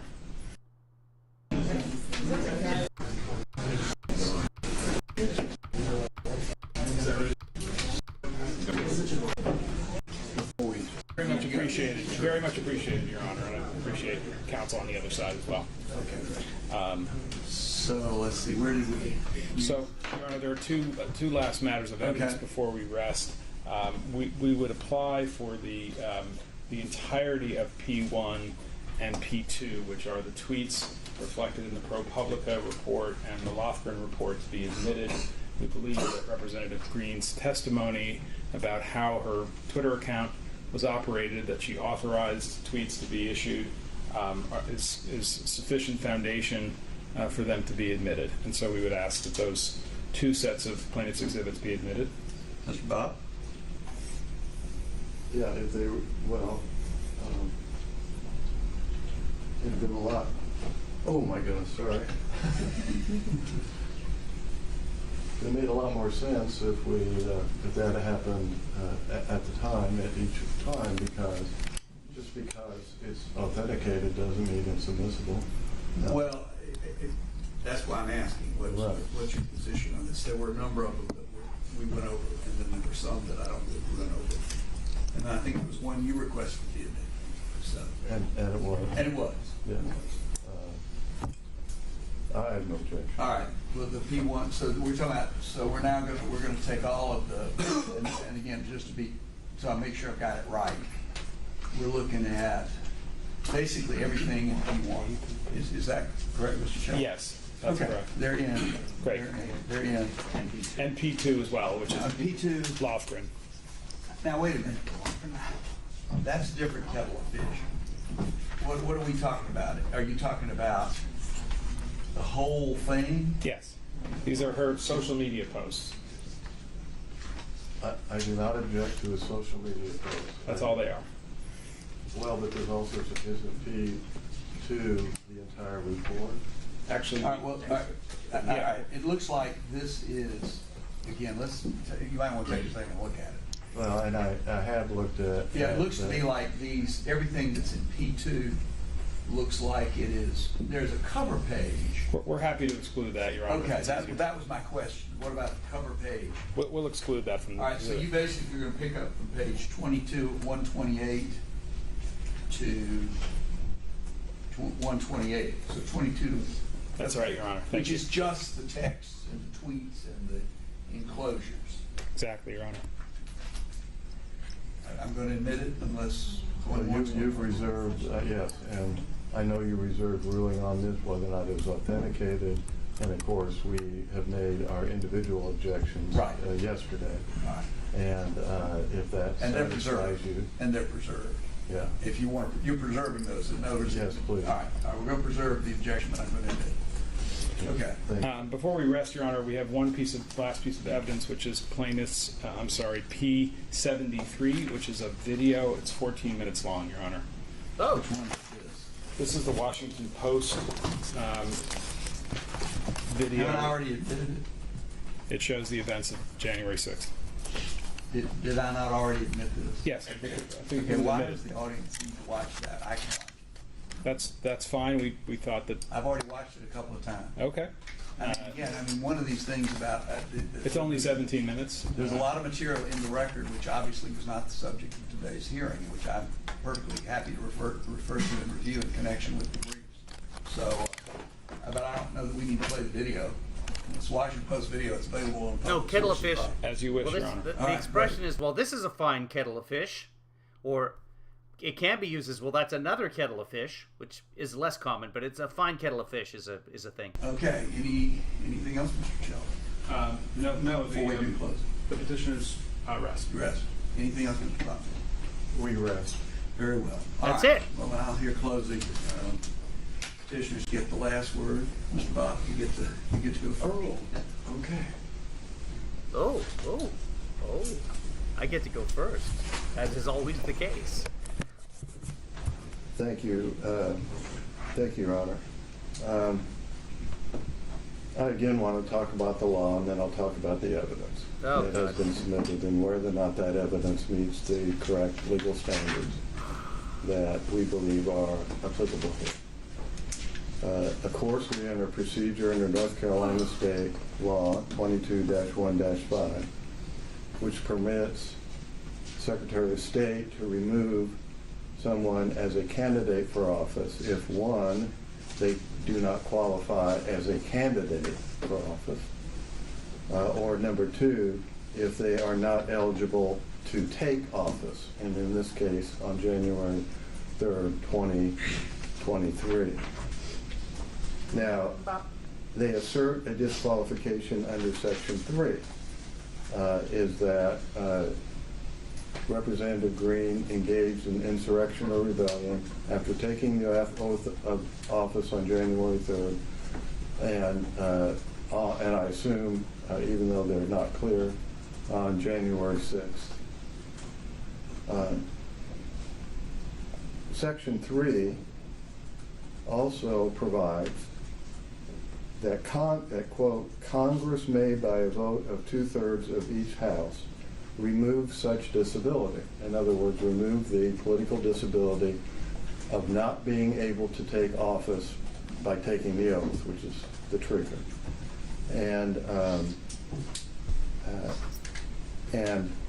they can do that at any time. you can see the wording of the last sentence is not time limited. In other words, it could have been done last week. It could be done next month. It could be done on January 3rd, 2023, when Representative Green presents herself. And before she's sworn in, Congress could pass a statute under Section 3, the last sentence, and she would then be qualified to take office. How in the world do we know right now that she will not be qualified on January 3rd, 2023, when Congress at any time, either for her in particular or for a class of people, as Congress has done. In fact, there were thousands of individual amnesties granted, and then 2 general amnesties granted by the Congress. They could do that at any time. It is impossible for this court to know at this time that she is not eligible to take office because of that contingency. They can be exercised by Congress at any time in the future, up until January 3rd. That means this is nothing. She cannot be viewed as disqualified today. Therefore, the Section 3 of the 14th Amendment cannot exist. It's like a snake eating itself. What he's saying is, the amendment says if you took part in an insurrection, you're disqualified. But Congress can override that disqualification. Therefore, there's no such thing, which is a ridiculous argument. You have to be in current state. There's a Latin phrase for it under the law. But whatever the situation is at the time, that is the situation at the time. Currently, we are here. If she gets voted ineligible or ruled ineligible by the judge, then she's ineligible until such time as 2/3 of the Congress say that she's... And by the way, I doubt very highly that even after the midterm, 2/3 of Congress is going to say, like, yeah, sure, bring her in. Because it cannot be determined that she is ineligible for office on January 3rd, 2023. That should end this. Oh. I don't know what happened. Yeah. Second,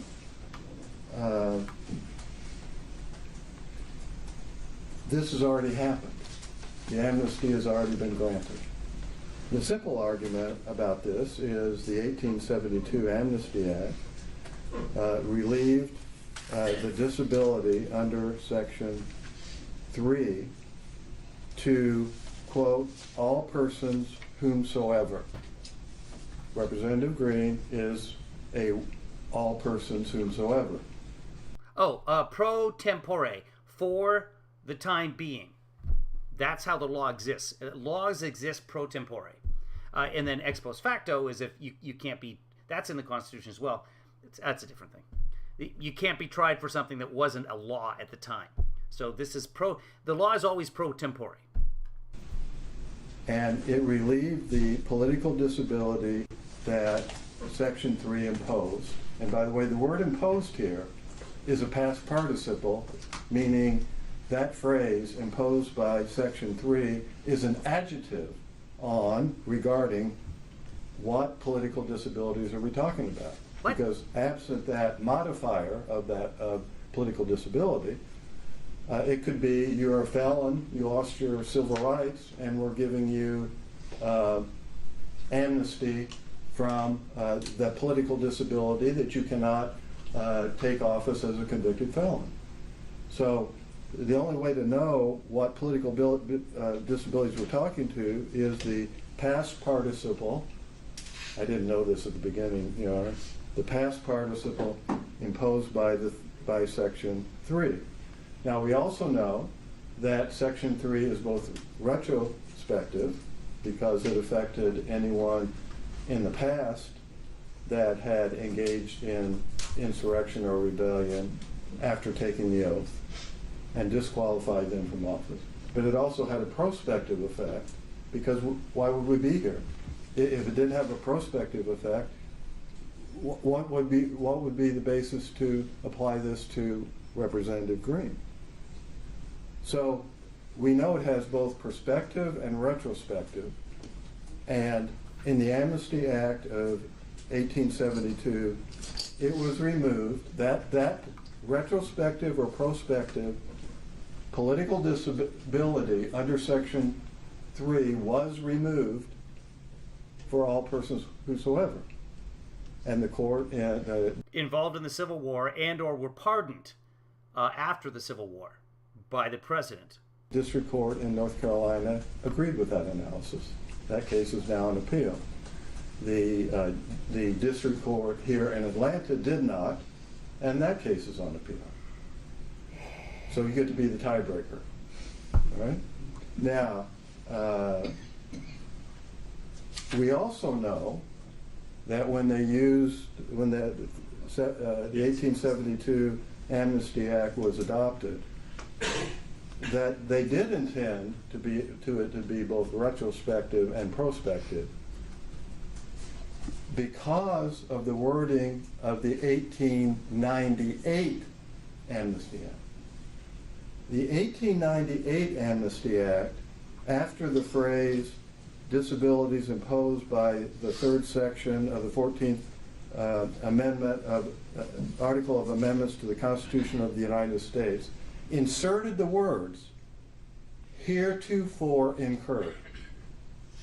That is not in the 72 version. So Congress knew very well how to do a retrospective amnesty if they chose to do it. Because in 1889, that's exactly what they did. A retrospective only amnesty based on the words heretofore incurred. So, in accordance with the English language in the terms of construction, we can't treat heretofore incurred as like, surplusage or something. It comports with the understanding of Section 3 that the political disabilities were both retroactive and prospective. In 1872, the wording...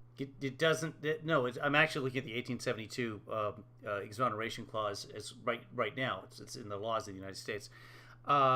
It doesn't say prospective. ...of that amendment, of that act, encompassed both. The 1898 wording only referred to retrospective. Now, we heard some, interesting things, about the history of our country from... I'll read it to you. He's saying that in 1872, that after the 14th Amendment was already passed, they passed a law saying that all political disabilities imposed by the third section of the 14th Article of Amendments of the Constitution of the United States, that's what we've been talking about today, the article that says, hey, you can't hold office anymore if you took part in an insurrection. That's the political disability, your inability, your disability to hold office. So all political disabilities are hereby removed from all persons whomsoever, that's everybody, except senators and representatives of the 36th and 37th Congresses, officers in the judicial, military, and naval services of the United States, heads of departments, and foreign ministers of the United States. In other words, it applied to all the civil servants, not anybody else. But it says nothing about continuing forward. It says nothing about prospective. My fellow Hoosier, law professor, but he admitted that when Congress considered the 14th Amendment in Section 3, there was not a word about any other insurrectional rebellion other than the Civil War. And that was enough. It's kind of a big deal. That means that history about Shays and about the Whiskey Rebellions, as interesting as they are, simply played no role. In other words, that was a historical occurrence. We don't know that. There is no evidence, even if we need to look at legislative history. No evidence that Congress considered that at all. So, I will soon... I believe that after Shays and after the whiskey, that those folks were also barred from holding political office, but it just wasn't in the Constitution. Be talking to you. I could be wrong. That's what I remember. About... I mean, it's more than 16 months ago, so what the hell do I know? What we do know about what they thought in 1867. But now...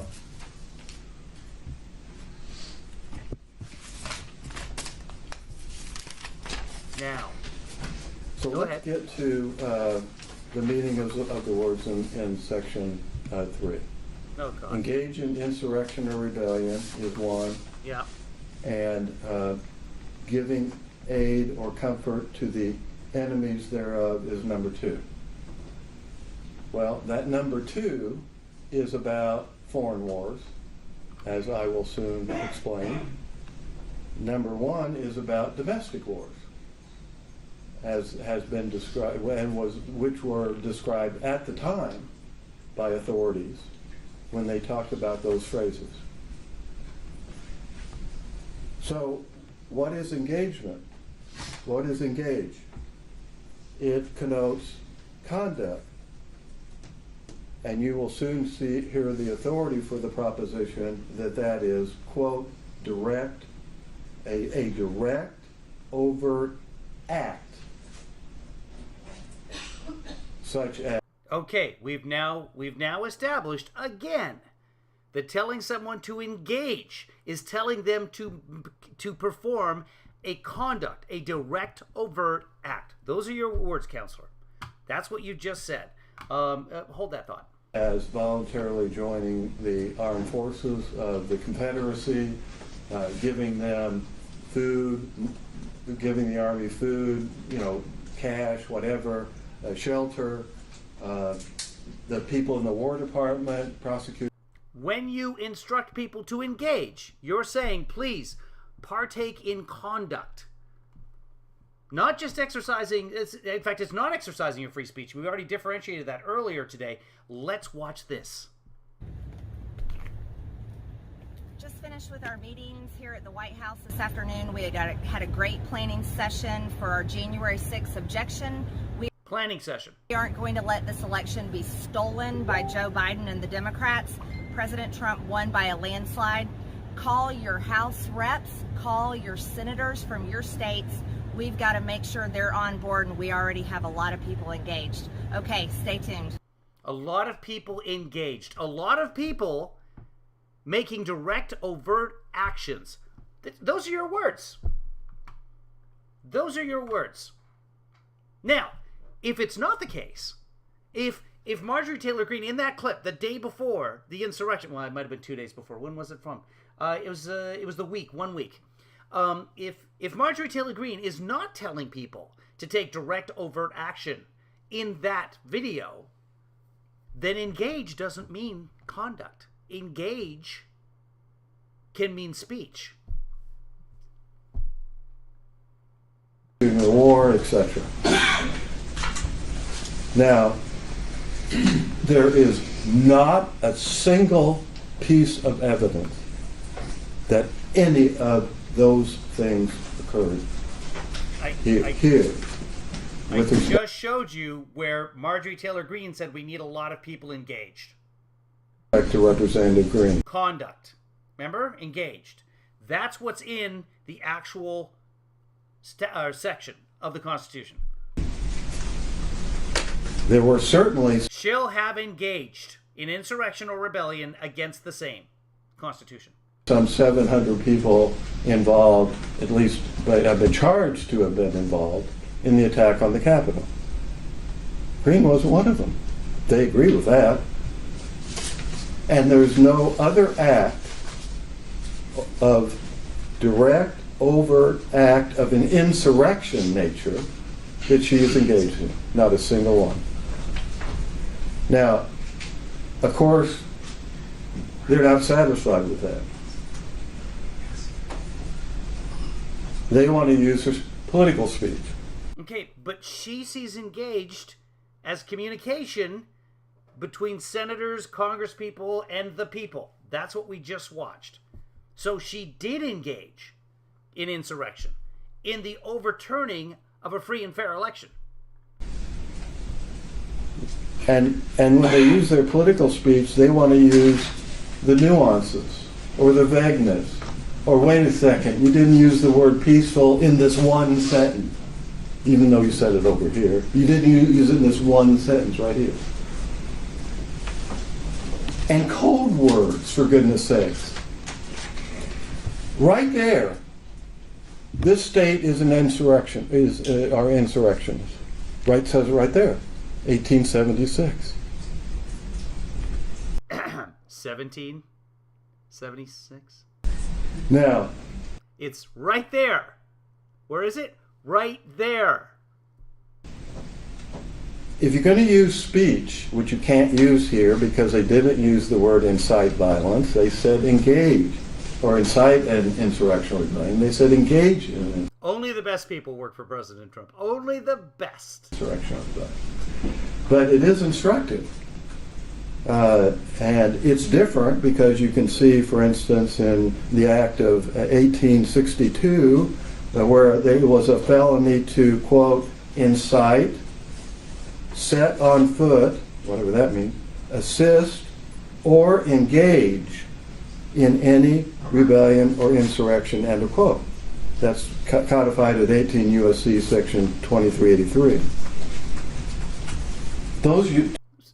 So he's arguing definitions within the law.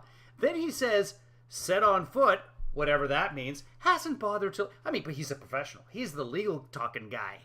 They should have a word for those. Two words are used in the same Kimchi's correct. list. Rules of construction tell you that they have to be different. Do they? Because you just said you don't know what part of the law means, so... Or they're surplusage, and we never assume that Congress is just throwing words out there as surplus. So they... Words like set on foot. No one knows what the... How can someone... They necessarily mean a different thing. Brandenburg defined incitement as requiring speech that, quote, directed or inciting or producing imminent, lawless action. Yes. That is likely to incite or produce such, or that is likely to produce such action. Yeah. Producing imminent lawless action. Right. Now that's very... We can't allow this transition to happen peacefully. restrictive. That's very limiting. And of course the reason is the protection of the First Amendment, which we have now seen on full display here. Full display. Full display. The danger of construing words way beyond their meaning to allow political opponents to smear their opposition in a court of law. I know you've got, I understand the constraints Your Honor is under and the role that you play, and they have exploited that to the max. Well, what are the words that do not amount to insurrection? Well, we know there are words like that, or statements like that. Ku Klux Klan leader, quote, advocating the duty, necessity, or propriety of crime, sabotage, violence, or unlawful methods of terrorism as a means to accomplish industrial or political reform. And the court said, that's advocacy, that's not incitement of violence. Yeah, but that was not a case about insurrection, so that was a free speech case. A representative of the NAACP said, if we catch any of you going in any of them racist stores, we're going to break your damn neck, end of quote. That's in the NAACP case. That is advocacy, not incitement for violence. And Vietnam... Not an insurrection. war protester. We're taking the effing street again. End of quote. Not incitement for violence, but advocacy. We can't allow this to happen peacefully. Peacefully is peacefully. If it can't be allowed to happen peacefully, the only other option is violently. I mean, unless I don't know words. Protected by the First Amendment. So we know the kind of words that will be considered that. So what do we have from them? We have a rally. There is no evidence that there was anything but that was anything but a peaceful rally. And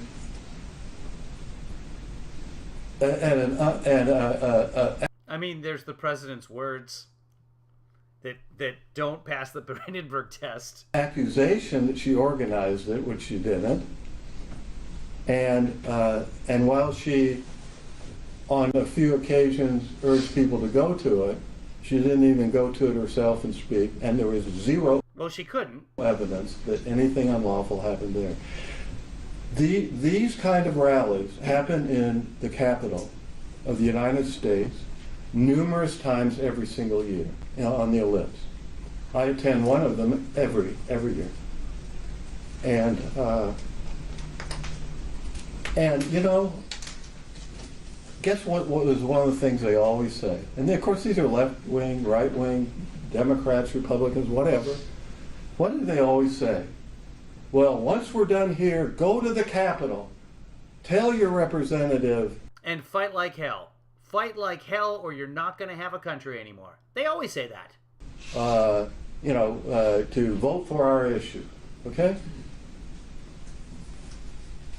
That, in their world, is calling for violence. No. When it is absolutely appropriate for people to go to the Capitol of the United States, to enter into it, it's absolutely lawful to do. No, not when they don't have a permit and it's fenced off. The Capitol was completely fenced off.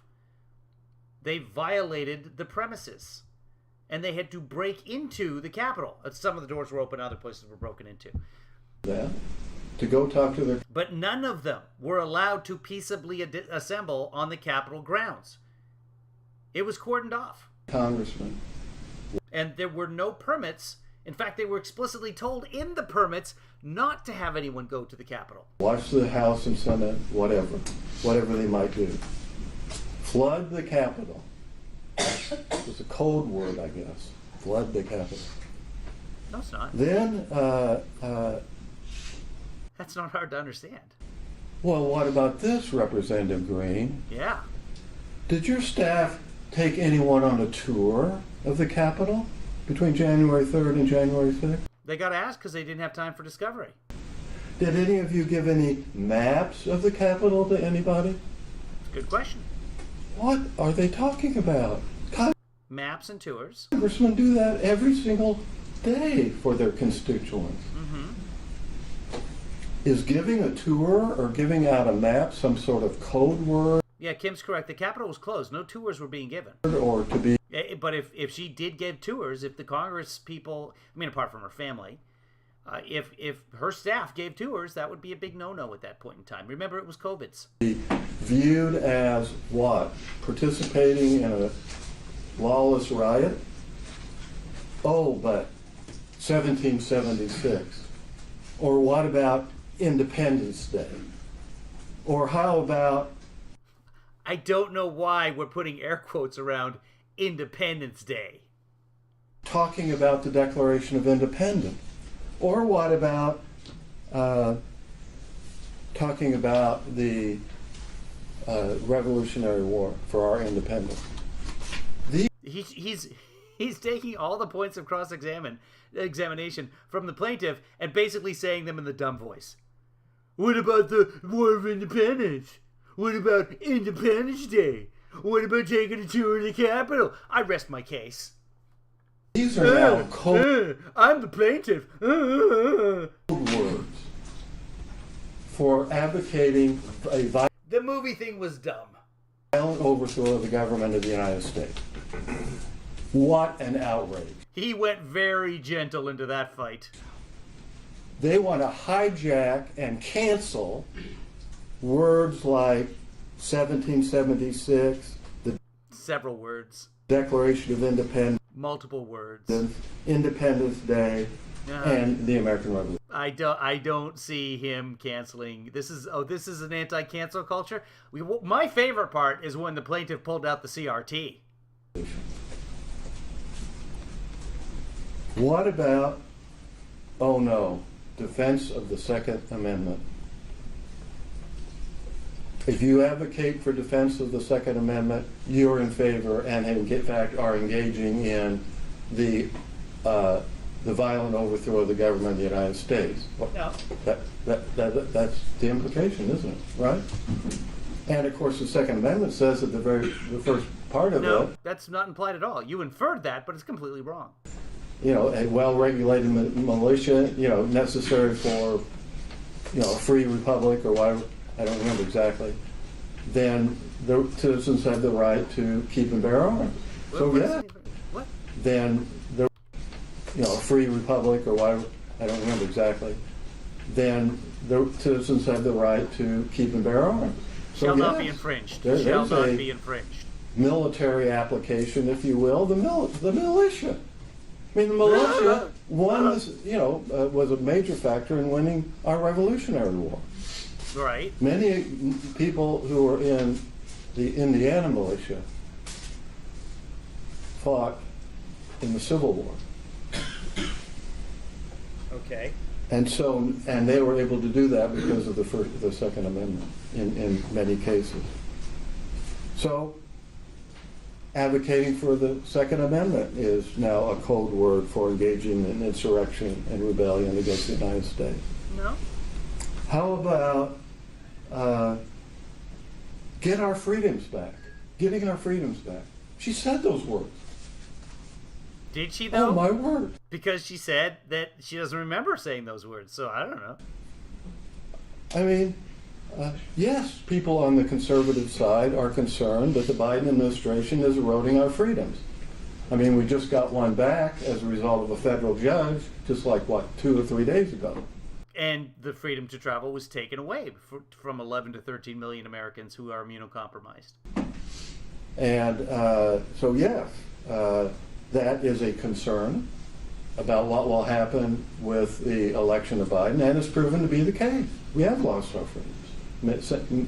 Can you tell me who was president when you had to start wearing masks, sweetie? Could you just remind me of that? And was Biden was your president back in 2020? Is that? To be concerned about that is quintessential political speech. Well, what about... Can you tell me who was president when they closed the schools and the businesses and all the freedoms? Do you remember who that was? They keep saying this. Events of January 6th. So, what we're going to do is just mush them all together, right? They're all one thing. Mm-hmm. Just mush them all together. Well, the First Amendment doesn't allow you to do that. What the First Amendment provides with respect to freedom of association, which is what a rally is, or under the First Amendment as an assembly, protected by the First Amendment. Right. But you're not allowed to have an insurrection. That was determined by the 14th Amendment. Remember? It came after the first. Is that if you have a peaceful rally, which they had, there's no evidence otherwise. Some people leave, as some people did, they went to the Capitol, and some of them committed an illegal act. This rally does not lose its First Amendment protection, because the actions of a few that show up in that situation are not cannot be attributed to the organization itself, or who could ever have a rally? I mean, nobody can guarantee that somebody might show up, whether they be. Who could ever have arrived? What does that even mean? Supporters of what the rally's about. There are other countries without a First Amendment, and they do have rallies. People do show up. Or agent provocateurs or whatever. And without the First Amendment, we couldn't have birthday parties. I mean, a bouncy house? Forget it. And cause illegal acts to occur or violence. You can't. I mean, I've been to a rally with 500,000 people on the ellipse of the Capitol. And how do you guarantee that? And so what? By not telling them that they can't possibly have a peaceful transfer of power that way? There's a two-step analysis. First, was the rally peaceful? No. And nonviolent? Unquestionably so. No. Under what we know. Just at the ellipse? Sure. And what the evidence is. Yeah, sure. Well, can the rally be held into account for what the few did that left the 10,000 people who marched down to the Capitol and fought like hell, or you're not going to have a country anymore? Those people that the president sent down there? The one that Marjorie Taylor Greene marched down the steps and just said, I just had a meeting at the White House? The guy who lives there? That guy? Rally went to the Capitol, and the few there, some 700, who attacked the Capitol. And this is what the Supreme Court said in the NAACP case. Yeah. The right to association does not lose all constitutional protection merely because some members of the group may have participated in conduct or advocated doctrines that itself is not protected. The NAACP is particularly instructive here in that, and that was end quote. The NAACP is particularly instructive here as there were constitutionally protected speech, association, and petition designed to influence government action, i.e. support the constitutional right of members of Congress. Right, but they were trying to hang Mike Pence. See the difference between speech, trying to support the... Okay. To object in the two votes on the regarding the Electoral College. Yeah. Along with the illegal actions by a few. But the acts of the latter don't strip the others of their First Amendment rights, where the government failed to prove that, quote, the NAACP authorized either actually or apparently the unlawful conduct. Either authorized it or ratified it, actually or apparently. There's no evidence of that. There's not a single... We're not hearing that case. Word about that. So we have different events, some that are subject to First Amendment protection, others, the attack on the Capitol, that are not. And to drag her into, well, did you promote the rally? Did you put it on your calendar? Were you invited to speak? Joe Blow said you were invited to speak. Is to strip her of her First Amendment rights. I don't know, Blow Joe. I am not his friend. All of these are First Amendment protected activities. Every single one of them. All right. And none of them constitute even incitement, much less constitute engaging in unlawful conduct. Is that the now, of course, the question of the quote insurrection. The insurrection is narrowly defined. I quoted cases, some from 1894, some from 1842, some from the 1795 Militia Act, that all said basically the same thing, which is it has to be an armed uprising that is so formidable as to defy the authority of the United States. Yes. In order to suppress that's what happened. And of course, we have a case, CJS says about riot, is that you can have mob violence and it's not an insurrection. unless it is so serious that actually military force is required to suppress it. Yeah, they had to evacuate the vice president. Now, I mean, how do we know all this? Okay? Words? Well, in 1867, and it went up on the screen, P48 that has been admitted was put up on the screen for a moment. And I have that, and I'd like to give you a copy. Now, okay. I don't know who can read the exhibit. I was getting ready to say. Okay. I confess I cannot. Okay. However, therefore, what I have done is at 3 o'clock in the morning, Thursday morning, I figured out how to not only, zoom it, okay, to make it larger, the applicable sections, but copy them. So I did that. And those are the attachments, all right? Now, because it was 3 o'clock in the morning, I kind of screwed up on my numbering, so it's 1A and 1B, and then I go 2 through 14 or Good so. question, half done. And this takes you step by step through the analysis of the Attorney General of the United States in 1867. That was mentioned on the stand, okay, and shown to you. What the words engage in insurrection or rebellion and giving aid or comfort to the enemies there mean and meant in 1867, because those words were not just used in 1868 in the 14th Amendment. We're going to hang it on the fridge, and right next to it we'll have a nice magnifying glass. But they were used, and this is what the Attorney General was addressing.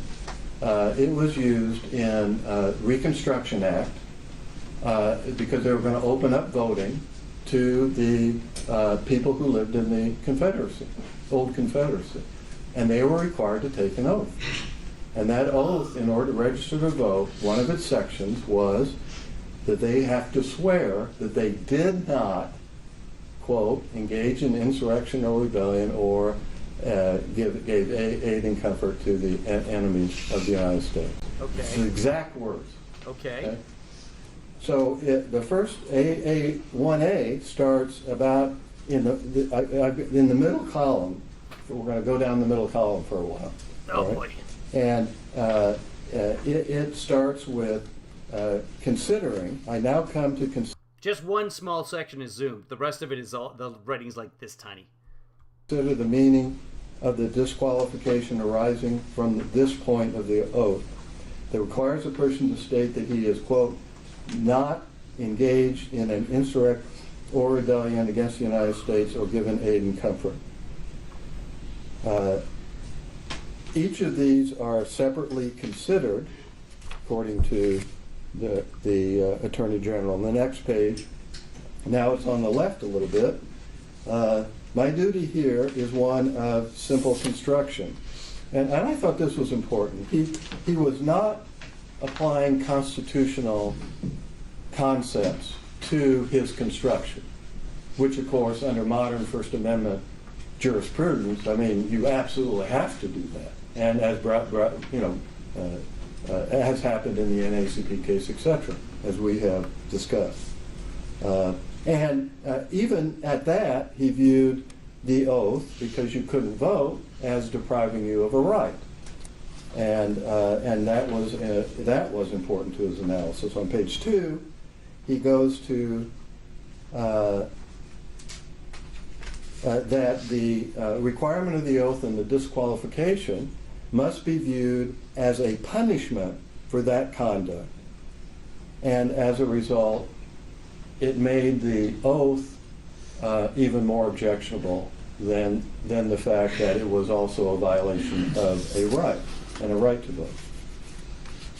Now, then on page 3, he said any doubts must be resolved in the favor of the voter, right? And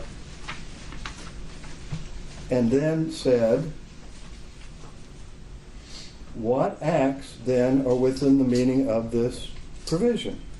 Well, at the bottom he says, well, the first sentence, engage in insurrection or rebellion, covers the case of domestic war, and the second phrase, aid or comfort to the enemy, applies to foreign war. So in this context, we need to be looking at engaging in insurrection or rebellion. Who said that? Give me a second here. Aid or comfort to the in insurrection or rebellion, and said any doubts must be resolved in the favor of the voter.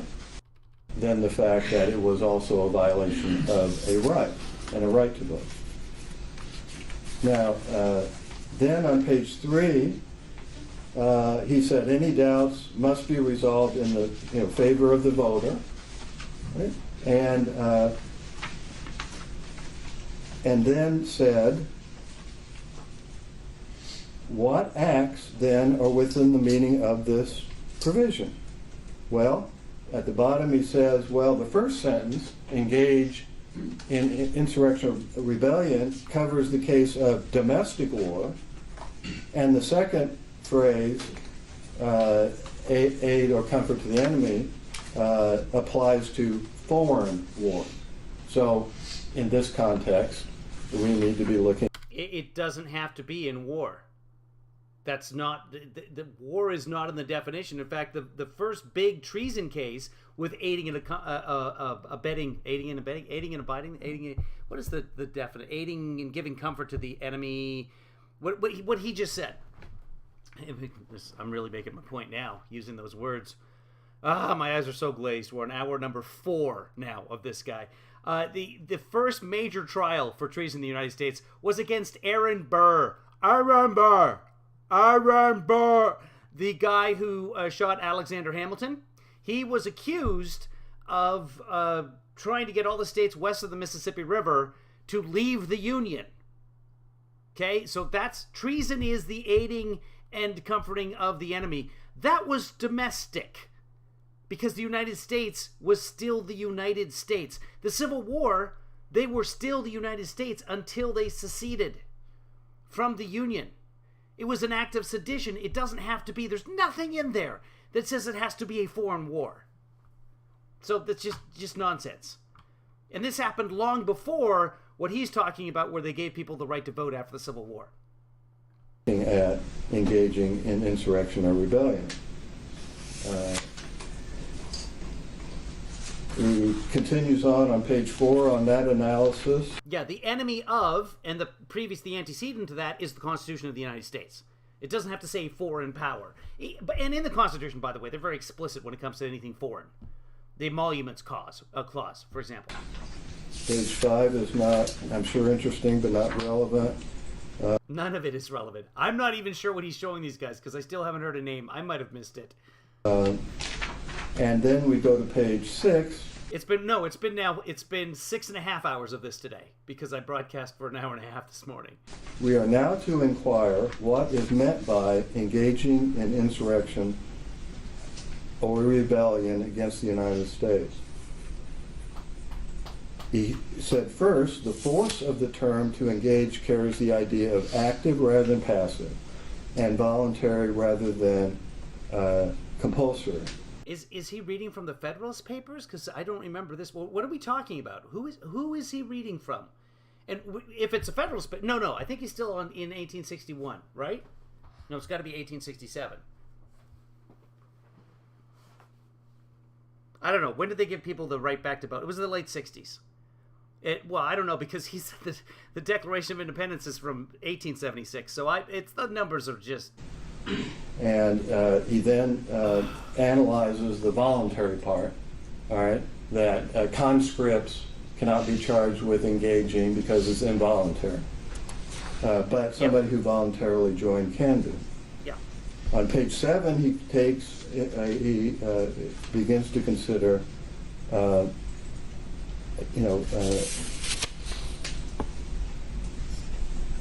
question of. All right. whether persons may have engaged in We gotta move rebellion on with with our without having actually Here we go. levied He's war or almost done. taking He's up almost done. arms, and he All right, I finds just in wanna that see his regard close. Here we go.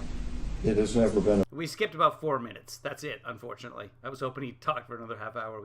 Then we felt like we really skipped something. about that. It has to be So all of his arguments are basically semantics, and I'm the prosecution. about the law and what the law provides. Understanding that if this line is breached, so that the That would be my closing argument if I was the plaintiff. You don't think it's aiding and abetting? political hype. You guys know what I'm talking about? Do you guys remember that commercial, the Got Milk commercial? The bullet that shot Hamilton? Hyperbole of calling people insurrectionists turns into I remember watching it 1,000 times in Canada. I don't know if you guys had those commercials. I suspect you did. lawsuits brought by Yeah, it was an American commercial. It had to be. Why would Canada care about interest groups in order to abort our democracy, destroy the rights of voters to vote for the candidacy of their choice, and preclude individual members from running for re-election. Our democracy, Your Honor, cannot survive that. We cannot survive these trials right here. This was never designed to do what we'll be fine. What they have employed it to do. Okay. It was designed to do exactly that, actually. Stripped of our rights. Okay, we can't do discovery. We can't move to dismiss their complaint before a trial, and certainly there's no time. I mean, we can try, but no time to do it. That might be the one, even if the judge agrees with the plaintiff's argument, the fact that she's not getting due process because it's coming up so quickly and a decision has to be made so that the vote can happen in May. The judge could say, we're pushing the vote back a couple of months. He could say that, and then everybody else would sue. But, I mean, that's what I would do if I was a judge. Let's do discovery. Let's really have this out. Right? And we come into a hearing, all these cameras and all these live streaming and all this, why are they interested in this? Because Representative Green's on the ballot? Oh, please. No. Then why? This is a political agenda. Okay. And this has been a political show trial. Not because of your... Okay, because she's an idiot and she keeps interrupting Congress. That's why. And she has no real power whatsoever. She's been barred from all the committees. Fault. But because of their exploitation of what we have done here. What has Thank been you, done Halfton. I mean, this procedure is for... You're not 25, Representative Green, and she comes in with a birth certificate. This is not for a major trial of intense factual and legal consequences and elements. Yes. Part of which, constitutional claims, federal claims, cannot even be heard by you in terms of decision. That's what you want to do. You want to say, Your Honor, you're not qualified to hear this case. This. And this is where it should happen, Your Honor. Thank you. Mr. Kelly. All right. Kick it, Counselor. Thank you, Let's do this. All right, we have... Oh, God. There's still a half an hour. Your Honor, Mr. Bob talked a lot about the law, a little bit about the history. Yeah. Not much about the facts. I'm going to try to confine my remarks to the facts. And we're going to submit a brief, as Your Honor knows, next week with responses to all the interesting legal issues that Mr. Bob has raised.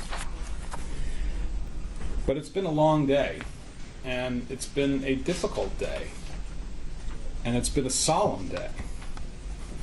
And we find ourselves back where we started, with the disqualification clause of the 14th Amendment and its three very simple requirements. That the candidate for federal office had taken the oath to the Constitution, that an insurrection occurred, and that the candidate, having taken that oath, engaged in insurrection. Yes. Promoted it. Yes. Supported it. Assisted it. help bring it into fruition. That's not in there. Those are the three But it depends on your legal definition of engaged, but that's correct, yeah. elements we came here today prepared to prove, and those are the three elements that we have proved. Let's talk about each of the three. Marjorie Taylor Greene took the oath of office on January 3rd, 2021. She became a member of the United States House of Representatives, the body that represents not the states, but the people of the country in general. We the people. Now, Mr. Bopp said this morning, words matter, and we agree with that. Our proof today started with the oath, because in taking the oath, Ms. Greene undertook a very solemn and very specific obligation to uphold the Constitution, to defend the Constitution against all enemies, foreign and domestic. Now, taking that oath was an honor, but it was also an obligation. Ms. Greene was no longer a simple citizen of the great state of Georgia. She wasn't just another person with opinions and a Twitter account. She became part of our government. And she took on an affirmative obligation as part of our government to protect the Constitution, to protect its processes from anyone who would seek to block or impede them. That is what the disqualification clause is all about. That special status that is conferred upon a person when she takes the oath of office. Now, we'll argue in our brief to this court that that status means that Ms. Greene can't just say anything she wants that she could have said as a private citizen. And our brief will also point out that there are lots of things that people say that are words that matter and that also have legal consequences. Sometimes I say words. But for that, all of that is for another day. Today, the evidence has proven factually that not only did Marjorie Greene engage in the ceremony of taking the oath to the Constitution, we've proven that the oath has meaning, that it has teeth, that it has consequences. Insurrection. What happened at the U.S. Capitol building on January 6, 2021 was an insurrection. It's as clear as day. And even Mr. Bopp doesn't really deny it. And how do we know that? Because he keeps talking about the rally. It's the rally. It's the ellipse. It's the rally. We're not talking about the rally. We're talking about what happened at the Capitol. Now, there are lots of words and phrases that can be used to describe what's on that Washington Post video that Your Honor has viewed a couple of times. Lawlessness, disturbance, a riot. And Ms. Greene and her counsel have used some of those words today and in their briefs. But the word they really avoid using is insurrection. A riot can be an insurrection. We learned that today from Professor Magliocca. Insurrections can be disturbances. They are lawless. They are unrest. But when it's used in the disqualification clause, an insurrection is more than these things. It is something where the purpose of it is to block, impede, disrupt a constitutional process or to overthrow the very existence of the government itself. Professor Magliocca explained all of this and how American history has faced many insurrections in the past and how all of them share the same features. Violence, aimed at the processes or the legitimacy of government. Sometimes they're aimed at courts. In this case, they were aimed at the legislature. And the violence that cannot be quelled by ordinary law enforcement means. Judge Boudreau, you saw and heard with your own eyes, not just...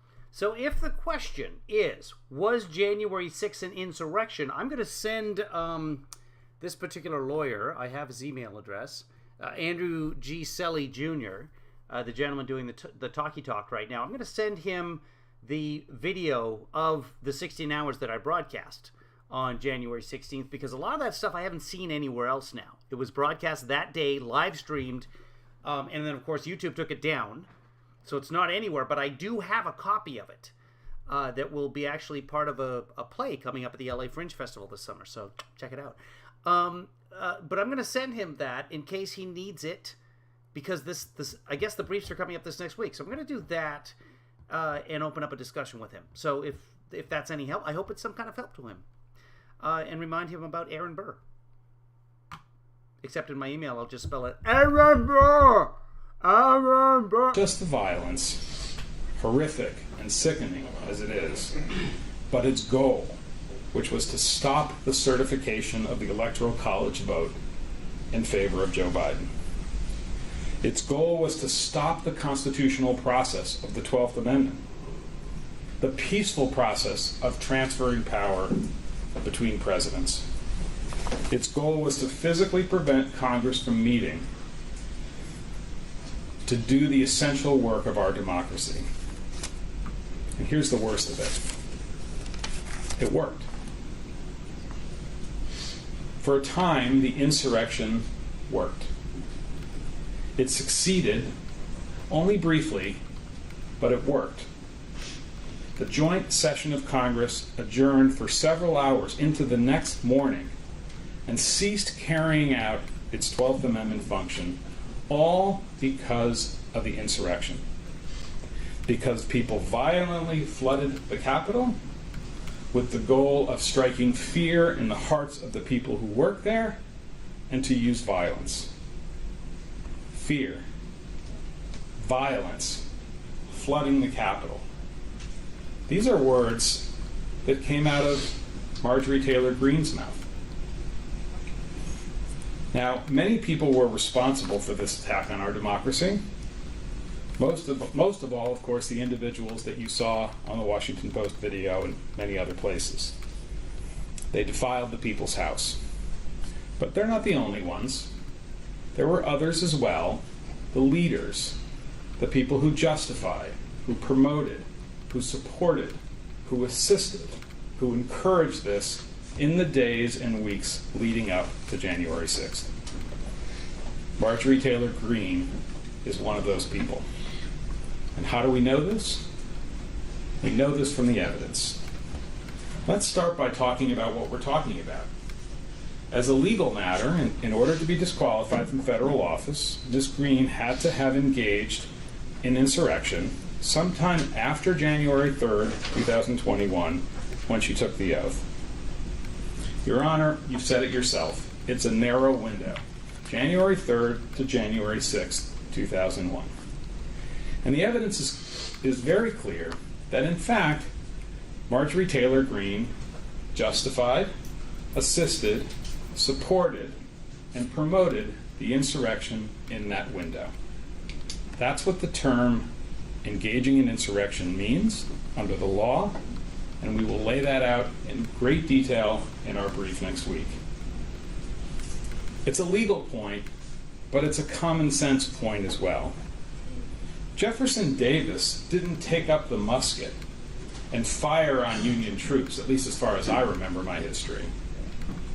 But he was just as much an insurrectionist as the tens of thousands of soldiers for the Confederacy who did. Now, the January 3 to January 6 window can really only be understood by looking at the facts of what happened before that window and before the oath. There's really no dispute about this either. We have proven that Marjorie Taylor Greene was an advocate for violence against government officials. In fact, she advocated violence against the Speaker of the House, the highest ranking member of the House, Mrs. Pelosi, the very House that was attacked on January 6th, 2021. She admitted it. She kind of wiggled there for a second, and then she admitted it, and you saw that with your eyes. Treason, the death penalty, a bullet in the head. That's what she said about Nancy Pelosi. And we have proven that she saw the invasion of the Capitol building and creating fear is the word that she used, in the hearts of public officials, that she saw that as a legitimate political tactic. And when she told people, when she was discussing this tactic, that she told them they should feel like they can act in a violent way. She denied it. Not really. She said, I don't remember. That's CNN. That's fake news. Don't buy that. You don't have to accept that. You saw the videos and you saw the testimony.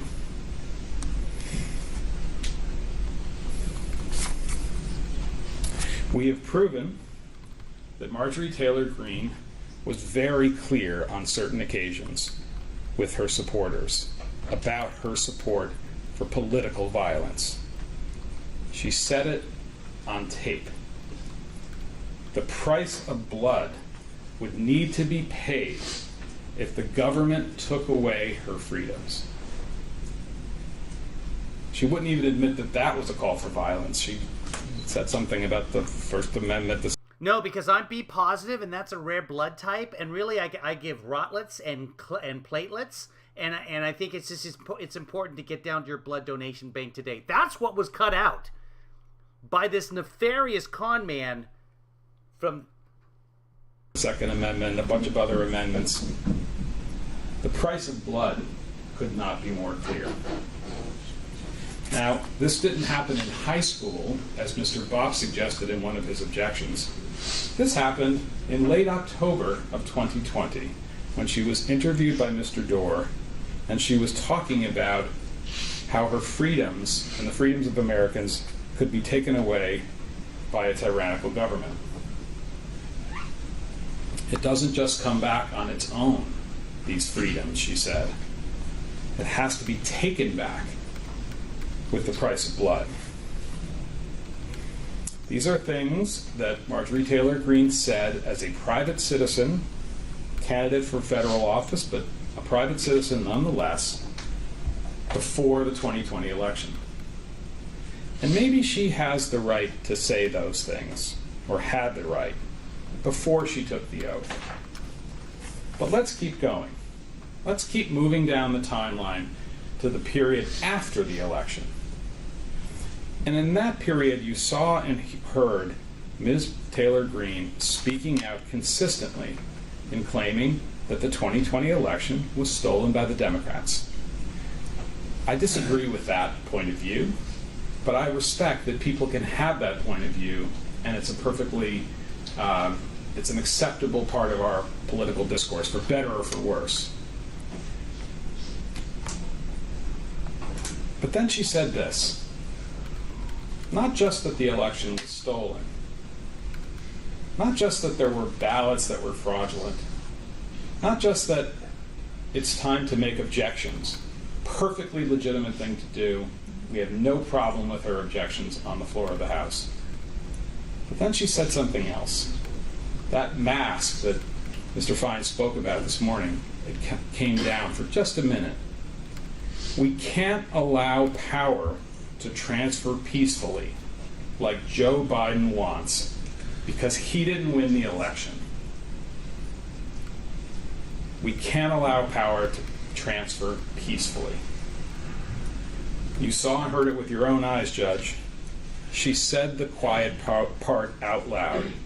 She spoke her truth in a video that she made, that she posted on her own Facebook page, and that she wanted her hundreds of thousands of Facebook followers and the untold millions of other people to whom it would be available to know that her point of view was that you can't allow, we can't allow poverty, power to transfer peacefully. Marjorie Taylor Greene said this when she was a federal official, or right about to be. It's not clear. But what we can tell from the context of that tape is that she stated her opposition to the peaceful transfer of power.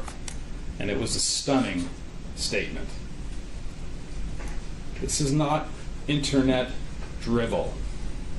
This is not the dark corners of Parler. This is a person who's a federal official, a member of government. And this wasn't even a rhetorical flourish on the back of a campaign truck after a long day. This is somebody who sat down in front of a camera and calmly and carefully told her viewers, we will not accept a peaceful transfer of power. We can't allow it. And then she said, we will not go quietly into the night. She framed this as an existential battle. A new 4th of July. A new 4th of July, 1776. This brings us right up to and into that critical window, that critical phase of time, January 3rd to January 6th. Marjorie Taylor Greene's rallying cry for violence at the Capitol on January 6th were the words 1776. Now, I think we all know that those words have a lot of meanings. They mean a lot to me. They are on the seal of the great state of Georgia, and I venerate that. But that's not what Marjorie Taylor Greene was talking about. And here's how we know this, because here's what we've proved.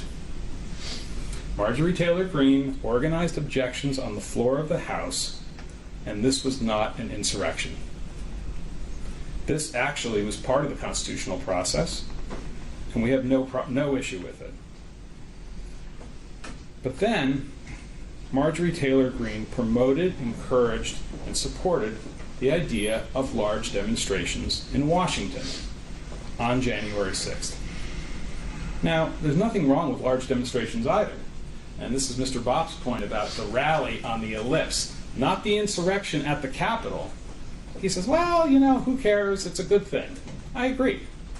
People do these things all the time. I've done them as well. And demonstrations are an important and venerated part of our democratic tradition. She worked with organizers and made calls for people to come, and that's not a problem. Out of context. Out of context, it's not a problem. In context, this support was part of a scheme where lawful demonstrations were Plan A, the first step, and there was also Plan B. What was going to happen when all the lawful demonstrations happened and all the objections on the floor of the House were heard, and as everyone knew, they were futile? The votes were there to certify the election of Joe Biden. There was a Plan B, and Plan B was violence at the Capitol.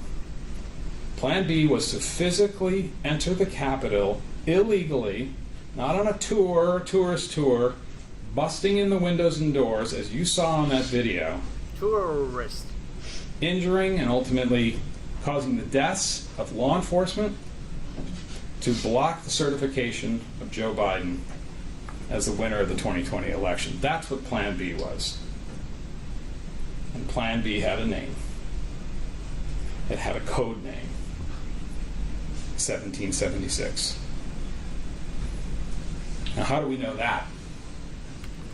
Well, the clues are everywhere. On December 30th, Marjorie Taylor Greene tweets out a rumor that their lawful objections on the floor of the House may be blocked by a rule change. And Ali Alexander, who she acknowledges knowing, who says she's a friend, he's the organizer of a major demonstration, he tweets in response to that, 1776 is always an option. And he refers to what 500,000 people will do to that building if the objections are suppressed by a rule change. That's what that tweet exchange is about. I don't believe that Marjorie Taylor Greene doesn't read every response to her tweets and care about them. I think she acknowledged it in truth. And she knew exactly what 1776 meant in that context. She denied it, sort of, not really, I can't remember. Don't buy it. She knows exactly what Mr. Alexander was referring to. And by the way, when that tweet came out and that reference came out to 1776, we don't see a response to what is this? I don't know what this is about. Or, gee, if you're talking about doing violence in the Capitol, 500,000 people doing something to that building, I want no part of that.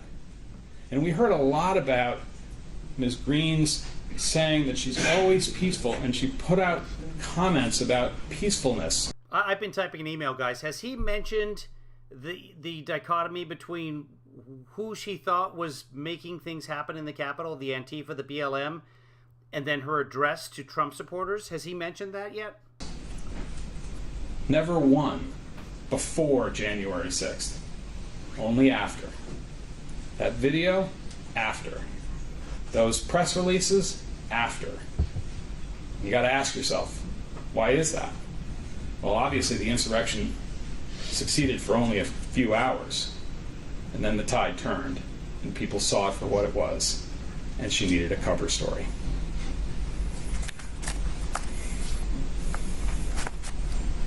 Marjorie Taylor Greene knew perfectly well what 1776 meant, that it meant violence against the government, overthrowing a tyrannical government, and that was the plan B of January 6th, 2021. She embraced it and she promoted it. And probably the most important piece of evidence from our point of view in this case is Plaintiff's Exhibit, or Petitioner's Exhibit 27. This is the short clip of Marjorie Taylor Greene on Newsmax. It's the night before January 6th. She's asked a number of questions about the objections that she and others are going to lawfully file on the floor. And then the broadcaster asks her, so what's your plan? How do you think this is going to play out and roll out tomorrow? And her answer is one sentence. This is our 1776 moment. It's a stunning statement. It has no meaning unless you know the code. It has no meaning unless you're in the club. No, I don't think it's a code word at all. 1776 is the American Revolution. We know that. Everyone knows that. You put it into this coding, then you have to say, well, does she know the code? And then you have to take it, and you got to find the whole videos if they're available. A lot of them, of course, have been gone. It's 1776. It's Plan B. It's block the certification. It's flood the Capitol. It's use violence if you have to.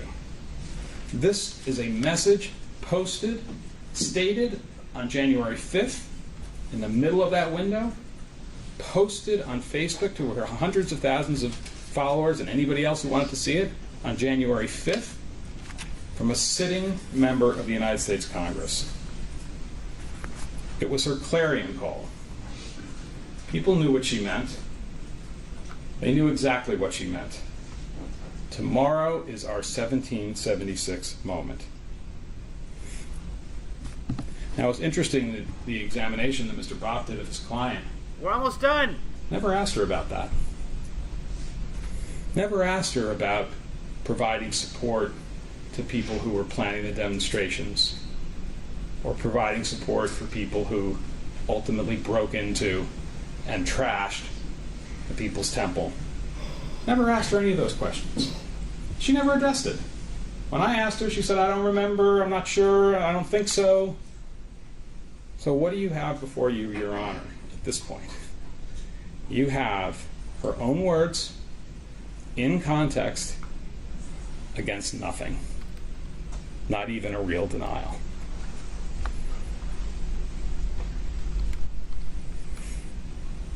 Judge Boudreau, Marjorie Taylor Greene comes to this court and this nation, and she asks to be a candidate for federal office. She comes with unclean hands. with her hands, her words, her actions, she was one of several leaders who gathered the kindling, who created the conditions, who made it possible for there to be an explosion of violence at the Capitol on January 6th. And then she dropped the match. Now she comes into this courtroom and she says she's surprised and appalled that a fire occurred. Sticks of wood and dry leaves are harmless in and of themselves. In fact, they're natural, they're healthy for the environment. Rallies, protestations, objections on the floor, these are all things that are good for the Republic. They're part of our tradition. But when the conditions are dangerous, some people capitalize on those conditions and they add a spark, a flame, that causes all of those things to explode into a fire, violence, and death. That flame can be in the form of actual assistance given to people who perform the acts of violence, like the quartermaster in the Confederate Army who passes out the muskets and the balls and the rations. But that flame can also be a spark by words, by signals, by signs, by code, by promotion, by justification, by support, by assistance. And that is what Marjorie Taylor Greene did. That's why we're here. Your Honor, we urge you to find that Marjorie Taylor Greene is disqualified from the ballot under Section 3 of the 14th Amendment of one of the greatest political documents in the history of the world, the United States Constitution. Thank you, Mr. Shelley. All right. Nice wrap. It's quite late, but I'd like to take a couple of minutes just to talk about the briefing and a couple of things. First of all, I would greatly appreciate it if someone would get us a copy of this, a blown-up version or something that's easier to read. I mean, that's what they handed in. That was the evidence, the 3 a.m. evidence. Still don't know what that is. But that's the other side. That's the competence level of Trump's lawyer. I'm surprised he didn't melt from his hair. Wow. Okay, my eyes are burning. I've had enough, guys. I don't know if I'll see you tomorrow or not. But enjoy. I've got an email here I'm going to send off to the plaintiff, the plaintiff's lawyer, and we'll see what happens. Everyone have a great night. Enjoy your movie night. I'll be celebrating my daughter's birthday with her. So be good to yourself, be good to others, and most importantly, be good to my daughter.